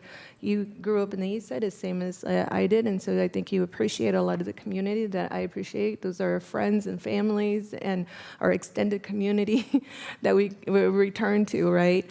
And so it really warms me in a way that you all just quite can't understand, because we do this for many different reasons. I do this for my parents. I do this for my family. I do this for my community. And a lot of the times I feel like it's a very selfish, self-centered approach to do right by our community, right? Because we have to sell ourselves as electeds and get voted in. So it's very self-centered. But I think for many of us here, it's a very selfless act of courage to serve, especially during these times. And you may not have gone through that process of being elected, but it doesn't take away. You are also standing strong with us. And so I just wanted to thank you for the work plan, for all of the work that that goes into, this tiered approach and very thoughtful approach. I know that you have your own stories in terms of what this kind of immigration support can mean. And I wanted to hear from you, obviously we're trying to get to legal support, right? We're trying to make sure that we build confidence in our community, that we integrate with a lot of media and campaigns. But what are you hoping to see in the end with the work plan and with the work that you're doing? If you could help summarize that for our community. Sure. Thank you very much, Supervisor Vice President Arenas, and to the entire board and to the people who spoke. And one thing that I will note in listening to some of the public comment about people who could not access an attorney, we are spending $8.1 million in legal services. So I would want to follow up with those individuals. And I know that we have representatives from the community-based organizations that are doing a lot of the work to make sure that we're doing everything we can to give them the legal representation they need. And if there's a reason why that's not happening, we'll follow up just to make that clear. I love that. Is there a path for us or a number that people can call to figure things out? So say if the Rapid Response Network connected them, but for whatever reason, they just didn't get that legal Well, we have a aspect? website. Our website has very detailed information and has multiple languages on all the resources that are available to immigrants in Santa Clara County. As we know, 41% of the population is immigrants, so we have those resources, and maybe we can sort of put what's the address for the website? And I know we have OCPA here. It's a One County, One Future That's easy address. to So, remember. Yeah. so in terms of a vision, what I would say is that from the perspective of administration, we are following the directive that the board issued, and that's a directive that comes from a number of actions taken by the board. There is the referral, Supervisor Vice President Arenas, that you submitted just about a year ago. There's also actions that allocated funding. But from our perspective, our goal is for the County of Santa Clara to do everything it can based on the board's directive to be supportive of the immigrant communities that are being targeted. And that means, one, beginning by looking at what the county organization can do, and that is, if you look at the 3 tiers, the first tier, a lot of that work has focused on the county agencies, right? And that's why we saw, the legal actions that county council has taken. We're leading any other local government in terms of the number of actions that have been taken. IGR, the Intergovernmental Relations Office, has put forward a legislative agenda that tries to pass legislation to protect our immigrant community. We also have work that County Council has been doing with our public school system, the 33 school districts, to provide Know Your Rights training. Then you have the work that the Social Services Agency is doing in protecting the rights of children and families and preparing a family preparedness package that has been distributed. Then you have our hospital and health and hospital system that has been training its staff to make sure that there is protection of folks that are in the hospital system and that they follow certain protocols so that if there is ICE presence in the hospital system, that people know how to react to that. And so in that tier 1, you see different actions that the county agency has been taking, right? We also know that that work doesn't happen in a vacuum, and that we also have to take into account what community is doing. And that's why we're, in the way that the framework is structured, you have the county response and then you have the community response, right? And we work very closely with IPEN. We're actually a part of that collaboration, and we attend meetings on a regular basis. we also work with other local government partners, including the city of San Jose, and we're sharing information to make sure that as the largest city, that they understand what's happening with us. And of course, we're trying to also share that information with other of the 15 cities. You know, I just went to the city of Mountain View and did a presentation on some of the work that we're doing. So that's tier 1. And tier 1 really focuses on the targeted enforcement. And what we mean by targeted enforcement is what we have seen, which is that ICE has someone's name that they're going after. There's perhaps a deportation order, you know, so they're focusing on individuals, right?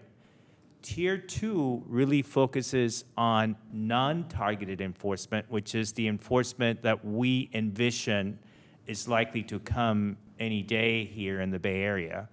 And that can range from perhaps traffic stops, perhaps going to a work area, perhaps going to a Home Depot, which we have seen in other jurisdictions, all the way up to mass raids, massive raids, right? And that is, tier 2 is work that we are right now doing to prepare for that level of enforcement by ICE. And again, focusing on the county organization, what we're doing as a county, and then what the community response will be in relation to that. And so that's what we're working on right now. Now, based on reports that there may be federal presence in the Bay Area in the near term, you know, we're trying to expedite that response and trying to prepare as quickly as we can for that eventuality, which it seems to be happening in the near future.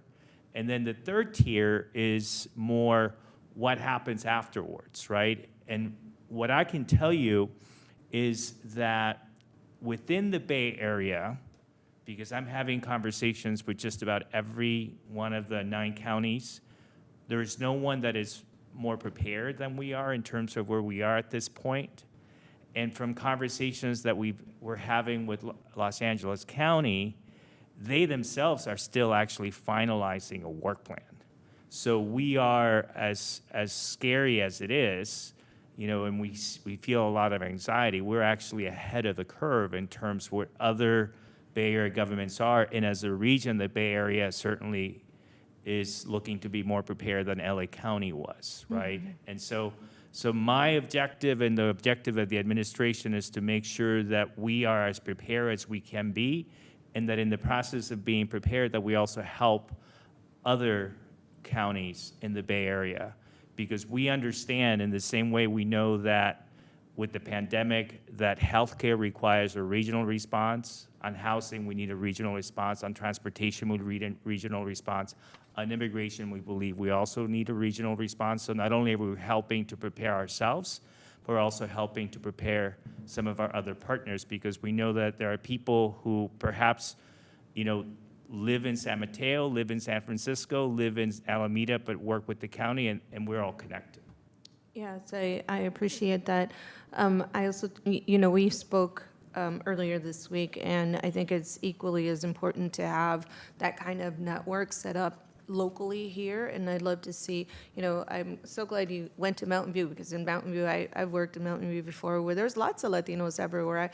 We're redlined into certain parts of the county, and we're joyful to be there, but we also live everywhere. We live in Palo Alto, we live in Mountain View, and that's kind of closer, the northern part, right, to San Francisco, and I'm afraid that if we don't prepare those areas for what we expect maybe in the east side or in South County, that they're going to be left unprepared, right? And that is absolutely scary for folks.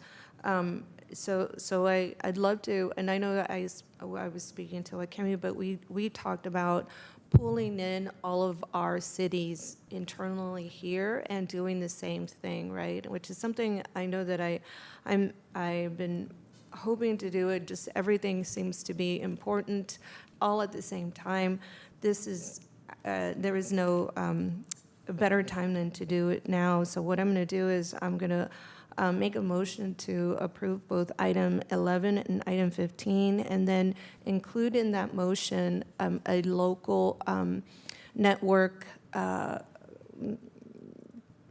meeting, whatever we want to call it, conference, work plan, study session, whatever it is that we want to do. I'm open to what our partners feel it is appropriate, but I want us to lead that so that we can also ensure that we know what we're doing here. We may know, you may know very well know, and some of our partners may know, but if the electeds in the northern part of the county or in the southern part of the county don't know, then we are no better for it. So anyways, that is my motion. And before somebody seconds it, I just want to thank you once again. I know that there's a lot of work to be done. I'm asking you for more work because, as you can see, the fire is going to roll downhill to us, and we are unfortunately going to catch fire at one point or another. We cannot be in a vacuum. We know we're not special. We're just like any other city that's dealing with all of these issues. What sets us apart is the work that you're doing, the work that Supervisor Young and I have thought about, but really you're carrying out on our behalf, and our service providers and our partners are carrying that work out, carrying the work every day. And so I want to thank you for doing that, because really you are all, we get to have our name in the news article, but really it's all of you who are doing the work, and I want to thank you for that, because there's a lot of heart and soul that goes into every interaction that you have with people. It takes a lot of energy from you, and we want to make sure that we also highlight you and for the work that you're doing. And reinvigorate you with support, hopefully. So anyways, that's my...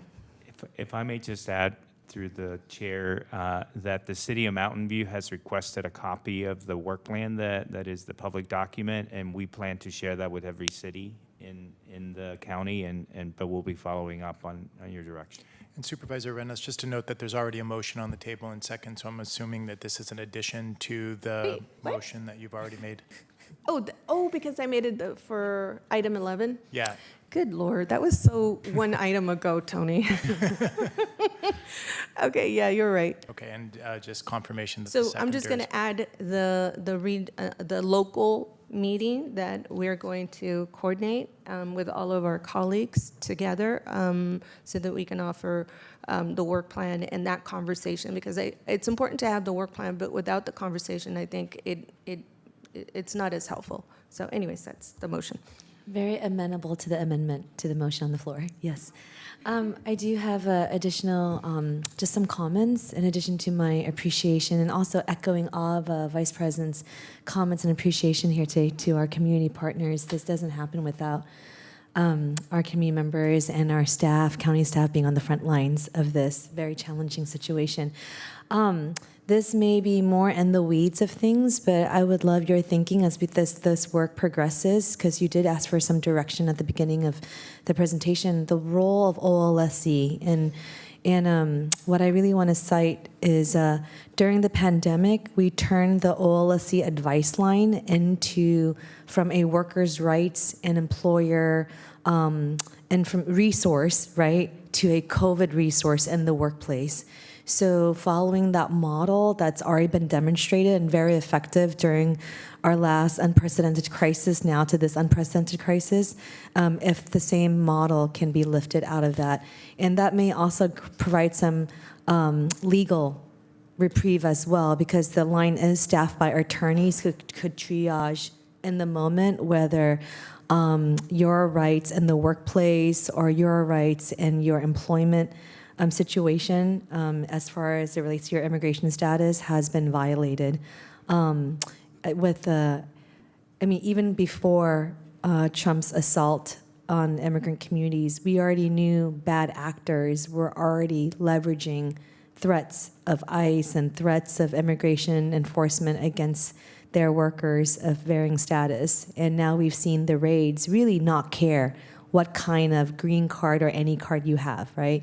So I really would love to see, as this plan further, I know it's very high level, but putting my mark there, that I'd like to see where we can lift up the attorneys and the legal resources that were baked into OLSC's engagement plan can be of use here to meet this moment, especially if one of the tiers also includes an escalation in workplace rates that we've seen in other similar situations. What kind of education can be put out early for workers and employers, especially in just some of the more vulnerable industries? If I may add through the chair, one of the things that that Los Angeles pointed out was the importance of making sure that we're educating our private partners, including the small business community and the workers connected to those small businesses, that a lot of what happens in these private settings, in private property, and that there are certain rights that they have vis-a-vis ICE that they may not be aware of. So our thinking is that OLSC will play an important role in educating those small businesses and those workers so that they understand how to protect themselves and protect their workers if there is ICE activity. Yeah, again, all in accordance with existing state, local, federal labor laws, right? And the immigrant protections that's already been baked into this body of work. And just also, how can we pivot the existing resources with the legal advice line to also include legal advice in this specific area? Thank you, David. Can I also just add really quickly through the chair? I know that we talked about not being able to have an Office of Emergency Response because legally we can't do that. But I was just thinking when you were speaking, Supervisor Young, that we could begin to do that through our stakeholders and our service providers, right? And so we don't have to, as a county, do that. I mean, there's a lot of benefits of us doing it because we can, well, I don't know, pull down federal funding. But that kind of is, it doesn't really make sense anyways. But I'm hoping that we can do something like that as well through, which is kind of what IPEN is in essence doing. But if there isn't any opportunity for us to pull any federal funding that is possible, I'm hoping that we can take advantage of it. I know somebody's going to tell me something from this side of the room. Tony? I just want to call out, I appreciate the provision in the referral, which I take to apply to both items, that will consult and confer and ensure that everything complies with all state and federal laws. And certainly we understand the board's intent to provide maximal non-cooperation, and we'll do that within the provisions of state and federal law. Supervisor Abicoga? Thank you, President Lee, and thank you to my colleagues Arenas and Young for this, the 15 referral and then 11 I support, and thank you for your work in putting forward the framework. I especially support and appreciate the concept of bringing us together and working together as an entire county. I just had one question, and I just want to make sure that we're not doing anything to put a target on us, in the sense that I wanted to see if some of these items, and it's more related to item 11, in particular, frankly, the inventory of properties, is that something that could be handled in closed session? Because I don't necessarily want us to signal what sites we have or are looking at.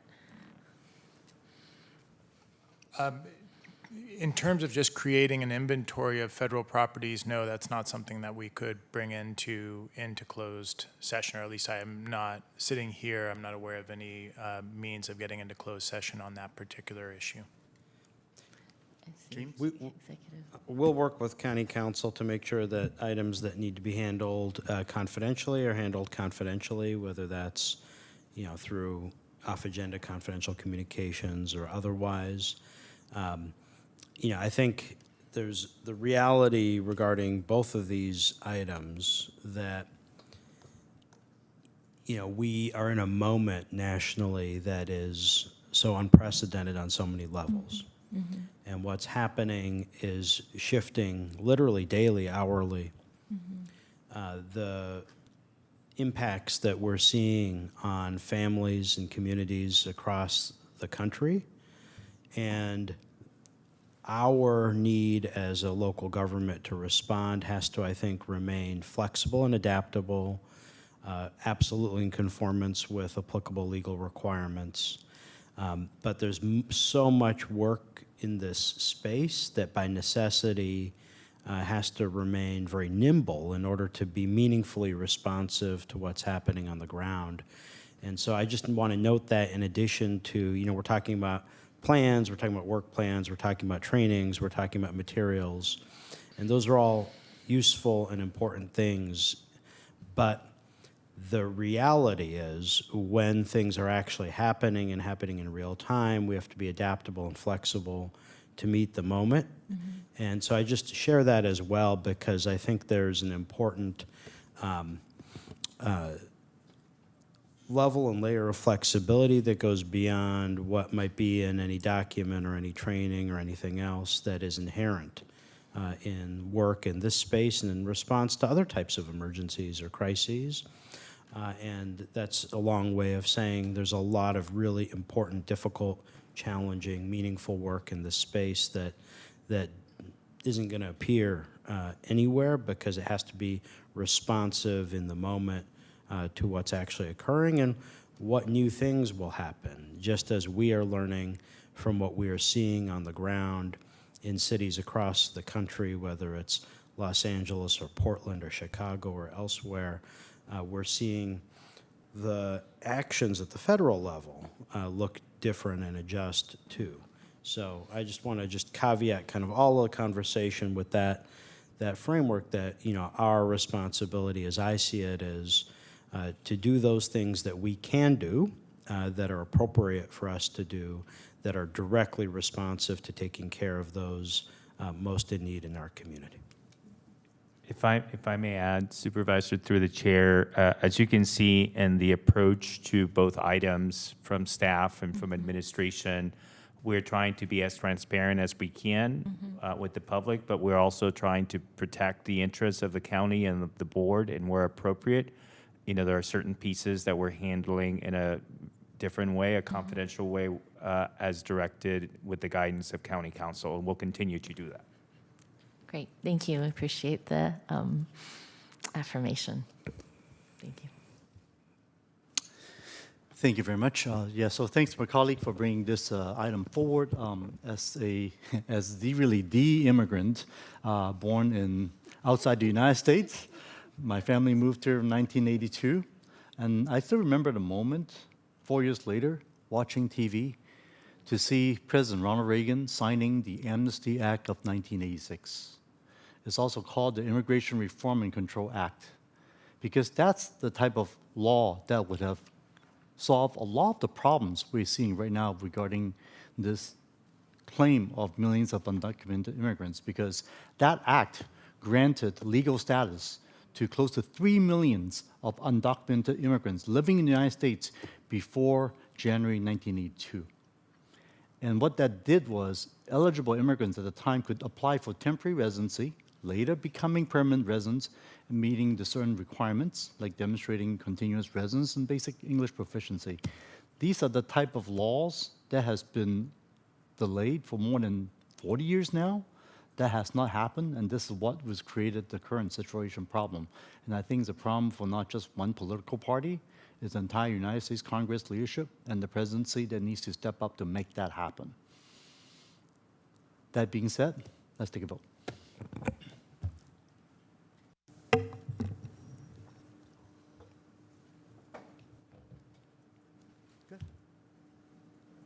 Supervisor Abakoga? Aye. Supervisor Jung? Yes. Supervisor Ellenberg? Yes. Vice President Arenas? Yes. President Lee? Aye as well. Motion carries. Thank you. Okay. Moving to item number 10, which is approving the referral from administration regarding the addressing homelessness through behavioral health coordination with City of San Jose, expanding CalAIM. And I believe this is also Supervisor Arenas. Vice President, go ahead. So sorry. Yes, thank you. I think we've all made some references to the last point in time count. that has remained kind of relatively stable, but we're seeing an alarming increase in families and people experiencing chronic homelessness. We've seen it among our youth, and there's 37% more families in our system and 21% more chronically unhoused individuals since the last count. So that just means that we are not finding the long-term solutions, and what we need is just more, obviously. But we are all limited in terms and restrained in terms of our resources and what we can actually do. And so this is part of what is a systemic inequity. And we are not going to have all of the solutions for our low-income families and for those communities of color who I earlier in the previous item mentioned working class families just are not having that access to generational wealth like they have in the past.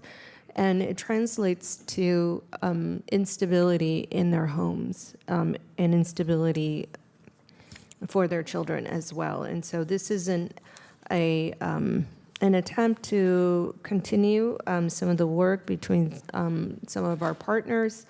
I know that Supervisor Young, you had your referral last month, and it is evident that we need to strengthen our relationships and our partnerships and align our systems in a way that can leverage every dollar that we all have collectively. And so I'd love to see more of that work being done throughout the county, where we are leveraging cities, the partnerships and those resources with other cities in a way that can really bring our resources to another level.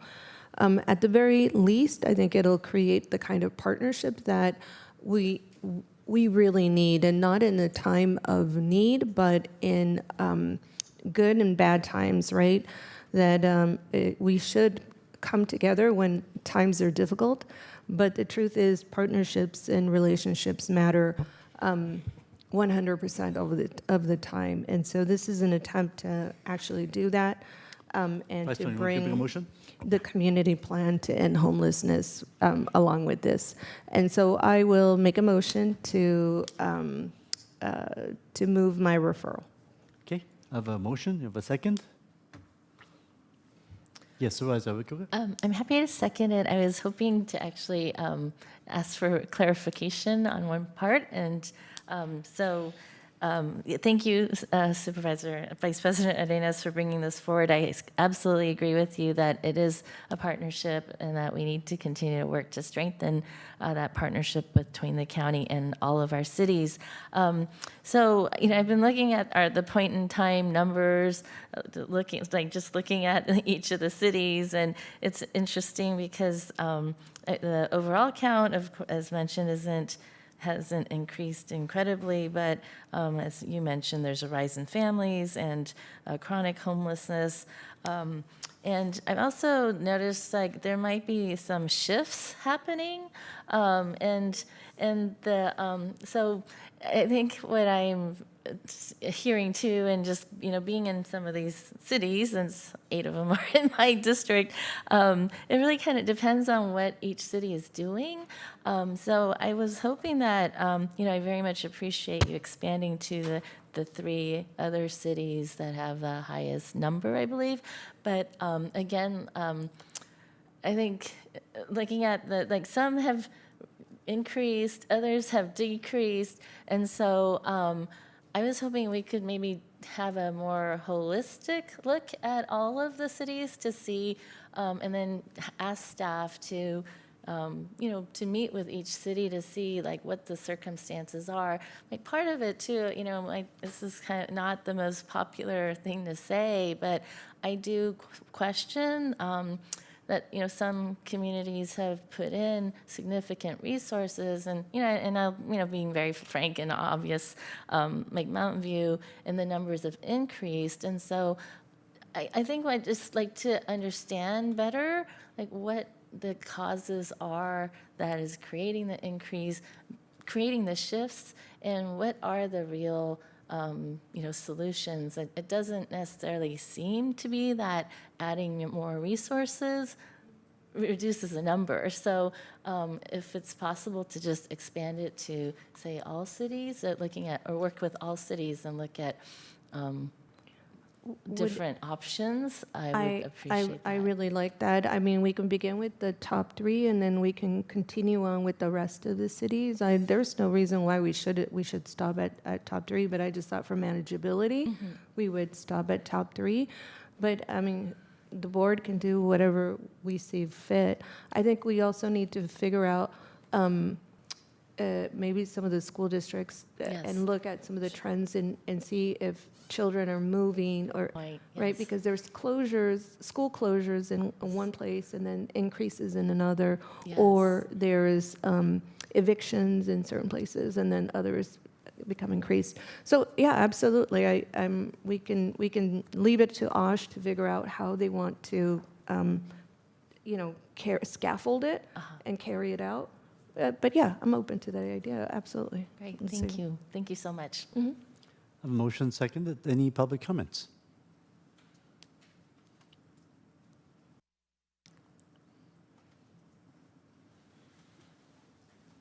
I have one public speaker on Zoom. I have no comment cards. Okay, let's do 2 minutes. All right, we're closing the public speaker queue. Rachel Minnow, we've asked you to unmute. Hi, thank you so much. As you mentioned, my name is Rachel Mino. I am a supervising attorney with the Law Foundation of Silicon Valley. I'm just calling in to support Supervisor Arenas' proposal with respect to coordinating services between the city and county to find meaningful and efficient and cost-effective ways to address homelessness issues through the coordination of behavioral health for the city and the county of Santa Clara. We support this. A lot of the clients that we work with, the Law Foundation, are dealing with mental health issues. Sometimes they're also dealing with co-occurring substance use disorders.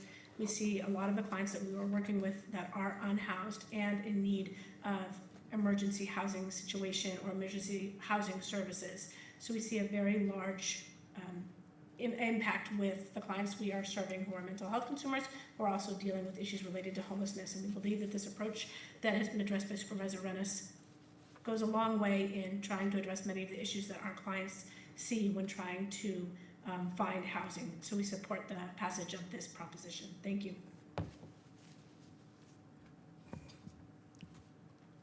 Okay, that's to the end of the queue. I'll ask Supervisor Allenberg. Lights on? Yes, thank you.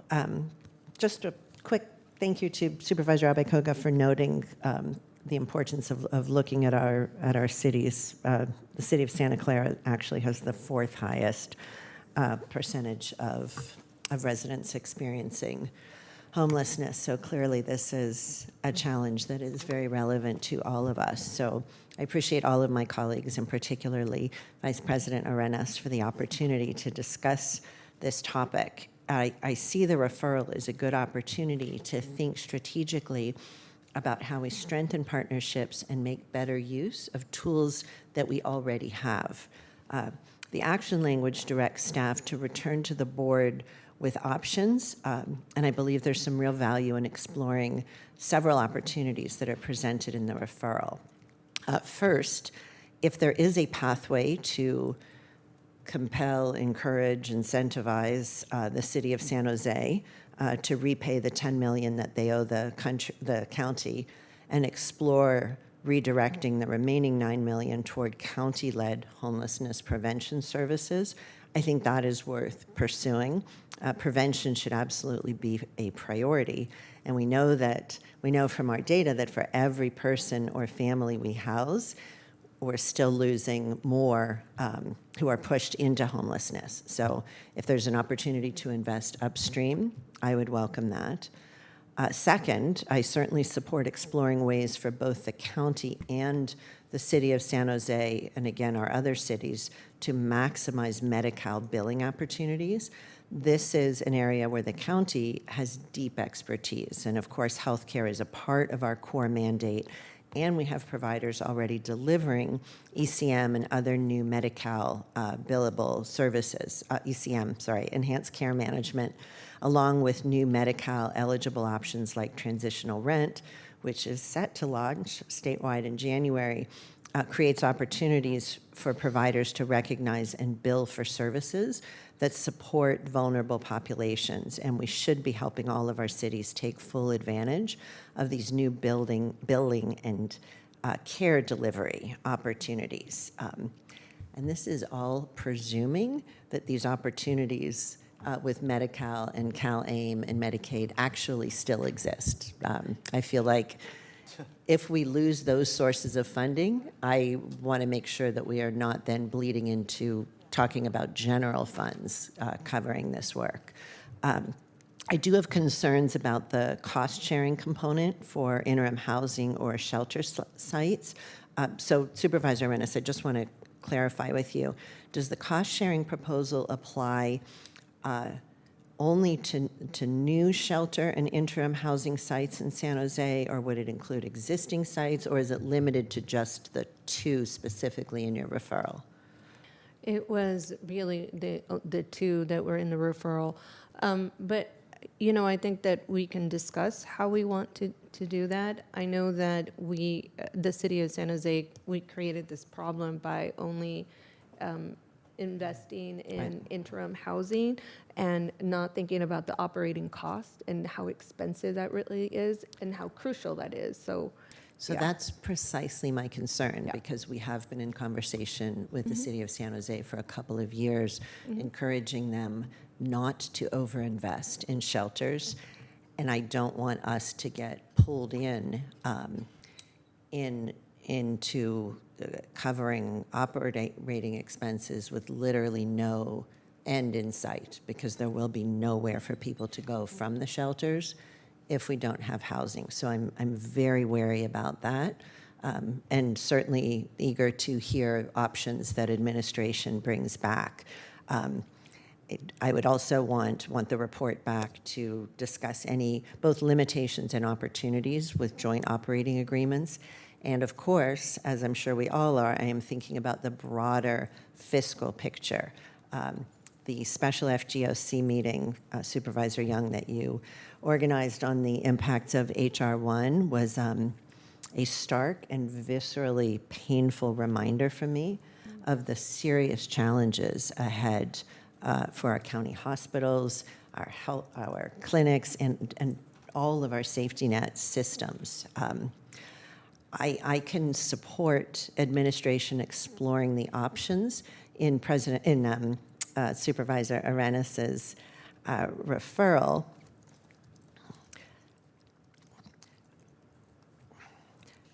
Inclusive of an explanation of the context in which these initiatives would exist with and without the passage of Measure A, and a full breakdown of any fiscal implications. And I would like to see this brought back within the context of our mid-year budget discussions. Does that work for you? Fantastic. I think that would afford staff time and space to really fully evaluate potential pathways and implications. So does that need to be a friendly amendment to your We can motion? make it a friendly amendment, and I really appreciate your options, exploring those options with and without Measure A, because that makes a huge difference, right, in terms of what we're going to be able to do. And also by mid-year, Yes. we'll have a little bit more information, not only about Measure A, of course, but where we stand with CalAIM, with waivers that are ending, with the Medi-Cal expansions, and Medicaid generally. All right, with that, I will look forward to being a yes vote. Supervisor Young, you have any additional comments? Just so we're creating sorry, a Tony. record for the clerk of the board, just want to confirm that the seconder is okay with that amendment. Thank you. That's a yes. Supervisor Young, any questions? Question, comment. I really appreciate the discussion that's here, Supervisor Ellenberg. I think that's a nice cap to the referral, the motion on the floor, for us to have a pathway towards further discussion. and I was just going to make the same type of comments, but not as eloquently, in terms of asking for robust fiscal analysis and assessment of fiscal implications because of just the landscape that we're up against here. And this referral really gives James, you and your team the ability to be able to work closely with city staff to flesh out the details and come back with options for consideration and discussion. Yeah, absolutely. We will do that, and based on these items from this referral, and work with city staff and bring forward the relevant information, implementation, fiscal analyses, et cetera. Great. Thank you so much. All right, no further comments. Let's take a vote. Supervisor Abakoga? Aye. Supervisor Young? Yes. Supervisor Ellenberg? Yes. Vice President Arenas? Yeah. President Lee? Aye as well. Motion carries. Moving on to item number 12, James, all yours. Few items for the county executive's report today. First, just an update on the situation regarding the federal government shutdown, which continues at this point with no end in sight. As the board is aware, the main sticking point between the Democrats and Republicans in Congress has to do with the enhanced premium tax credits for the Affordable Care Act exchanges known as Covered California here in California. These enhanced tax credits are set to expire at the end of December, and those have been pivotal in making access to health care significantly more affordable for thousands and thousands of Americans. If they are allowed to expire, we expect on average monthly premiums for folks on the exchanges will double. Covered California estimates that 16,000 Santa Clara County residents would lose coverage if that happens. This, by the way, is over and above all of the impacts associated with H.R. 1. We're tracking, obviously, these developments very closely. We're also monitoring the direct impacts of the shutdown on our organization and community. Probably the most significant upcoming impact is that, based on direction from the U.S. Department of Agriculture, we are anticipating that SNAP benefits, known as CalFresh, here in California, will not be paid out to beneficiaries for the month of November if the shutdown continues past the next few days. It's likely that once a shutdown ends, those benefits would retroactively be provided, but there's been direction issued to states to not make the November payment. Now, I just want to say, this obviously doubles down on the food assistance cuts that were included in H.R. 1. And I just want to point out that the President has seen fit to move money around to make payments notwithstanding the shutdown for certain categories of federal employees and certain types of federal activity. So you'll see, for instance, that they're moving forward with a major renovation of the White House to add a ballroom, notwithstanding the shutdown. And they're moving forward with payments to certain categories of employees, notwithstanding the shutdown, notwithstanding long-standing practice of what happens when there is a lapse in appropriations authority. But they have not sought fit to move any funding around to make the November food assistance benefits available to the millions of Americans who literally rely on this program for food. And as the board well knows, the over 130,000 Santa Clara County residents who rely on CalFresh. So we will continue to monitor that, keep the board updated on the guidance from the state. We don't control, while counties administer the eligibility related to the program, we're not in control of the actual benefit distribution. That's done by the state. So we will keep the board and the community updated about those impacts. But that is something that's obviously very concerning among the many, many other myriad impacts associated with the shutdown. A couple other updates on different legislative front. Wanted to express a lot of gratitude to our IGR team and legislative partners in Sacramento.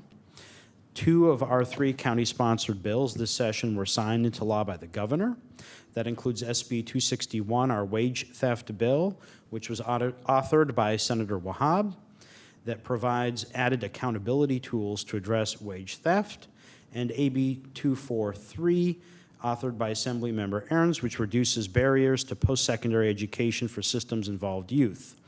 Our third bill, AB 1025, the Standby Caregiver Act, which was authored by Assemblymember Pellerin, was held in the Assembly Appropriations Committee earlier this year. And a related bill, though, which was AB 495, was signed by the governor. We continue to work on, as you heard earlier under item 15, on ways that we can support families that may experience separation as associated with ICE or other activities, and you will see continued pursuit of something like AB 1025 when the legislative platform for the upcoming year comes back in front of the board. A couple other quick updates. Very pleased to report that, as planned, Santa Clara Valley Healthcare did relaunch labor and delivery services at Regional Medical Center yesterday. We had our first NICU baby yesterday, and we had our first live birth at the hospital today, a baby girl. The transition has gone very well, and a huge thanks to the entire SCVH team and many, many others for making that happen, including our partners at CDPH of the state, who we had to work with over the weekend to ensure that that moved forward. And a final quick update, Registrar of Voters continues to move forward with activities associated with the November 4th statewide special election. Turnout has been strong. As of last night, 119,000 ballots have been returned, representing an 11% turnout. This rate is consistent with past statewide elections, and if participation continues at this pace, ROV is projecting a turnout over 50% for this upcoming election. Information, of course, on vote centers, all the different ways in which you can return your ballot is available online at SCC Vote. And we encourage everyone who is eligible to participate in the election. That concludes my report. And I see we've got some demonstration of materials from our board president. Make sure you sign the back before you mail it. Or if you don't mail it, you could actually drop it off too. All right. Okay, County Council's report. There were no reportable actions taken at the October 20th, 2025 closed session meeting of the Board of Supervisors, and that concludes my report. Alrighty.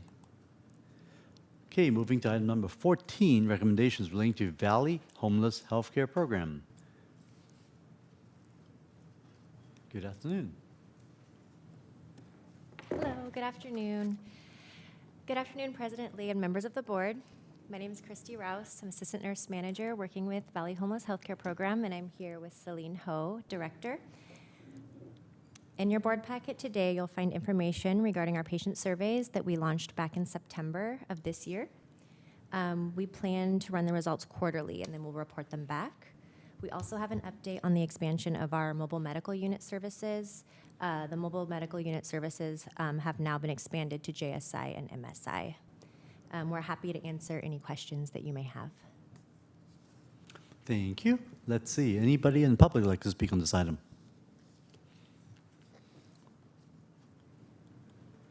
We have no public speakers on this Go ahead item. and close the queue. Any of my, oh yes, Supervisor Ellenberg. Thank you, President Lee, and thank you, Celine and Christy, for this month's report.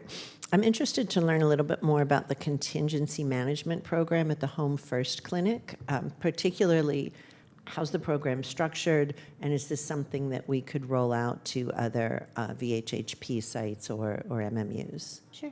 Thank you for the question, Supervisor Ellenberg. This is actually the second site that we've had this I didn't program realize that. running. Yeah, so how it kind of works is we have it one day a week, and the clients can come in, we get a urine sample from them, and then they get a gift card depending on the results. And then if we do referral based, so if they come into one of our other clinic sites, they can also go to either one of these two sites for the contingency management.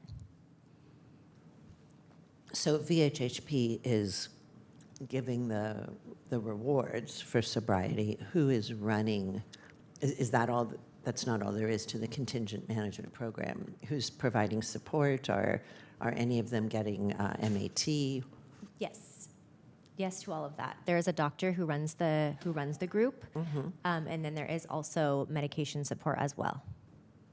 All through VHHP in that once a week stop. Where's the first site? Alexian Clinic. Oh, nice. And are there plans to roll this out to more? Is there any reason that couldn't be a standard part of every VHHP visit? For now, we're just piloting it at these two sites and referring clients in. We're kind of just seeing, we're doing like a pilot program and seeing how it goes, but it is working well by referring them to these two sites. We're not at complete capacity if that. Got it. And how are you tracking success? I assume if somebody gets a gift card 10 weeks in a row, that's a great thing. Are we seeing consistency, or are you seeing people fall in and out, and over what period of time do you anticipate? I shouldn't say obviously. I would think that this will be ongoing, but what does success look like? Honestly, success, I think, with our program is very simple. It's just showing up. So honestly, just showing up for every week is success to a lot of our clients. And we are seeing a little bit of falling off on the participation, so we're trying to re-engage them. It's supposed to be for a 12-week period, and so our folks are coming in maybe about 4 or 5 times according to the data, and so we're trying to make sure we're re-engaging them and they're following through with the urine samples, and we're seeing them on a weekly basis, and so that's kind of been the challenge. We're trying to make sure that we are consistently seeing them. Thank you. And what are we using? I know about the MATs that work for opioid weaning, but I know that we have a good number of people who are addicted to methamphetamine and either deliberately or unintentionally to fentanyl. Are there medication-assisted treatments to counter those urges? Great question. There are some methods that evidence-based does show are helpful. It's not as direct as it would be with opiates, so it's not as easy to treat, but there are some medications that can be used in conjunction with therapy and this contingency management group. Thanks. I'm not familiar with that at all, and I would love to learn a little bit more. If there's an article or site or something you can send to me, I would really appreciate it. Yeah, we could definitely do that. Thank you very much. I'm happy to move receipt of the report. I'll second that. Moved and seconded. Vice President? Thank you. I know that there's a new service that started for our South County, a new population. And I'm really grateful, and I'm wondering if we need to track if there's any low utilization numbers in the first 3 to 6 months that we can take a look at and adjust and maybe further connect with community about the service. And I don't know if there's what are the ways that you get the word out? Maybe it is just word of mouth, but that can only be so successful if people are actually speaking to one another and coming out, right? So can you just help me figure out what would that look like if you needed to adjust, if the utilization numbers were low, what would you do? Great question, Supervisor Arenas. Just so I'm understanding correctly, this is for our South County residents if our volume was not at capacity at our sites, is that correct? Yes. Thank you. So we would definitely use our community outreach specialist who's very connected within the community there. He already does this where he will go out to the encampments and build connections, not only with the patients, but with the different community partners that are in South County. So he has a very good relationship. Him and the nurses that work there have really good relationships with not only the patients, but the community partners. Also, if we're at a shelter and we happen to notice maybe the volume isn't, what it was or what we expect it to be, we will do like presentations at the shelter, for example, at the Armory, work with the case managers there as well to try to increase access. Okay, thank you. And I know that there's plenty of families that are included, and so I wonder if there's also an opportunity to include the schools in, because they're not going to be, it's going to be a limited number of schools that you can connect with and figure out who to talk to about letting folks know. Sometimes our kids are really good at reminding us to do this or that, right? I know my kids are always, didn't you have to, blah, blah, blah. So I wonder if that's another way to get the information. I'm not trying to parentify our kiddos, but certainly having that information handed from the kids to the parents could be another way to get that information. I think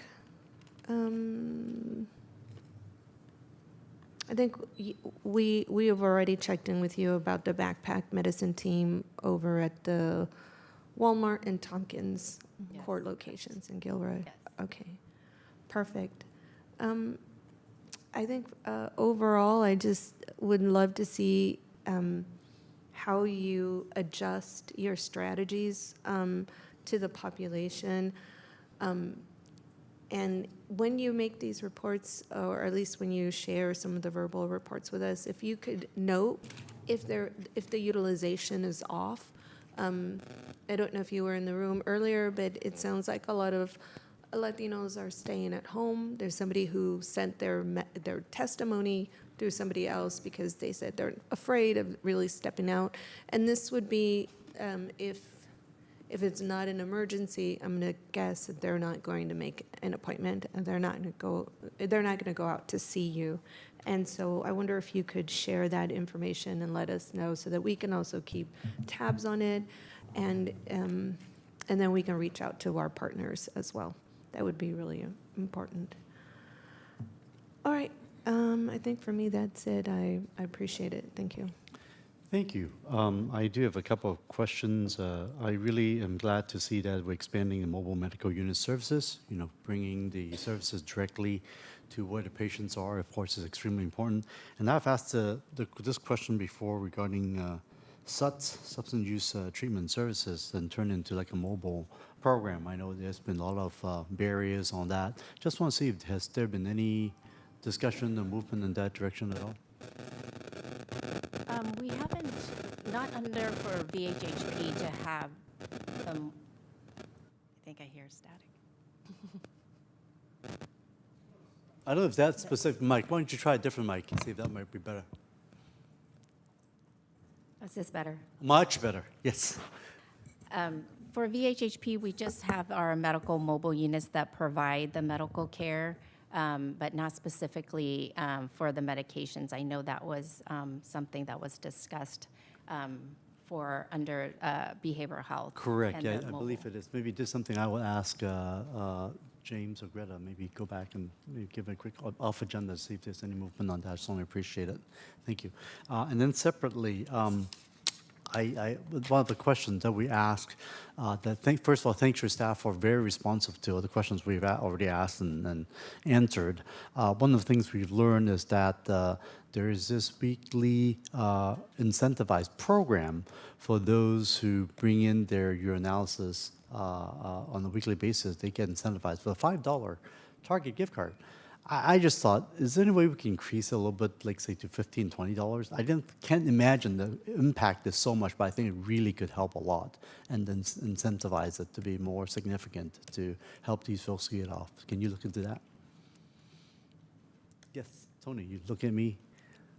That's something that we can connect with them on to discuss the legal implications, potential legal implications. Great, thank you. I do know there's limits on what we can do in that vein based on federal regulations that are pretty strict about those kinds of payments. Okay, good, thank you.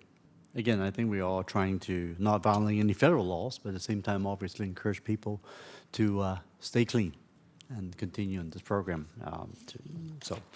And that's all I have. Thank you very much. And we've got a motion, we got a second, and no public comments further, so please vote. So I just want to confirm that the motion was to approve all of the possible actions. I don't believe there are any actions. The motion was to receive the report.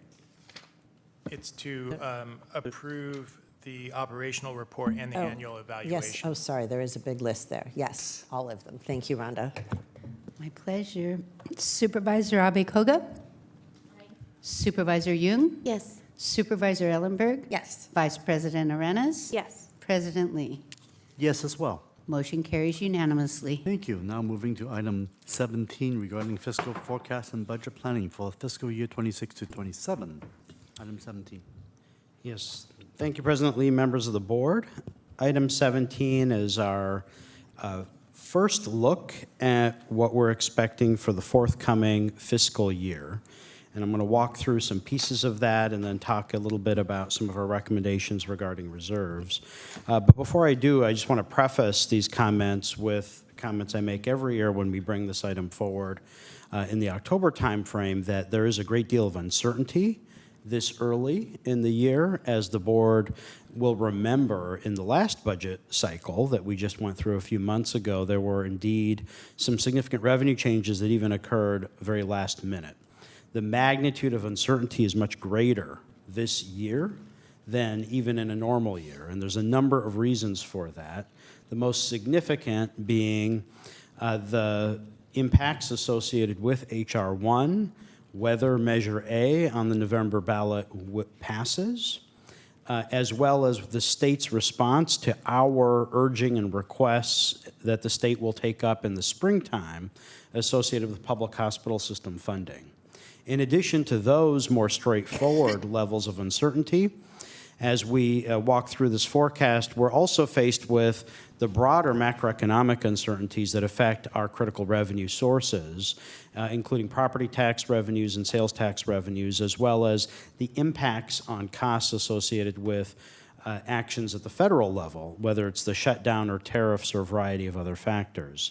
So I say all of that at the outset because undoubtedly these numbers will change, as they do every year, but they may change for the better or for the worse. And unfortunately, a lot of these factors suggest that we could see significant downside risk as opposed to upside risk associated with our current projections. So with those caveats, let me walk through some very sobering numbers for our organization. Our current projection is largely due to the impacts associated with H.R. 1 for the upcoming fiscal year, an estimated $800 million. I want to say that number again, $800 million that we need to bridge for the upcoming fiscal year. To put that in perspective, that is greater than the last 3 budget gaps combined. We estimate over $500 million of impact, as we shared with the board in August, directly associated with H.R. 1, largely to healthcare funding streams associated with the federal Medicaid program. As the board is well aware, some of those impacts are ones that affect us during this current fiscal year. Because of that, and because of the magnitude of impacts that we're facing, we've directed Santa Clara Valley Healthcare to bring forward at mid-year in February an initial $200 million in ongoing budget solutions for the board's consideration. SCVH is working on a variety of ideas and proposals related to that they will first present, obviously, to administration, and we will then bring forward to the board at the mid-year timeline. In addition to that, we anticipate, based on this $800 million projection, we anticipate an additional $300 million for a total of $500 million in budget reductions on ongoing ones required from our healthcare delivery system. I want to add a little bit longer-term context as well. This report is obviously focused on the upcoming fiscal year. But just as a reminder to the board and the public, we're looking at yet another additional $500+ million of impact associated with H.R. 1 for the following fiscal year 28.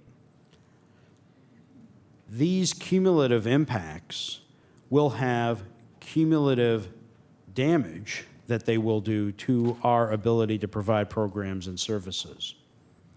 And so while the initial $200 million in budget solutions that may come forward at mid-year will be likely related to service lines and vacant positions and other things, as these impacts compound, and especially as we look forward to fiscal year 28, in the absence of other significant mitigations like Measure A and success with our state legislative strategies, we will be forced to bring forward for the board's consideration significant and serious program reductions and facility closures and impacts. So I just want to put that in that broader context, because obviously those are things we will work as hard as possible to avoid, but these impacts compound over time. And so as we focus specifically on FY27, I don't want to forget what we're looking ahead to in FY28.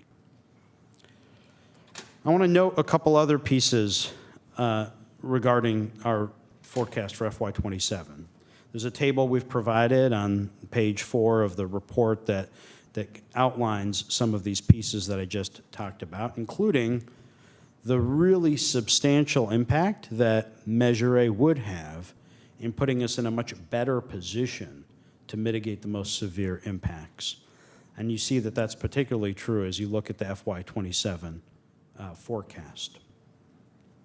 But I want to note a couple other things that I think are really important, because they implicate items that are very important to this board and that have been areas of significant investment by our county organization over the last several years.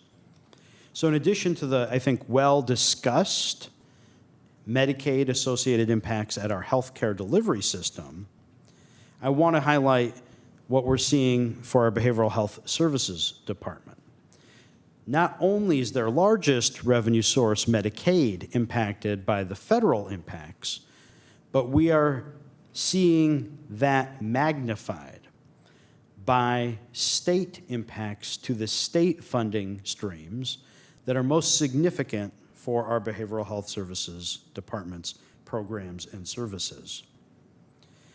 In particular, the two major revenue sources that are state-based for behavioral health services are 2011 realignment funding, where we have a $62.2 million estimated impact, and the shift of Mental Health Services Act funding to what is now known as the Behavioral Health Services Act, which in significant part shifted funding away from counties and instead to the state government at a $72.4 million impact. Now, the timing of these cumulative impacts with H.R. 1 and Medicaid couldn't be worse, because when the governor originally proposed BHSA and it went in front of the voters, it was, of course, before President Trump was elected and long before H.R. 1 came to fruition.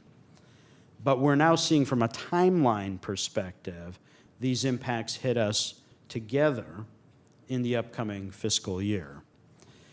These impacts are particularly significant because what's most at stake for our county organization are services that I know, and so I just want to acknowledge up front, the board cares deeply about, because they are the kind of thoughtful, policy-based, upstream prevention, intervention type services that are also not the state-mandated services that the department is obligated to provide. And so we will have, both for this upcoming fiscal year and certainly the fiscal year that follows as well, very difficult decisions that we have to make as a county organization. You'll see in the report the broad strokes of our current direction regarding prioritization, which is consistent with conversations we've had here in these chambers many times before. We obviously recognize that we have an obligation to perform legally mandated duties and functions, and that as a county, being a subdivision of the state, many of those duties, functions, and mandates, funded or not, are ones that are deeply state-directed obligations that we must carry out as a county government.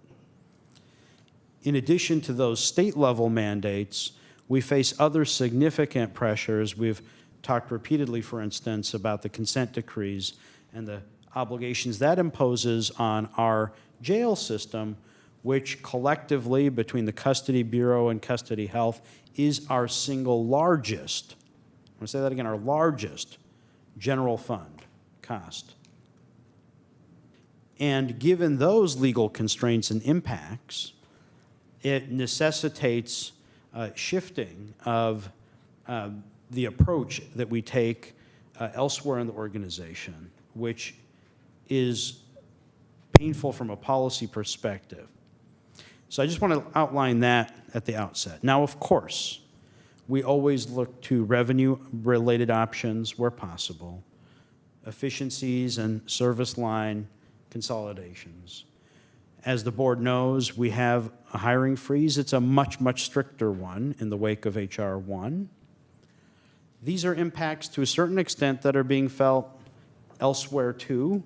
I noted news just today, for instance, that Lucille Packard Children's Hospital announced it's cutting 87 filled positions, 87 filled positions this December as a result of H.R. 1, was their announcement that I believe came out today. 3 hospitals in the state have announced their likely closure in rural parts of the state, and we will continue to see impacts in other parts of the state. My counterpart in Los Angeles County presented to their Board of Supervisors her expectation that LA County will close a hospital facility as a result of H.R. 1. Now, we are trying to do what we can in a proactive and thoughtful way to avoid those most serious outcomes. To that end, this forecast, for example, already includes factoring in, and I just want to call this as a painful thing for our employees in an environment that continues to have high inflation, but this forecast already factors in a 0% GWI for the upcoming contract cycle. In addition to that, and things like the hiring freeze and other impacts in our county organization, we will pursue, of course, a whole variety of revenue-based options that will mitigate and soften some impacts.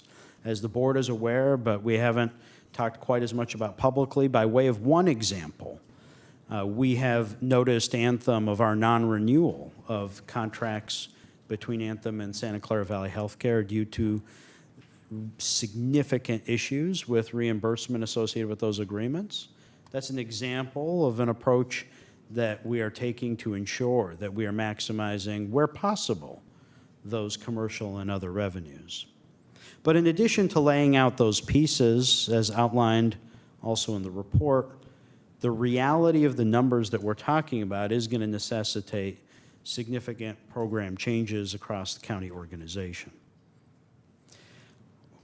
We have also attached the board's current policy priorities. We certainly welcome any additional direction from the board in this vein.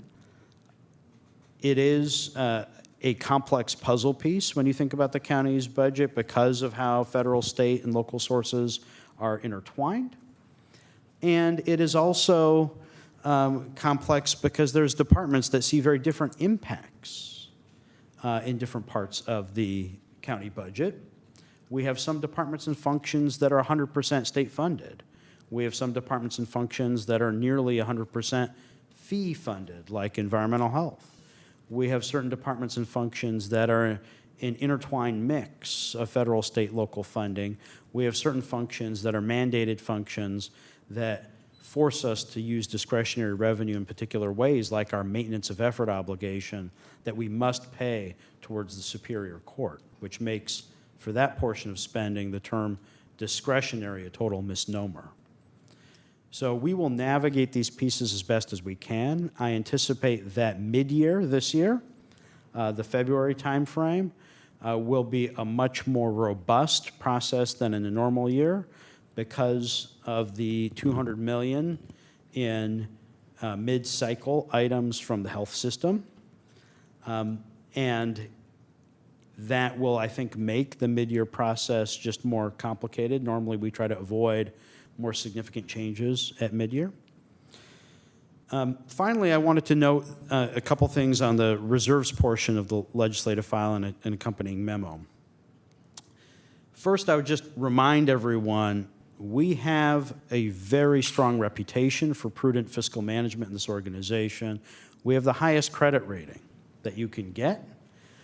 We were actually upgraded recently, a couple years ago, and it's a reflection of our financial management and practices, balance sheet, and confidence. And I can assure you from having sat through those processes that those discussions are incredibly robust and they look through all aspects of our financial operations and management and balance sheets.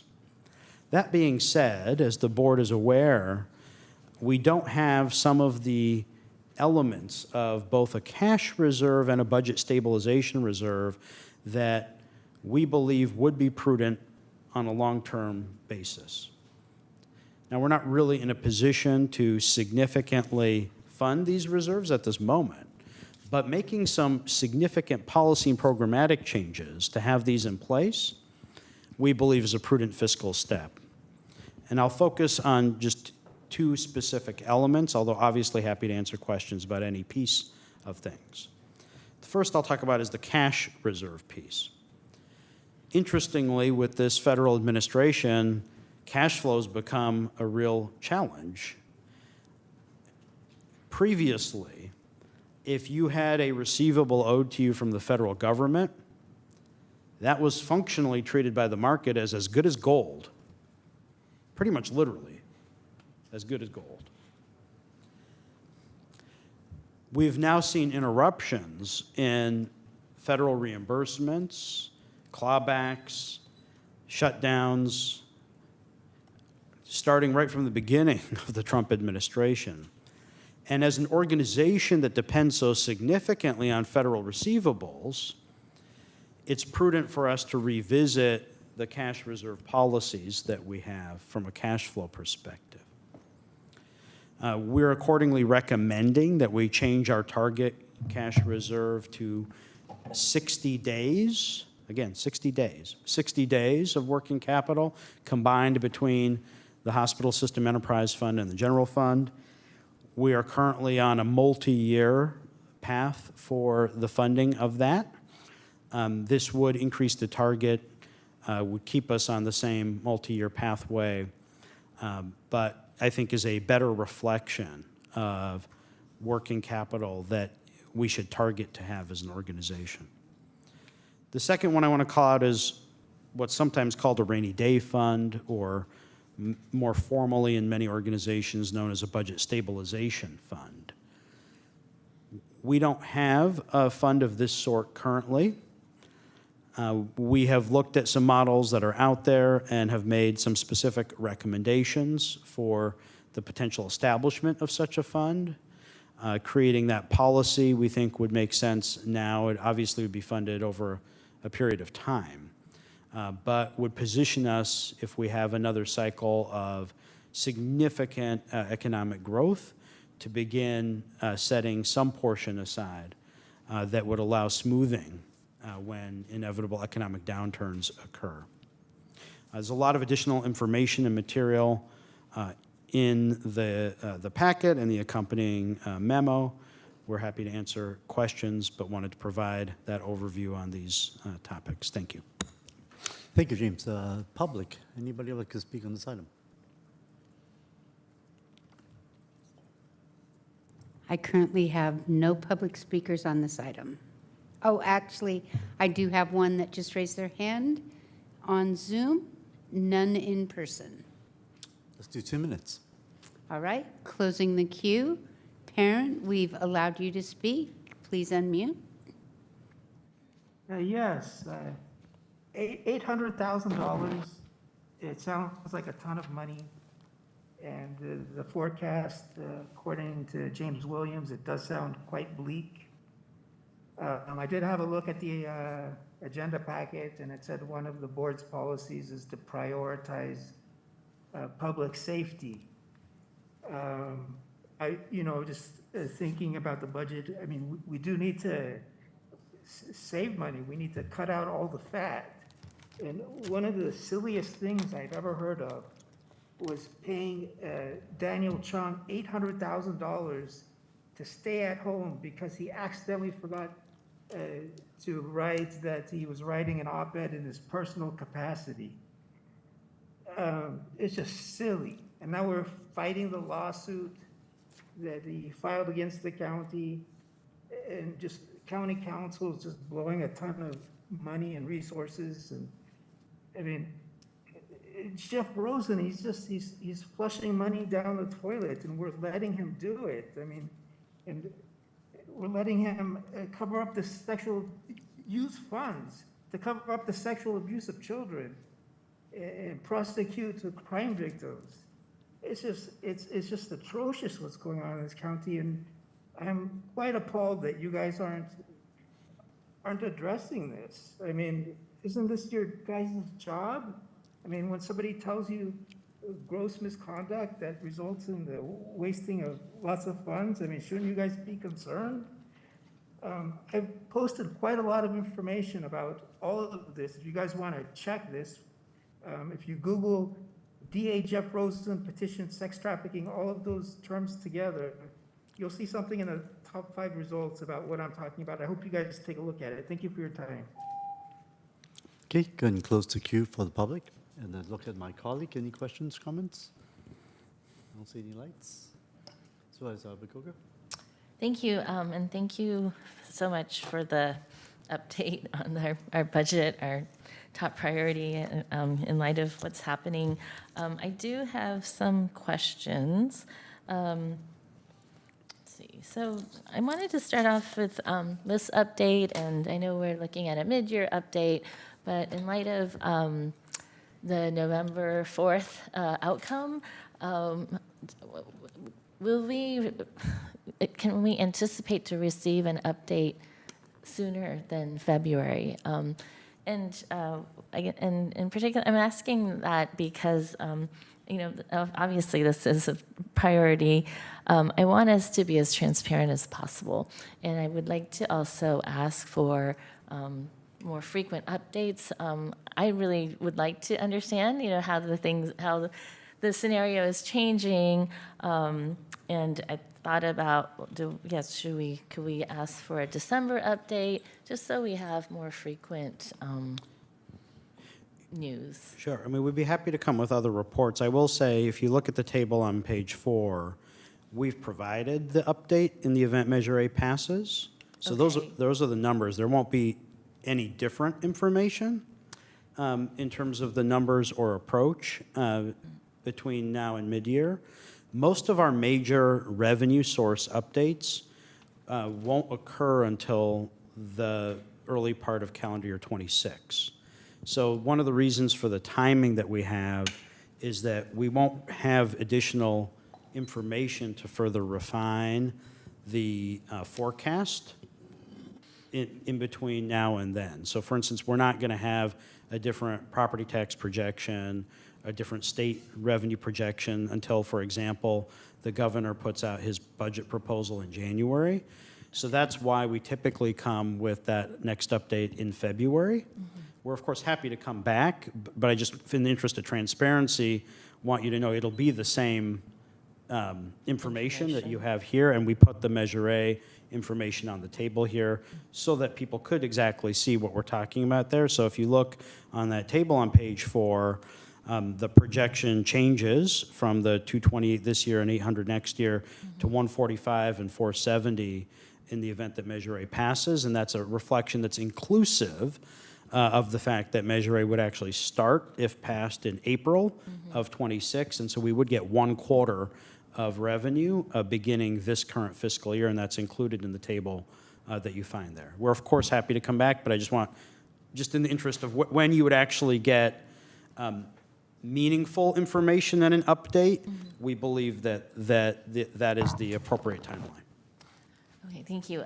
I guess what I'm looking for is, or the question is, like, what can we anticipate seeing? So I'm trying to get better clarity on, frankly, for instance, each of the departments, they have their target reductions. I guess I'm looking for more specificity. Like these are great, but there must be line items under each department, and that's the kind of information that I'm looking for. I would like to see more specific. So can we be receiving that information? Administration doesn't issue more specific line item direction. That's what we seek to get from departments when their submissions are due to us.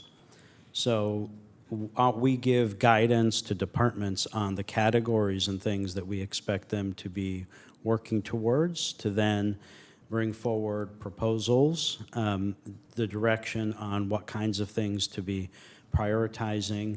These are general fund related, so to the extent that, in fact, you'll see, for instance, departments that have 0 general fund funding aren't even on the list. But to the extent that there are separately funded programs that don't receive any county discretionary revenue of any form, those wouldn't be implicated. But that is information that departments have to work on to then bring proposals forward to us based on what they then recommend. And then that's the kind of recommended budget process, which is departments bringing forward their best thinking and their best ideas. And then we have back and forth with those departments around that. But we're not centrally directing the specific proposals, especially given the decentralized nature of how funding streams are kind of mixed in the organization. Yes, and I appreciate that, and I know the budget is huge, but I think about my fiduciary responsibility, and for me personally, I just have a need to be more knowledgeable about the specific items. And so I guess what, and I appreciate the budget process, having gone through it once already, what I guess I'm looking for, and I've heard this as I've watched former board supervisor meetings, is changing or trying to, we're not in a place where we can continue status quo, obviously. Given in light of that situation we're in, I do feel very strongly that we need to have more discussion, more conversation, more transparency, and I guess that's what I'm looking for. So, when did this last round, I felt that we received the budget. I guess it was in the April-May timeframe, and we have to pass it by June. So there's very little opportunity, frankly, for myself or even to generate public input. And that's what I'm looking for, is a new process or where there is more participation, even from just us. So that's what I'm asking for. Is there a way we can do that? Sure. One idea is we could, have certain specifically impacted departments present at a board meeting walk through how they spend their money and seek additional input. I would think the two that would be relevant would be SCVH and behavioral health this year. And, I think we did a study session about maybe 18 months ago or so on the health system. It was a few hours here in the chambers and walked through the revenue sources and the payer mixes and other things. And I think we can do that again and walk through some of the strategies there. I think that would make sense. I will say that departments do have to have an opportunity to at least half-bake something, because coming here with nothing, I don't believe is a terribly productive exercise. So in the case of, for example, the health system, they're internally now working through proposals. I don't know what those proposals are. I have some general ideas. I mean, there's a couple initiatives that have started, like the Anthem one I mentioned. But in terms of what proposals will come forward related to service lines and revenues, those are conversations happening within the health system. I think it would make sense to have a really robust discussion here around that.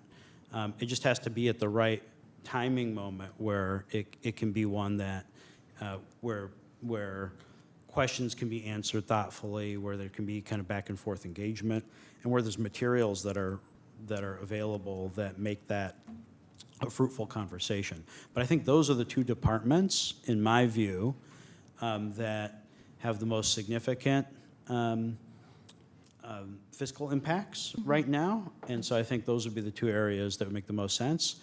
By contrast, there's other departments that really don't. I mentioned a couple examples. Department of Child Support Services is 100% state funded, for instance, and Department of Environmental Health is virtually 100% fee funded.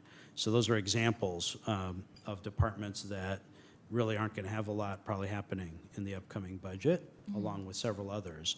But the two that I think have very big impacts and that will require really significant restructurings are those two that I mentioned. Thank you. I think that would be a great start, and it could be a special study session of the board. I remember during the Great Recession, we actually went out and did public workshops.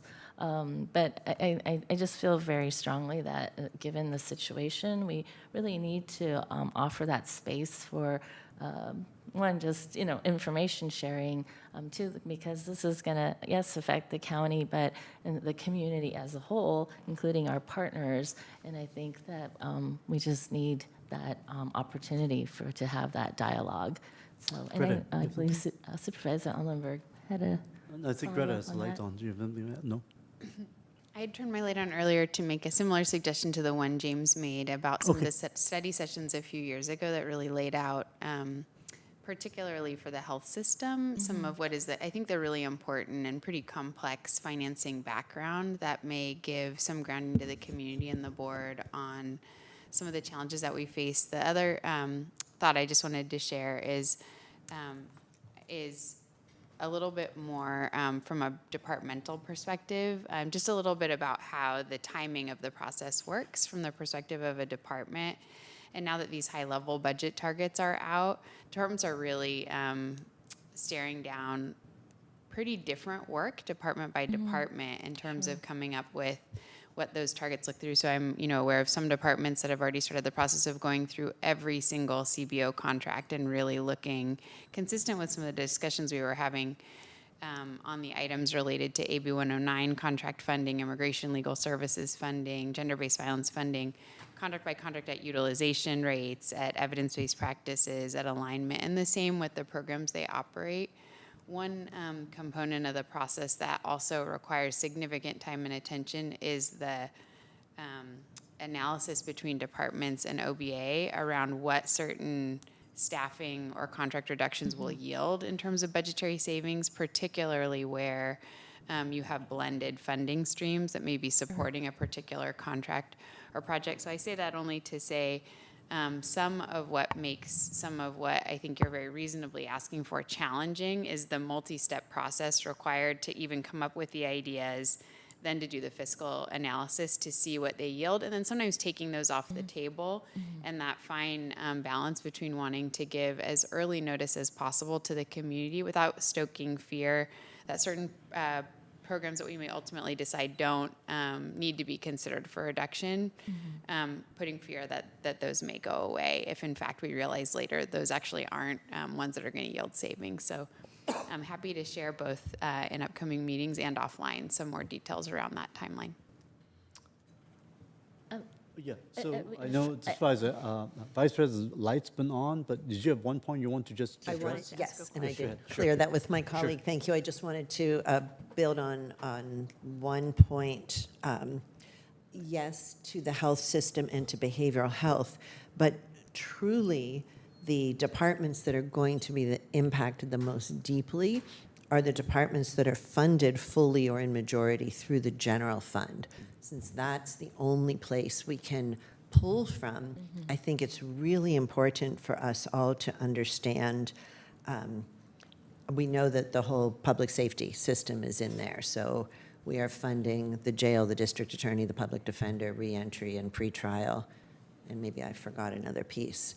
I believe all with general funds.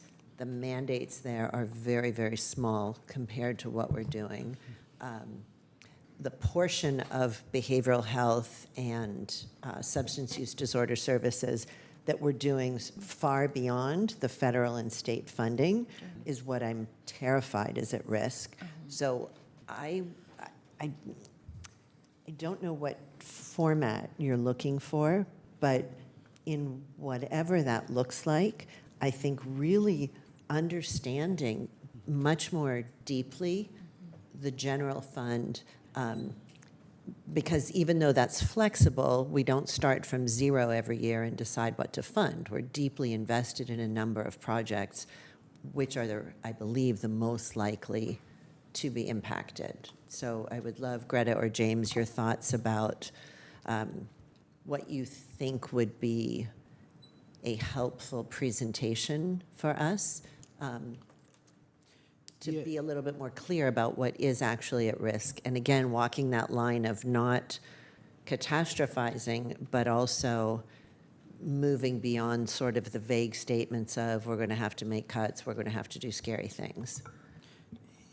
I would say a few things. One is something that's unique this year is that we actually have this big non-general fund impact, which is to Medicaid revenue.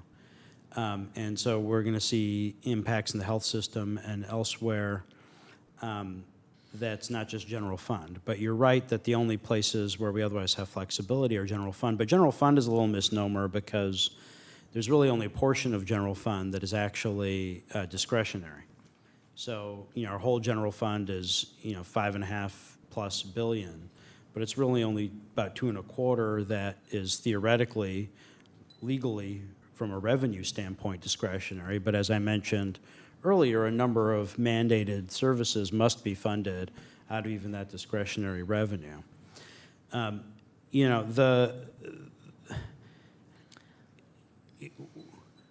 We can give thought to kind of the most efficient ways to kind of engage the conversation. Areas where we largely spend our money in two ways. We spend it on staff, and we spend it on community-based provider contracts. Where we spend it on staff, when we're talking about filled positions as opposed to vacant positions, it's a very challenging conversation for a number of reasons, but one of them being the obviously foremost the impacts on the individuals, but from a programmatic standpoint, the impacts in the organization from how people then end up moving around due to seniority and bumping and things like that. Those are not things that are straightforward to be able to assess. And indeed, to a certain extent, they're not straightforward to be able to assess even post-approval of a budget, because you have to actually go through that employee by employee cascade impact, and that impact looks different pay period by pay period but as the workforce shifts and moves around. And so I just name that because I think there's just a element here that is a reality of in certain instances that what it means in a particular department or program if you're making, for example, filled position reductions is actually hard to exactly map out. I think it does make sense to focus on SCVH and behavioral health because of the magnitude in those spaces. We certainly can take it from there and walk through other big general fund departments.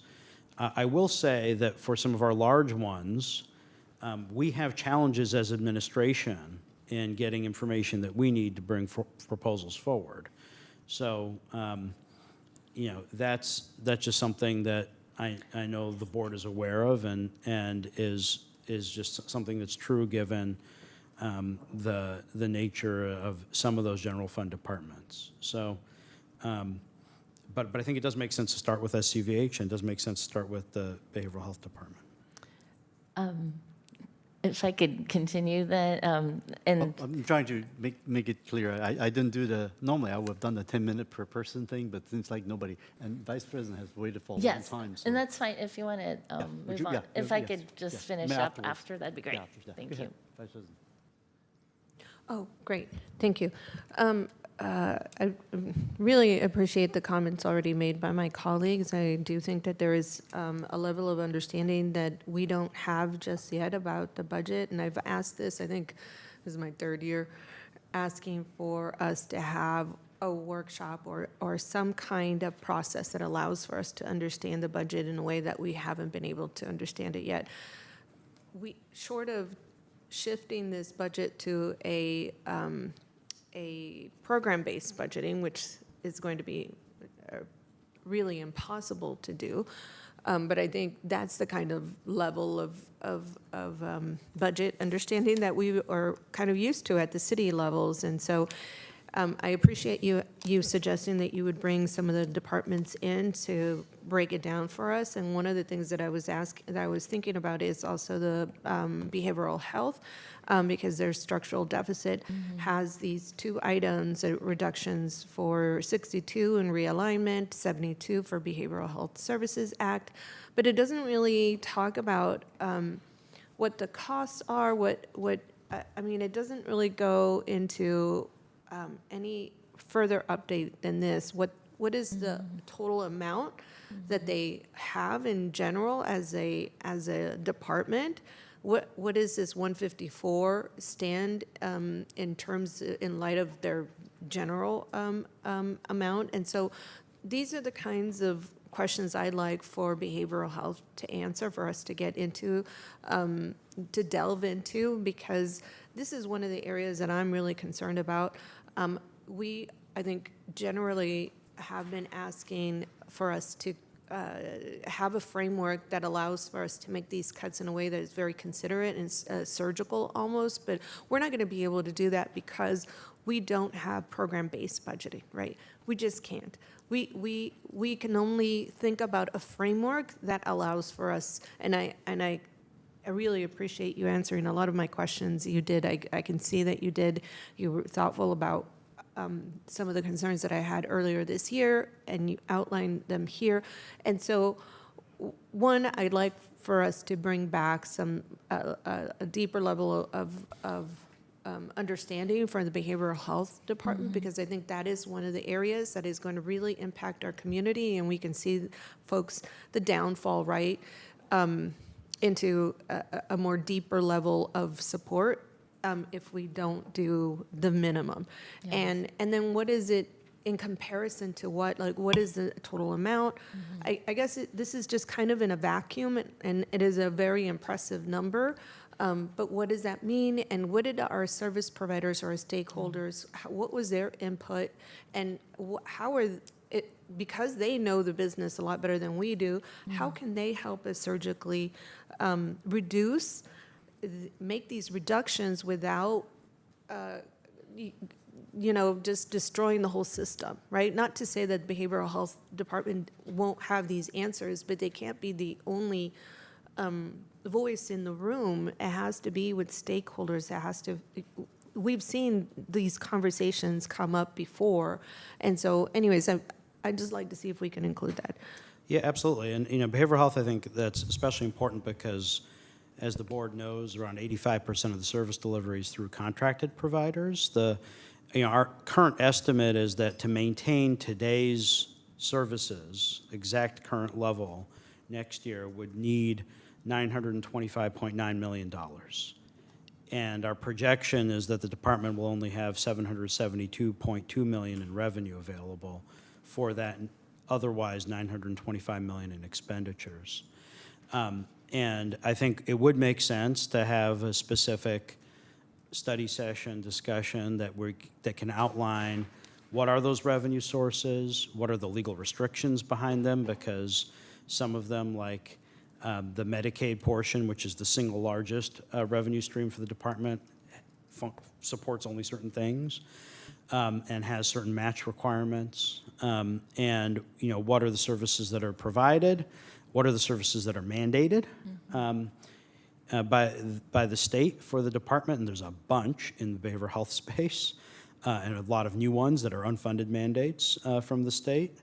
And where have we seen growth in recent years, which are a lot of board-directed and very important projects and initiatives, and kind of walk through that. Likewise for the hospital system, which is, I think, the other area with really significant impacts. So behavioral health, I think, makes particular sense because of the intersection of the federal impacts with all of these state changes, and the fact that these state changes also direct certain ways in which the department's supposed to be spending money. So I think that absolutely makes sense as a focus area for board discussion. Okay. And while we figure out exactly how we're going to move forward, what I was thinking under our board, and thank you, I'm so sorry. I'm trying to speak quickly because I know we're pressed for time. So thank you so much for accepting that. You know what, I don't know if there's an emotion on the floor. Is there a motion? There's no motion on the floor. Okay, so I'll make the motion to accept the report, and then what I'm going to do is include that request, and then I'm also wanting to hear from my colleagues regarding this because I know our board priorities are listed here. There's 5 of them, and I don't know. I mean, this is everything. They're so broad and general, and I was wondering if we could maybe add some guidelines to even our board priorities while we get our board priorities a lot more refined. And so what I was thinking that we could do is look at the prioritizing programs and ask our departments to prioritize programs that address 2 or more of the priority areas, plus if they are aligned with our equity mission. And so if they are 2 of the board priorities areas and aligned with our equity, or if they've been underserved for whatever reason. I'm just trying to think of how can we ask our departments, because that's basically what we're asking for, asking our departments to carry out this criteria, but it's so broad. It could say, well, everything goes through because all of it fits, because we've done a really good job of doing some really good general board priorities. So anyways, does that make sense? So that if we could add, if they added to 2 priority areas and then on top of that had equity. We certainly could do that, and I just wanted the clarification. I assume your motion includes the rest of the recommended actions as recommended in the... Yes, sir. Yeah. Greta, you have something else? I did. I was just wanting to pick up on something that James mentioned earlier about our mandated functions, and also a conversation that happened at CSFC around some of the really wonderful work that we do that's non-mandated. I think in the context of the report that we'll bring back on behavioral health, I think spending some time going deeper than we have in prior reports, talking about what's within the scope of behavioral health's mandate in particular, so that the board understands how frankly complicated and challenging of a task our departments are facing, because I think some of the what we would collectively maybe identify as our highest priority services, the ones that we really think of as upstream prevention, that are really critical, sadly fall outside the scope of what are the mandated services they provide, and are some of the ones that we've had to provide significant supplemental funding as a county and are kind of most in jeopardy. And I think to some of the comments you made, Supervisor Arenas, and to some of the comments from Supervisor Abacoga about trying to apprise the community of what they may see coming down the line, I think spending some time really building on the work that we presented, I guess it was a board meeting ago, where we were trying to provide more information on each department's mandated services. And I think we can also look at where we can aggregate, the board's seen us bring back more information than we have in past budget cycles, just as you mentioned, in response to feedback from the board last year. So those deep dives in 4 policy areas. Also thinking about one place, perhaps, where we can post various reports that we're bringing forward at different meetings that can kind of flesh out for folks in the community who are interested an aggregate picture of additional information we're trying to bring forward to provide a little bit more content to the generalized concerns that we've really been flagging in the community about what's coming. We got a motion. Do a second first.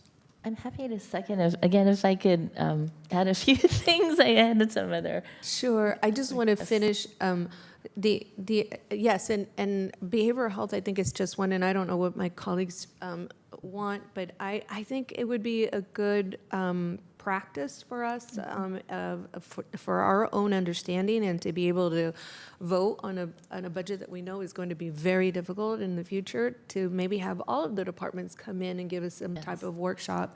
I know this is additional. Nobody wants additional workshops, but it could be something that could be optional for us as part of just our level of understanding for budget. You could choose or not choose to participate in them. I just feel like I'm getting pieces of this, and I'm trying to put a picture together, but I think administration, you understand what this all is, because you've been dealing with it for years, and I know that you're trying to make and you're trying to shift the system in a way that is going to prepare us for the future.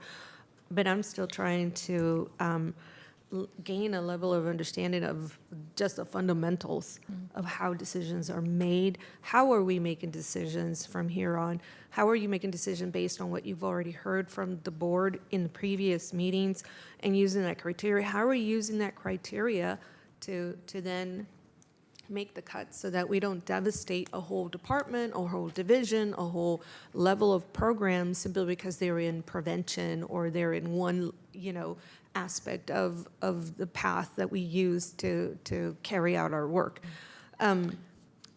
So that is the other pieces to also apply it to the other areas. The other piece that I wanted to talk about, I'm all for the cash reserve fund. I'm all for the rainy day fund. The accumulated capital outlay fund is something that I don't know that I could support at this point, because we just talked about the demolition of the East Wing at the White House. At the White House. And how can we think about construction at this point in time, when we're thinking about the services and how to preserve those for our families? And so I'm not sure that I would really support the accumulated capital outlay fund at this point. I think it's counterproductive. We just finished being critical of the president and what they're doing, and I know they're building a ballroom. We're not building a ballroom. No. We are not. But in that same vein, I just don't know that I could be supportive of an accumulated capital outlay fund at this point.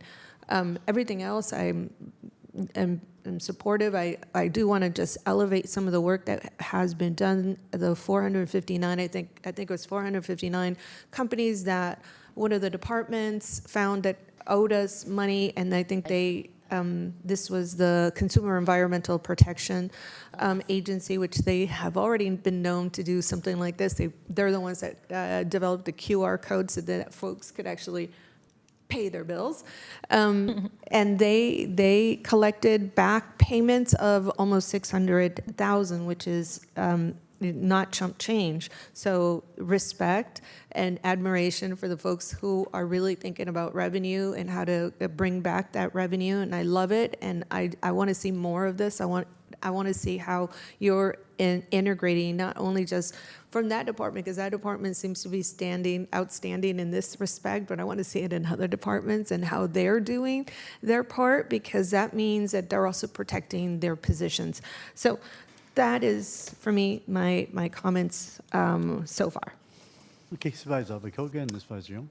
Thank you. And so I was hoping for some clarification, and then I wanted to get into the other items as part of the motion.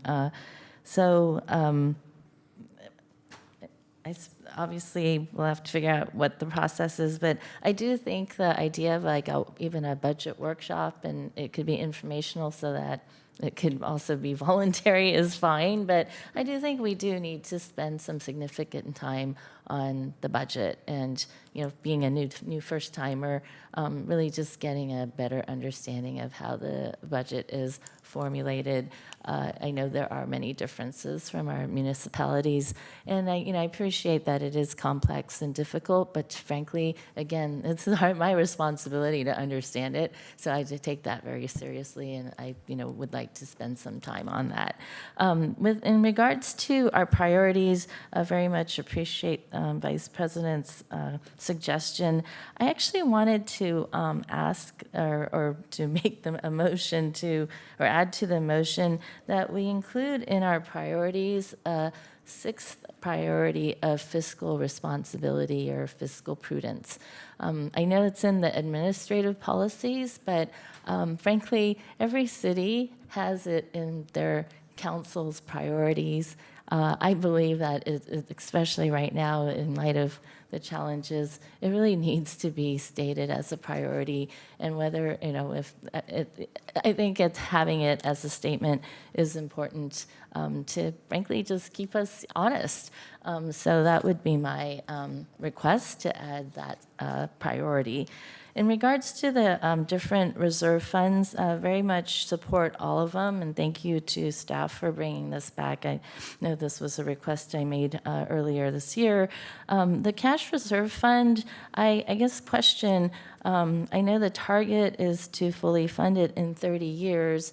Having been through at least 2 economic cycles, I've seen our recession comes in between 7 to 17-year increments, and so just taking an average, it's about 12 years.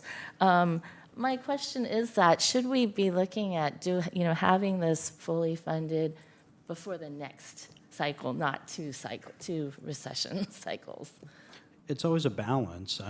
Obviously, we can fund it at a faster clip. It would require additional cuts in order to do so. And so that's, it's a policy decision for the board to make. I think, balancing all the different factors, and given where we are right now and the magnitude of cuts that we have to stare down as an organization right now, I think this is a reasonable approach. But we, of course, could accelerate the time frame. It would require larger annual payments, and those larger annual payments would necessitate reductions to free up that funding. So my question is, I guess, the necessity of a cash reserve fund versus the rainy day fund, and it's the cash flow issue, of concern that we should be looking at accelerating that, or is it more important, frankly, to establish a rainy day fund? We think the cash piece is a much higher priority for a couple reasons. fund it To more fund, quickly. yes. Okay. We believe it should be funded first. Okay. For a couple important reasons. One is that we depend so significantly for our own operations on federal and state funding. And as I mentioned earlier, it had always been taken for granted that a federal receivable was literally as good as gold. And that's not the case. And interruptions we're very vulnerable to interruptions in funding because of the cash piece.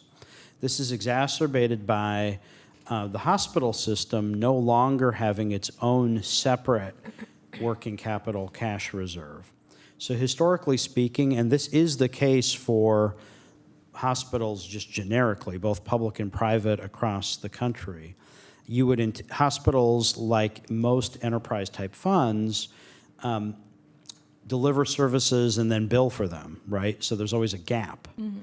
And that gap is sometimes extremely lengthy in the case of federal reimbursement.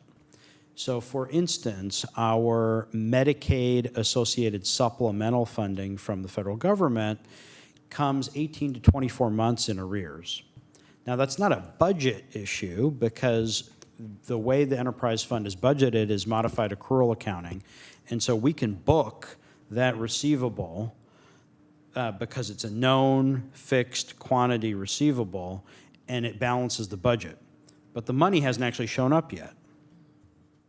And we're talking not about $5, $10. We're talking about, in the case of some of these payments, $300 million payment, $400 million payment.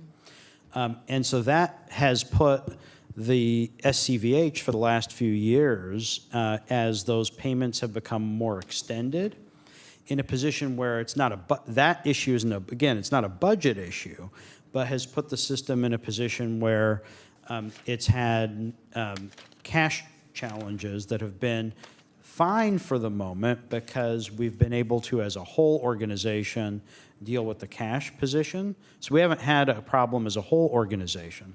But the lack of having working capital doesn't position us well in the circumstance where, as a whole organization, we have a challenge. And this isn't hypothetical. When I joined the county in 2010, that December was a 3-pay period month. So there's occasionally a month where we have 3 pay periods in the month instead of 2 because we have 26 in the year. And I recall, although I was not in a leadership role at that time, but for that 3rd payroll in December of 2010, the organization had to scramble and try to identify sufficient cash to cover that payroll. It was in the wake of that a bunch of administrative processes were then put in place to monitor cash balances, and we have regular reporting to FGOC, and there's a whole internal process monitoring that was put in place in the wake of that December 2010 situation. But it highlights the reality that every pay period, we have over $200 million in payroll in this organization. And on top of that, we have a number of vendors and organizations who couldn't make their payroll if we couldn't make their payment. So for all of those reasons, and because only a small piece of our expenditure is covered by local property tax, right? It's a couple billion out of the whole overall $13 billion budget that's local property tax. And there's much more that's, for instance, federal, that we believe the cash piece is actually a really important priority. So, in an ideal world, we would recommend actually accelerating the funding on that. It's all about balance. Sure. But we do think it is the higher priority. Okay, great, thank you. So in light of that, then I will go along with the current recommendation, staff recommendation, I do probably in the future, when things are better, probably will bring back the idea of trying to accelerate that. Rainy Day Fund, completely support. I would ask that if staff can look at what other counties of similar size have. It looks like from a cursory research that we've done, LA is at 16 or 17%, and San Diego the same. Again, I'm used to 15 to 20% reserves, so that would be my, ideal target, again, down the road. And this is all, we're building towards that, so I, completely appreciate that at least we're getting going on this. And then I guess, I don't know if this needs to be bifurcated, but the accumulated capital outlay fund, I actually do support that. And I would ask for recommendations on how to fund the CIP in other ways other than the general fund, and one in particular that we're looking at, and I appreciate the item was put on consent earlier and we passed it, but things like the fairground, we have land, we have parcels, and I really appreciate we're moving forward with that process of master planning, because that's what I would like to see is, when we talk about revenue generation, how do we leverage the assets that we have? We have this land that we can, generate revenue off of, and that from that revenue, we actually can then also even bond against it if we have ongoing revenue. That's how we do it in other places in terms of capital projects. We're looking at renovating this building, but frankly, I look at the market right now and I'm hearing some great deals that Silicon Valley Clean Energy bought a building, VTA bought a building for much cheaper than what we're looking at to renovate this. These are capital projects. They're going to cost some money up front, but in the long term can save us money or again, generate revenue. And that's what I'm looking for. In business, we've often said sometimes you have to spend a little money to make money. So those are the types of expenditures that I think are wise because they provide us financial stability into the future. So I do support continuing or establishing the ACO. So I don't know, again, if I need to bifurcate that out of this motion, but I would like to. I'll bifurcate it because the motion is, I made the motion. So I'll bifurcate that and I'll just say that I think that while I agree that we need to make some level of investments, I think that it has to be well-timed, and we're going to be letting go of people, and we're going to be letting go of services and programs. And so for that reason, I'll bifurcate it because I think that we just see things very differently. And you just talked about fiscal responsibility. And so I'm not sure when you say fiscal responsibility, what that entails, because for me, it would be limiting the purchase of new assets so that we can be fiscally prudent. But anyways, that's for me, and I think we need to define when we say fiscal responsibility what exactly that entails and what that means. And Supervisor Young has the light on first. Do you want to get in? Thank you. Just thank you to administration and staff for pulling together this very extensive ledge file. I think just a couple of points to add to the discussion. With respect to board priorities, I think I remain committed to the concepts embedded in our priorities, but given the changes in the landscape, I think just really focusing our priorities on protecting our organization and minimizing disruptions would be key to this. And James, the question for you, there's been a lot of discussion about accumulated capital outlay. So I initially received that item as kind of our counter to deferred maintenance, right? That's typically the poster child for this type of approach to meeting budgetary targets, which may, like the proverbial homeowner who delays patches to the roof only to then have to replace the whole roof unnecessarily. Can you help me understand this? I just want to make sure I'm reading it correctly or understanding the concept correctly. So we actually already have the cumulative capital established. What we've highlighted in the report is it's insufficient to cover over the life of a facility its anticipated replacement. And what that has meant for this organization is that we have had to spend ongoing revenue, often in the form of lease revenue bonds that have been issued to cover capital expenses. So, I think there's an important question around what's the time horizon and how we would actually fund and achieve an increase in contribution. I do think over time, not having a capital program funded on a depreciation schedule for a building that actually allows you to accumulate the funding necessary to replace that facility ultimately ends up resulting in an impact on the money that's available for operations because those facilities do have to be replaced. And I think the most painful example of that can be seen in our jail system, where over time we have not replaced, renovated, upgraded, or maintained facilities, for example, on the Elmwood campus. And so now we're in a position as an organization, because of the failure to set that aside over decades, where we have nothing set aside for that. We haven't attended to that for many years, and we're going to have a bill come due in the next medium-term time horizon that's going to be a very challenging one for us as an organization, and one that we have no choice but to deal with because of the constitutional obligations associated with those facilities.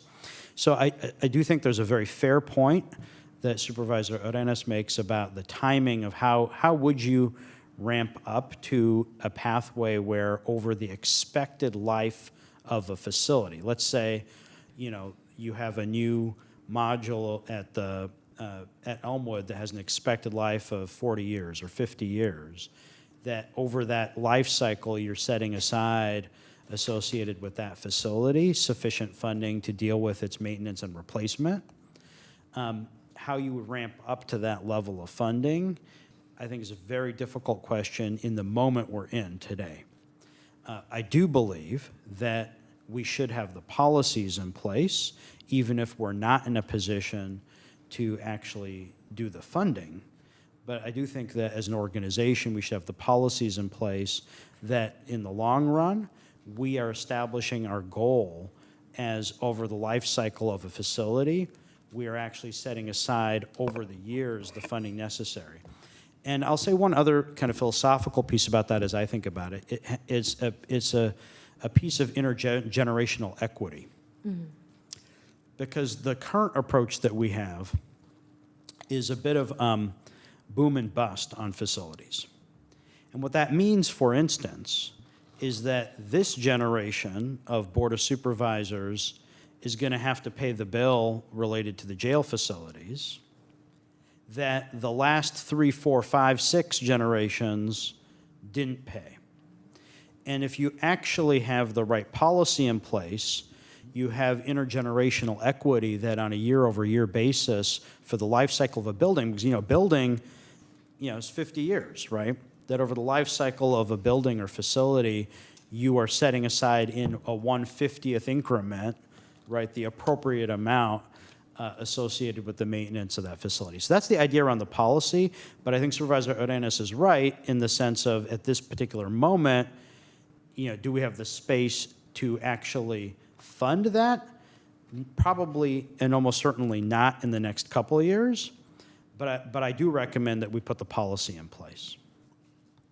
Yeah, thank you for that, James. Thank you for the clarification. I think that one of the pitfalls that we as a board will have to avoid as we try to budget through this crisis, this unprecedented crisis, that word needs to just go leave our county vocabulary here, that we don't, in the name of short-term savings, lead ourselves to long-term liability. So I appreciate the nuance that having a policy in place, allowing us the room to be able to shore up those gaps when there is an opportunity to, versus allowing deferred maintenance to take on its toll on us, as we've seen.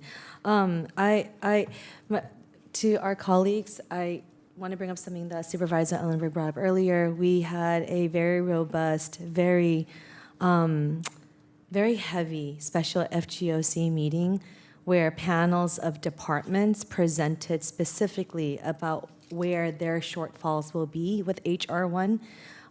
Heading into the special FGOC meeting, I felt that I've already sat through numerous incredibly well-prepared and presented presentations by James, and thought that I understood I had a significant understanding, but the special FGOC brought into just stark clarity just how deep this hole is going to be that we're heading into. So as I echo the request of this board for more workshops, more presentations by department, really drilling down to the number of FTEs and dollar amounts that will be impacted, the service lines that are at risk. And we saw a sneak peek of that at the special FGOC meeting. I wouldn't even say sneak. I thought it was a really good, robust presentation from food systems and health and hospital systems, including EMS and emergency systems. So I highly encourage our colleagues to watch it or have your staff review it and take out the notes or the high level points. I think something like that, James, would be really helpful to me if I were to be able to continue receiving presentations like that from other segments of our county organization. And I see you nodding, so that sounds like a yes. And just wanted to add one more to my final point is really my appreciation in reading about the current attempts to find savings and generate revenues. I want to echo Vice President's comments earlier that I was especially heartened to read about the efforts that our employees have already undertaken, especially with the Weights and Measures employee who took the initiative, collected more than $500,000 in back payments. Definitely not trying to start a competition of how many more back payments to pull back, but really would love it. I'm even thinking about our employee recognitions will look differently now, right? If we're able to also have a focus of elevating employees that are really meeting this moment, these challenges that we are in right now. We are, and there's a whole host of revenue-related initiatives, especially in the health system. I will say, there are different opportunities for that in different parts of the organization, and we have to be just cognizant of that too. But where we have those opportunities, and there's some incredible work that's happened. For those of you who've had the experience of going to the wedding chapel and the marriage ceremony program that we have. I received my officiant training. I did a wedding there. Well, that's an example. That's a program that, not every county has that program. That's a revenue generating program. That's been run and put together very lovingly, by our clerk recorder staff. So there's a lot of examples like that. Unintended. That's right. I'm performing weddings on Halloween, New Year's Eve, and Valentine's Day. That's when we have a higher customer base. So I'm doing I'm my gonna have to part. get myself designated as an official. But we have, these wonderful examples throughout the county organization where people have done so, and in cases like that, really done so where they have brought a service to the community. The board recently, not that long ago, heard from the animal shelter the creation of fees associated with spay and neuter programming, right, for the public. So there's lots and lots of those examples all across the organization, and we are absolutely calling on all of our staff to figure out every stone to unturn and to turn over, and every opportunity that they can take in that vein, whether it's cost recovery or even better revenue generation. Supervisor Ellenberg. Very briefly, I just want to support the comments my colleagues to my left made about the importance of the ACO fund. It does already exist. My understanding is that the ask today is for a report back on options to increase the level of funding. I very much hear Supervisor Arenas' concerns, and I agree that it is very hard when people are in dire straits in the moment to do forward planning. But I also know that it is critical that we keep up with necessary facility maintenance. I think not keeping up with that could have some very serious consequences. So I would support, if it's a separate motion, seeing options come back as to how, when, and where it makes the most sense to start increasing that. I'm actually, I've been listening to the number of you who've spoken about this. It was stuck in my head, the picture of the White House. The White House. Yeah, the White House picture, and I'm like, no, let's not do that. We will not build a boat. Agreed. No, No well, ballrooms. listen, we can charge people to come in. No, in all seriousness, I completely understand the concept of making sure that we maintain a facility so that we can continue to create revenue around it. I think we also need to be careful about what it is that we're investing in, because I have a hospital in my district, St. Louis Hospital, that has such a small emergency department that their extension is in the parking lot. Okay, and they've been like this since the pandemic, and so I've got to think about when we say we're going to maintain or we're going to invest somewhere else. I've got folks who are coming in as patients who are being seen in a tent.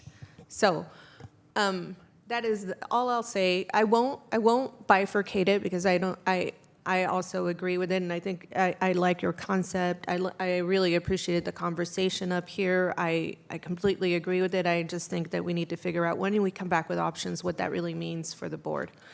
So I'll leave it as is. With all the colleagues' comments, I have really I'm nothing sorry, to add. as Thank is you. means the original motion, not bifurcated. I just felt like Tony's going to ask me what that means.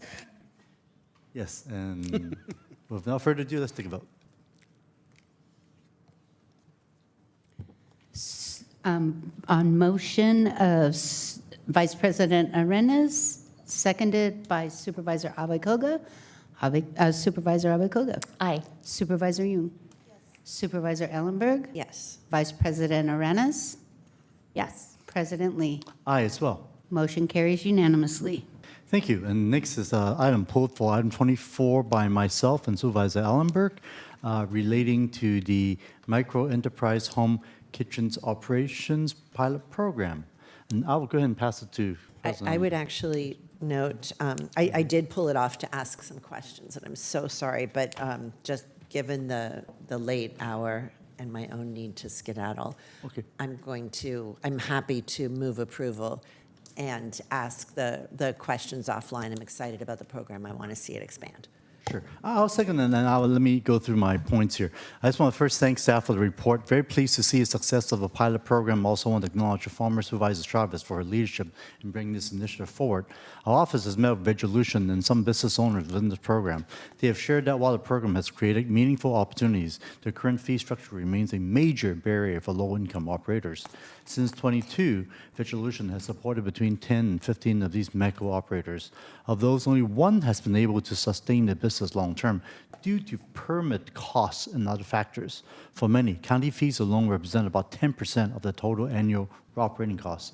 To ensure this program truly advances equity, I would like to see us expand our data collection moving forward so we can better understand who is being served, who might be left out. Tracking operator demographics would also allow us to evaluate whether programs reaching its intended goals and how we can better support small business owners facing structural barriers.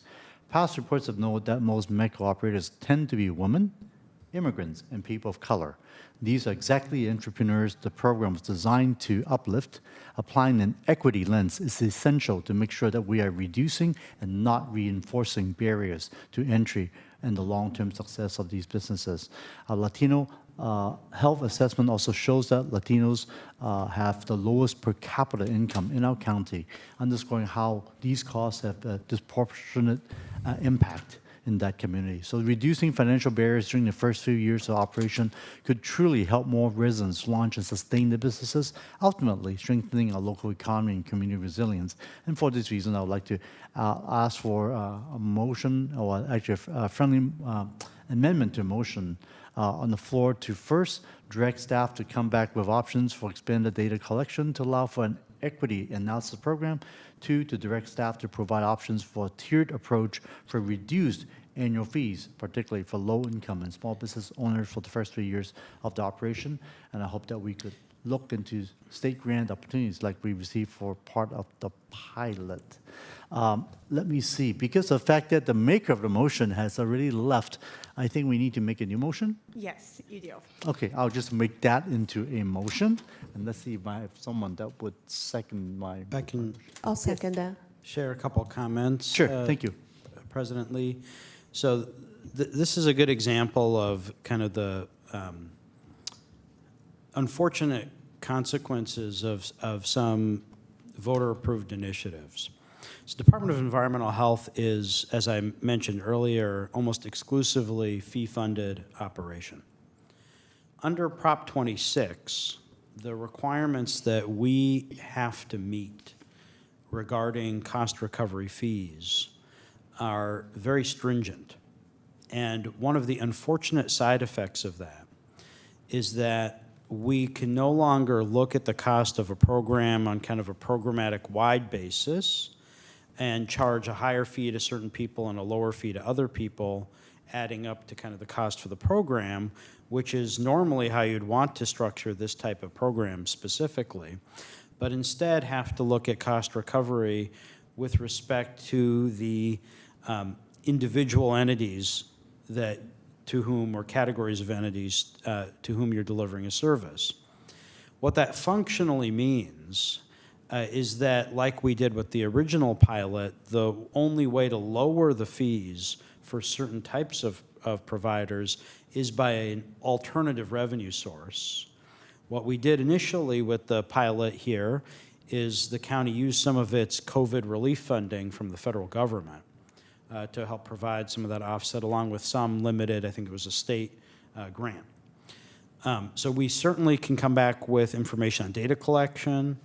We can certainly come back with some further information. But especially given the conversation we just had on the last item, I just, in the interest of transparency, wanted to make sure that the board understood we're not really in a position, unless there's some external funding source, to lower the fees, and we'll obviously come back with that information. But this is one of the consequences of how much of a straitjacket governmental entities have been put in by these successive waves of state constitutional amendments, you know, Prop 218 followed by Prop 26.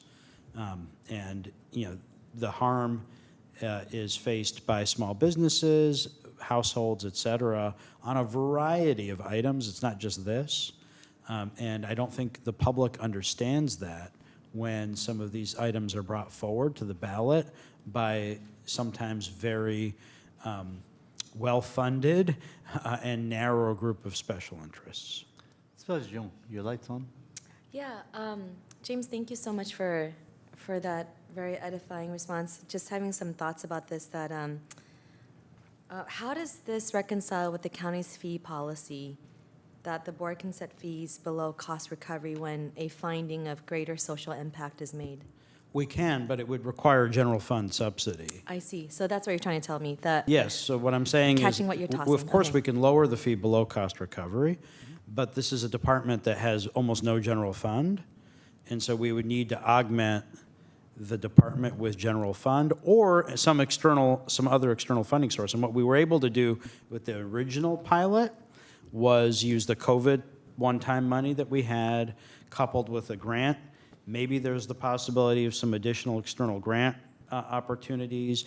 Maybe there's the possibility of some additional external other funding opportunities. So I'm not saying that we should preclude any of that.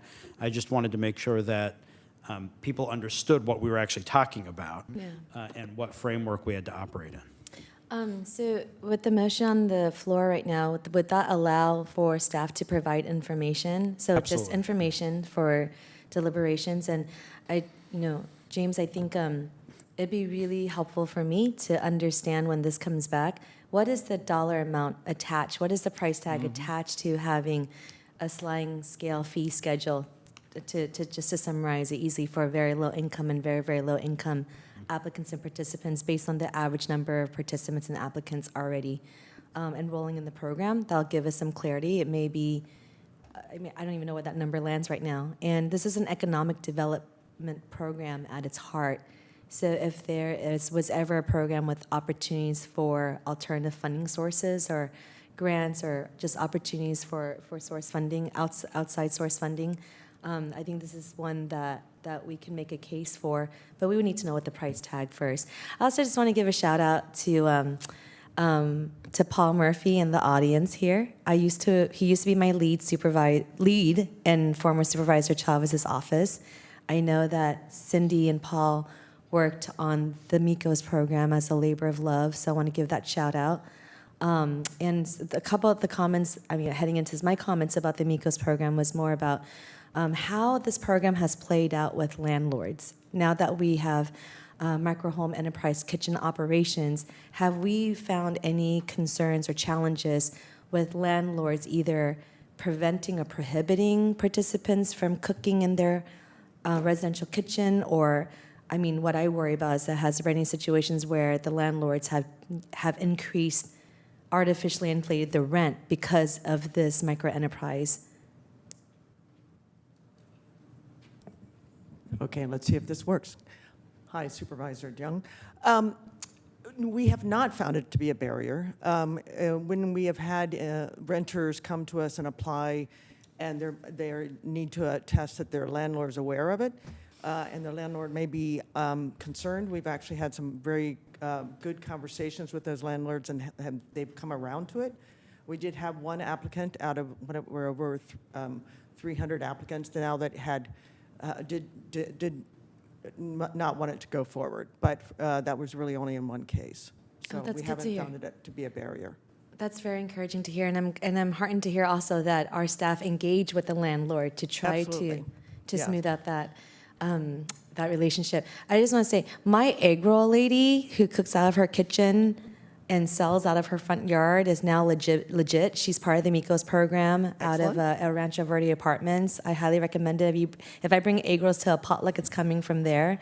And also my Banh Cuong lady, who also is the Vietnamese rice paper rolls, who did it out of her kitchen in her home, is now also part of the MICO's program. So I just want to also give kudos to the language accessibility that was created with the role of the program. It's good to see my family vendors in a structured business environment that is benefiting their families during these very economically challenging times right now. Thank you. Supervisor Young, you're making us very hungry right now, you know? I know. Yeah, it's that time. So I'm going to stop by there and pick up some egg rolls. Jeez. I got recommendations. Yes. All right, public, anybody like to speak on this item? Yes, I currently have 13 speakers in chambers and 2 speakers on Zoom. Okay, let's do 1 minute each, and I'm gonna ask them to come up, and if you agree on what the other speaker have spoken, you don't have to speak again. You could just raise your hands and shake, so in time, to respect everybody's time. Yeah, please come on up, announce the names. All right, we are closing the speaker queue at 15. Please come forward. You can speak in any order. Dina Nadler-Serber, Fernando Fernandez, Soitza Del Rio, Surya Jovel, Graciela Santolinas. And I apologize for names. Actually, the mic is stand over there, there's a black built-in. Go ahead, yes, go ahead and get started. Yes. Sure, I'm Dina Nadler-Serber. I have had a MICO for just over a year. I've just renewed my application and gotten my new permit. And I just wanted to say what it's meant for me and my family. My husband was laid off, and as you all know, in the Bay Area, starting a small business is just so cost prohibitive.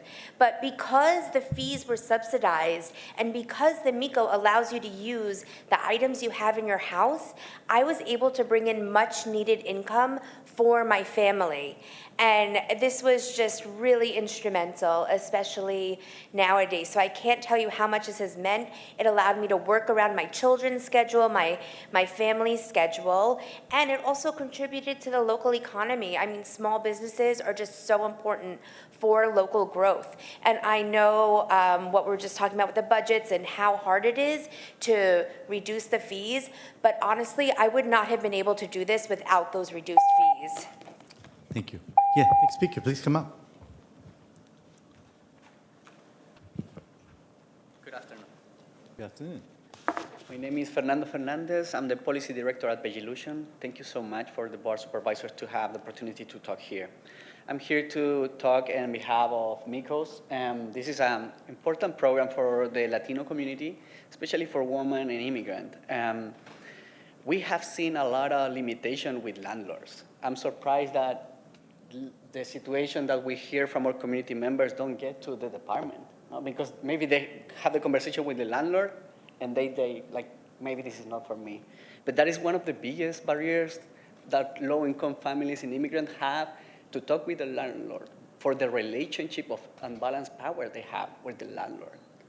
So it's really hard to have the support of the landlord, and that is a campaign that is a state-level campaign to protect the right of renters. But right now we are talking about MICOS, and we are here to support MICOS, and also to encourage the conversation about how we can make the fees affordable. Thank you very much. Hola, buenas tardes. Mi nombre es Oitza del Real. Estoy aquí representando a Begilution, organización que se dedica a escuchar y apoyar las necesidades de los emprendedores de pequeños negocios de comida en nuestra comunidad. La razón que estoy aquí es para solicitar su apoyo para que el programa de MICO continúe en el condado de Santa Clara, porque queremos asegurar que los costos de los permisos también en su momento sean asequibles para todos los pequeños negocios. Apoyar la continuidad de MICO y reducir estos costos podría garantizar la estabilidad de nuestros emprendimientos en nuestra comunidad, ofreciendo productos de calidad a precios justos y, en consecuencia, mejorar la vida de nuestras familias y en toda nuestra comunidad. Agradezco mucho su atención. Muchas gracias. Gracias. Translation? Momentito. Good Go ahead, kids. afternoon. Good afternoon. My name is Oitza del Real, and I am a representative of Begilution. And I would like you to support the small business, small food businesses that we have. And the reason is that if you support the MICO program, this will allow to have a reduction of costs for all businesses, for permits of all.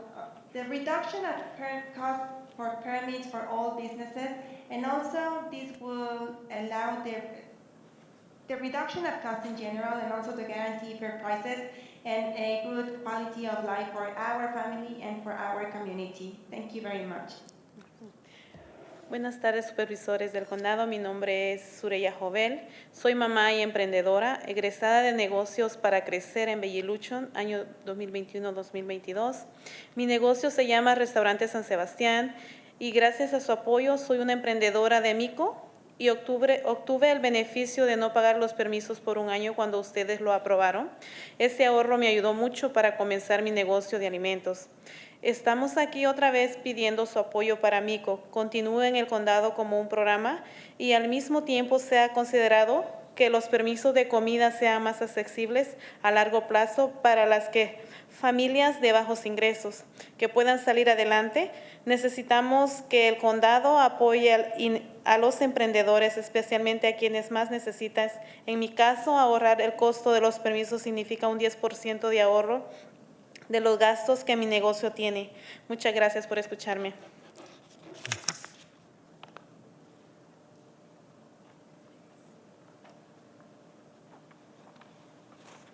Good afternoon. My name is Sureya Jovel, and I am a mom and entrepreneurship. And I became part of Begilution back in 2021-2022. And as I said before, I'm part of MICO. And this program has allowed me for not paying 1 year of permits, and it has been very useful for my food business.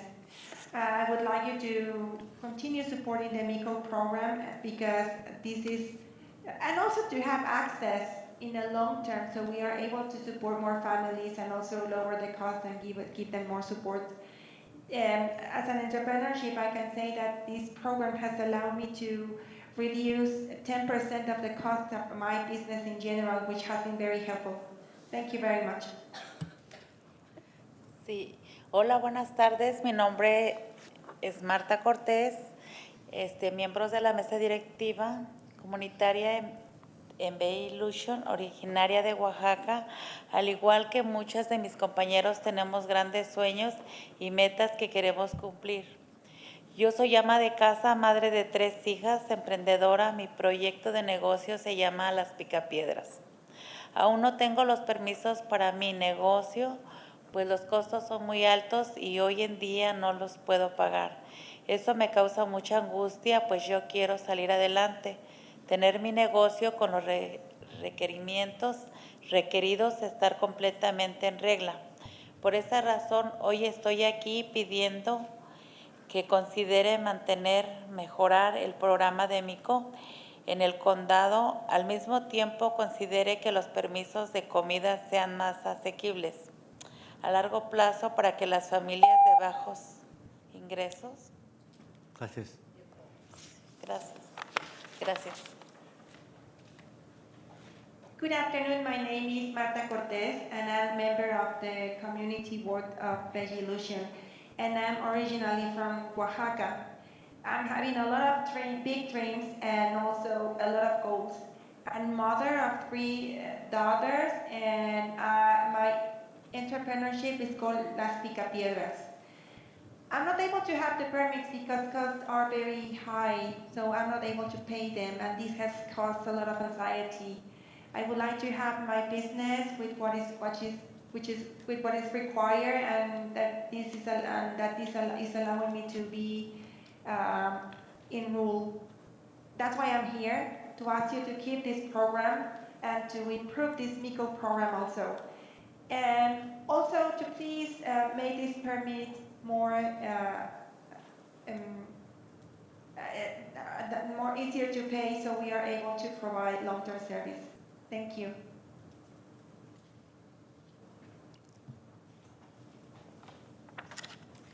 Hola, buenas tardes. Mi nombre es Graciela Santillanes y formo parte del Comité de Fuerza Comunitaria, un comité que Bay Illusion ha apoyado. Soy dueña de Gracielas Bakery, una panadería en la que preparo galletas, empanadas y muchas delicias caseras. Mi negocio es mi pasión y también es un fuerte esencial de ingresos para mi familia.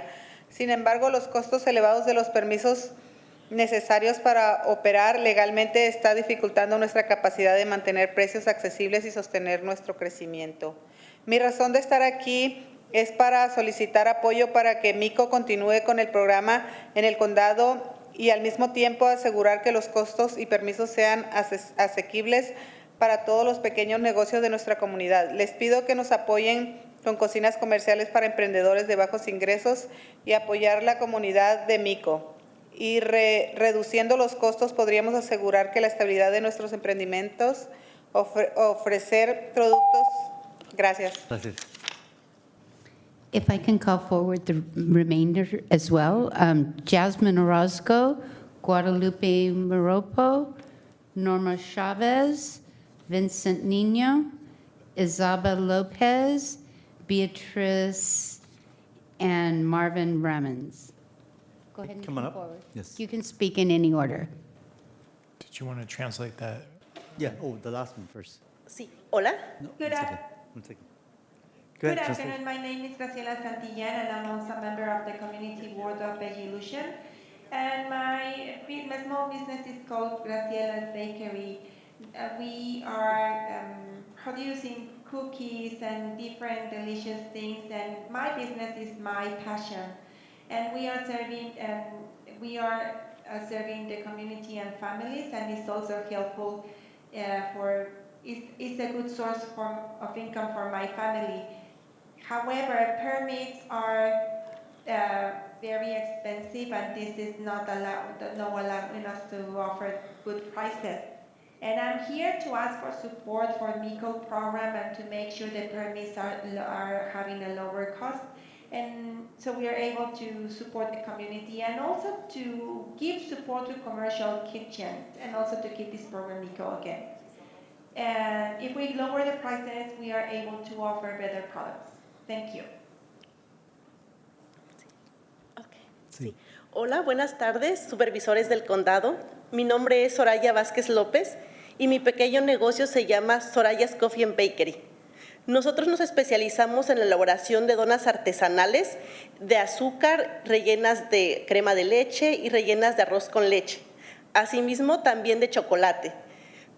Toda esta magia y delicia lo elaboro en mi casa y actualmente estoy a un paso de aplicar el programa de MICO.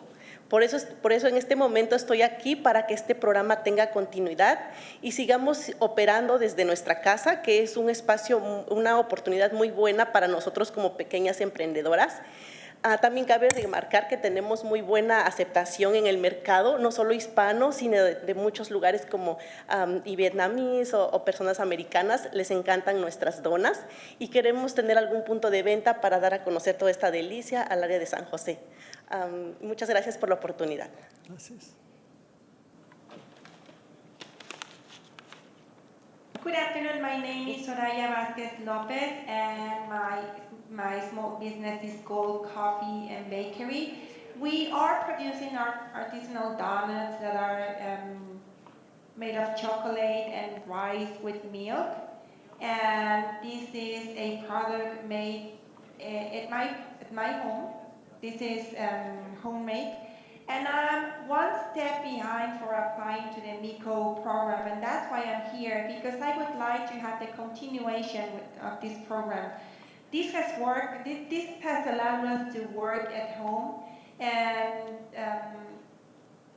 which is a very nice chance for small companies like mine. And I would like to say also my small business is accepted in the market in general, not only in the Hispanic community, but also our donuts are very loved within the Hispanic and Vietnamese and American community. So that's why we would like to keep on producing donuts. And we would like also to have a point of sale in San Jose so everyone is able to enjoy what we do. Thank you.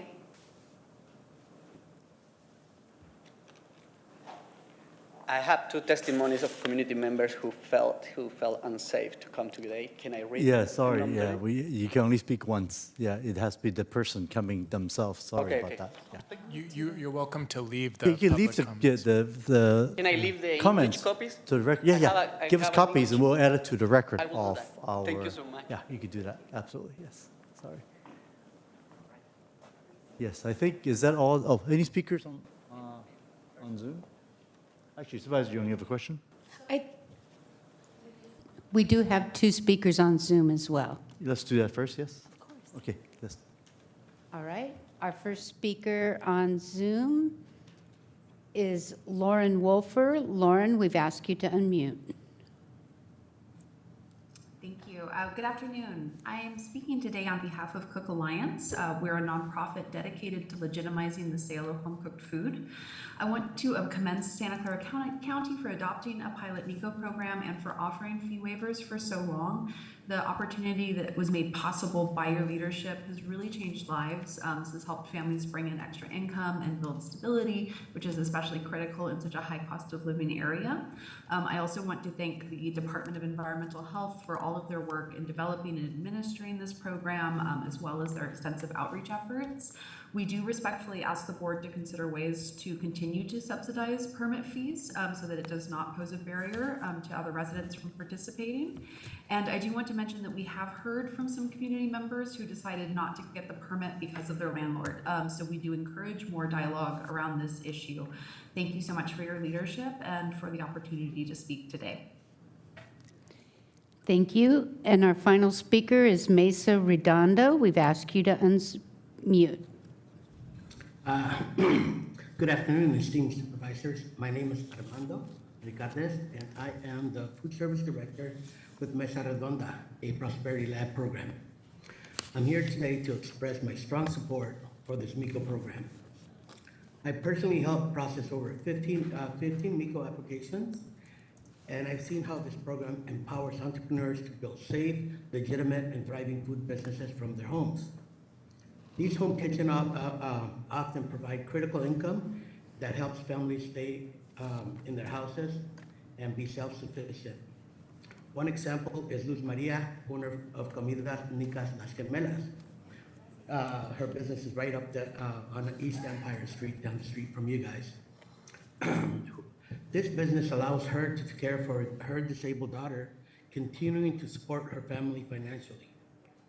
I urge you to set aside funding to help subsidize county health permit fees, which will And this concludes our public speakers. Thank you. Supervisor Young. Question, do we currently include Miko's participants or vendors in our preferred vendor list for catering and ordering here at the county? I just wanted to say that we are in discussions with folks from the county's executive office about expanding that and making sure that we can include Miko's. So that discussion has occurred. I think we're hoping for maybe spring of the year, next year. Oh, wonderful. To start involving that. Yeah, I Yeah. mean, the food they were describing, I would love to have in the back room now. And then, is there on the site, on the county site, is there a page somewhere where we could look up see all of the Miko's vendors so that we could either promote it or personally order directly ourselves? Absolutely. There's a listing of all our I think we have about 220 Miko's now, and we just added a map feature as well, just to help help everyone out. So that's on there as well. Fantastic. Go to which page? It's under consumers and approved Miko list at Environmental Health's website. Department of Environmental Health. Go there for food. Thank you. That's it. All right. Thank you very much. Now that we're hungry, let's take a vote.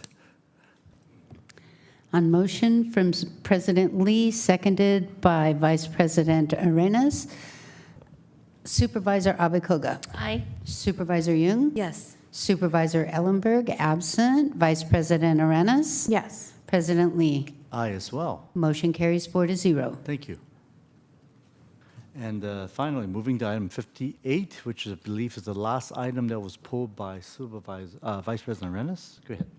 Yes, so I'm going to make a motion to approve the delegation of authority to the county executive or designate to negotiate, execute, amend, or terminate agreement with Global Tel-Link Corporation, D/B/A VI Path Technologies relating to providing inmate calling systems and inmate tablet services platform in an amount not to exceed $3,500,000 in a contract amended term that begins no earlier than October 22nd, 2025, and ends no later than August 12th, 2027, following approval by County Council as to form and legality and approved by the Office of the County Executive. Delegation of authority shall expire on August 12th, 2027.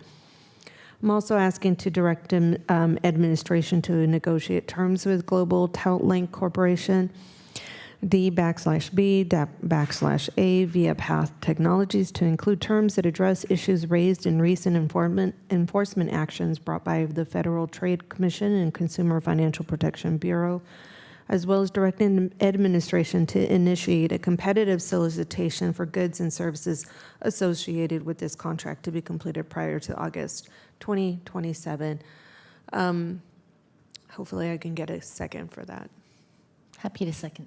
Thank you, and I apologize if any of you were held here until now to answer any questions. I got some of those questions answered in anticipation, thus this motion that's already ready to go. And so I appreciate it. I appreciate your efforts to continue to connect our IPs with their families and their attorneys and finding a provider that can actually do that. Thank you. Okay, motion seconded. I just will say, just to confirm, to make a motion, what we're saying is this is a 3-year extension, but what you're saying is that you want this to come back by 27 to have RFP. Yeah, so this would be a 20-month extension instead. 20-month extension. 20-month extension. In that time, what I'm hoping is that there's a competitive RFP, so a solicitation process.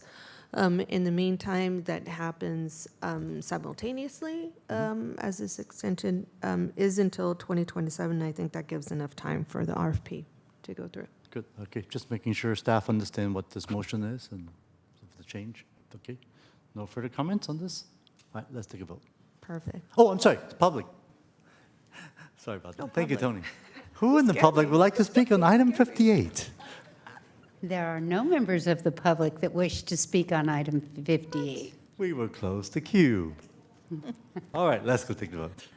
On motion of Vice President Arenas and seconded by Supervisor Abekoga. Supervisor Abekoga. Aye. Supervisor Jung. Yes. Supervisor Ellenberg absent. Vice President Arenas. Yes. President Lee.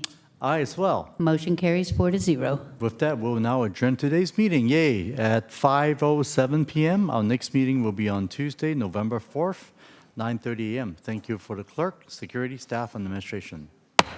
Meeting adjourned. Thank you.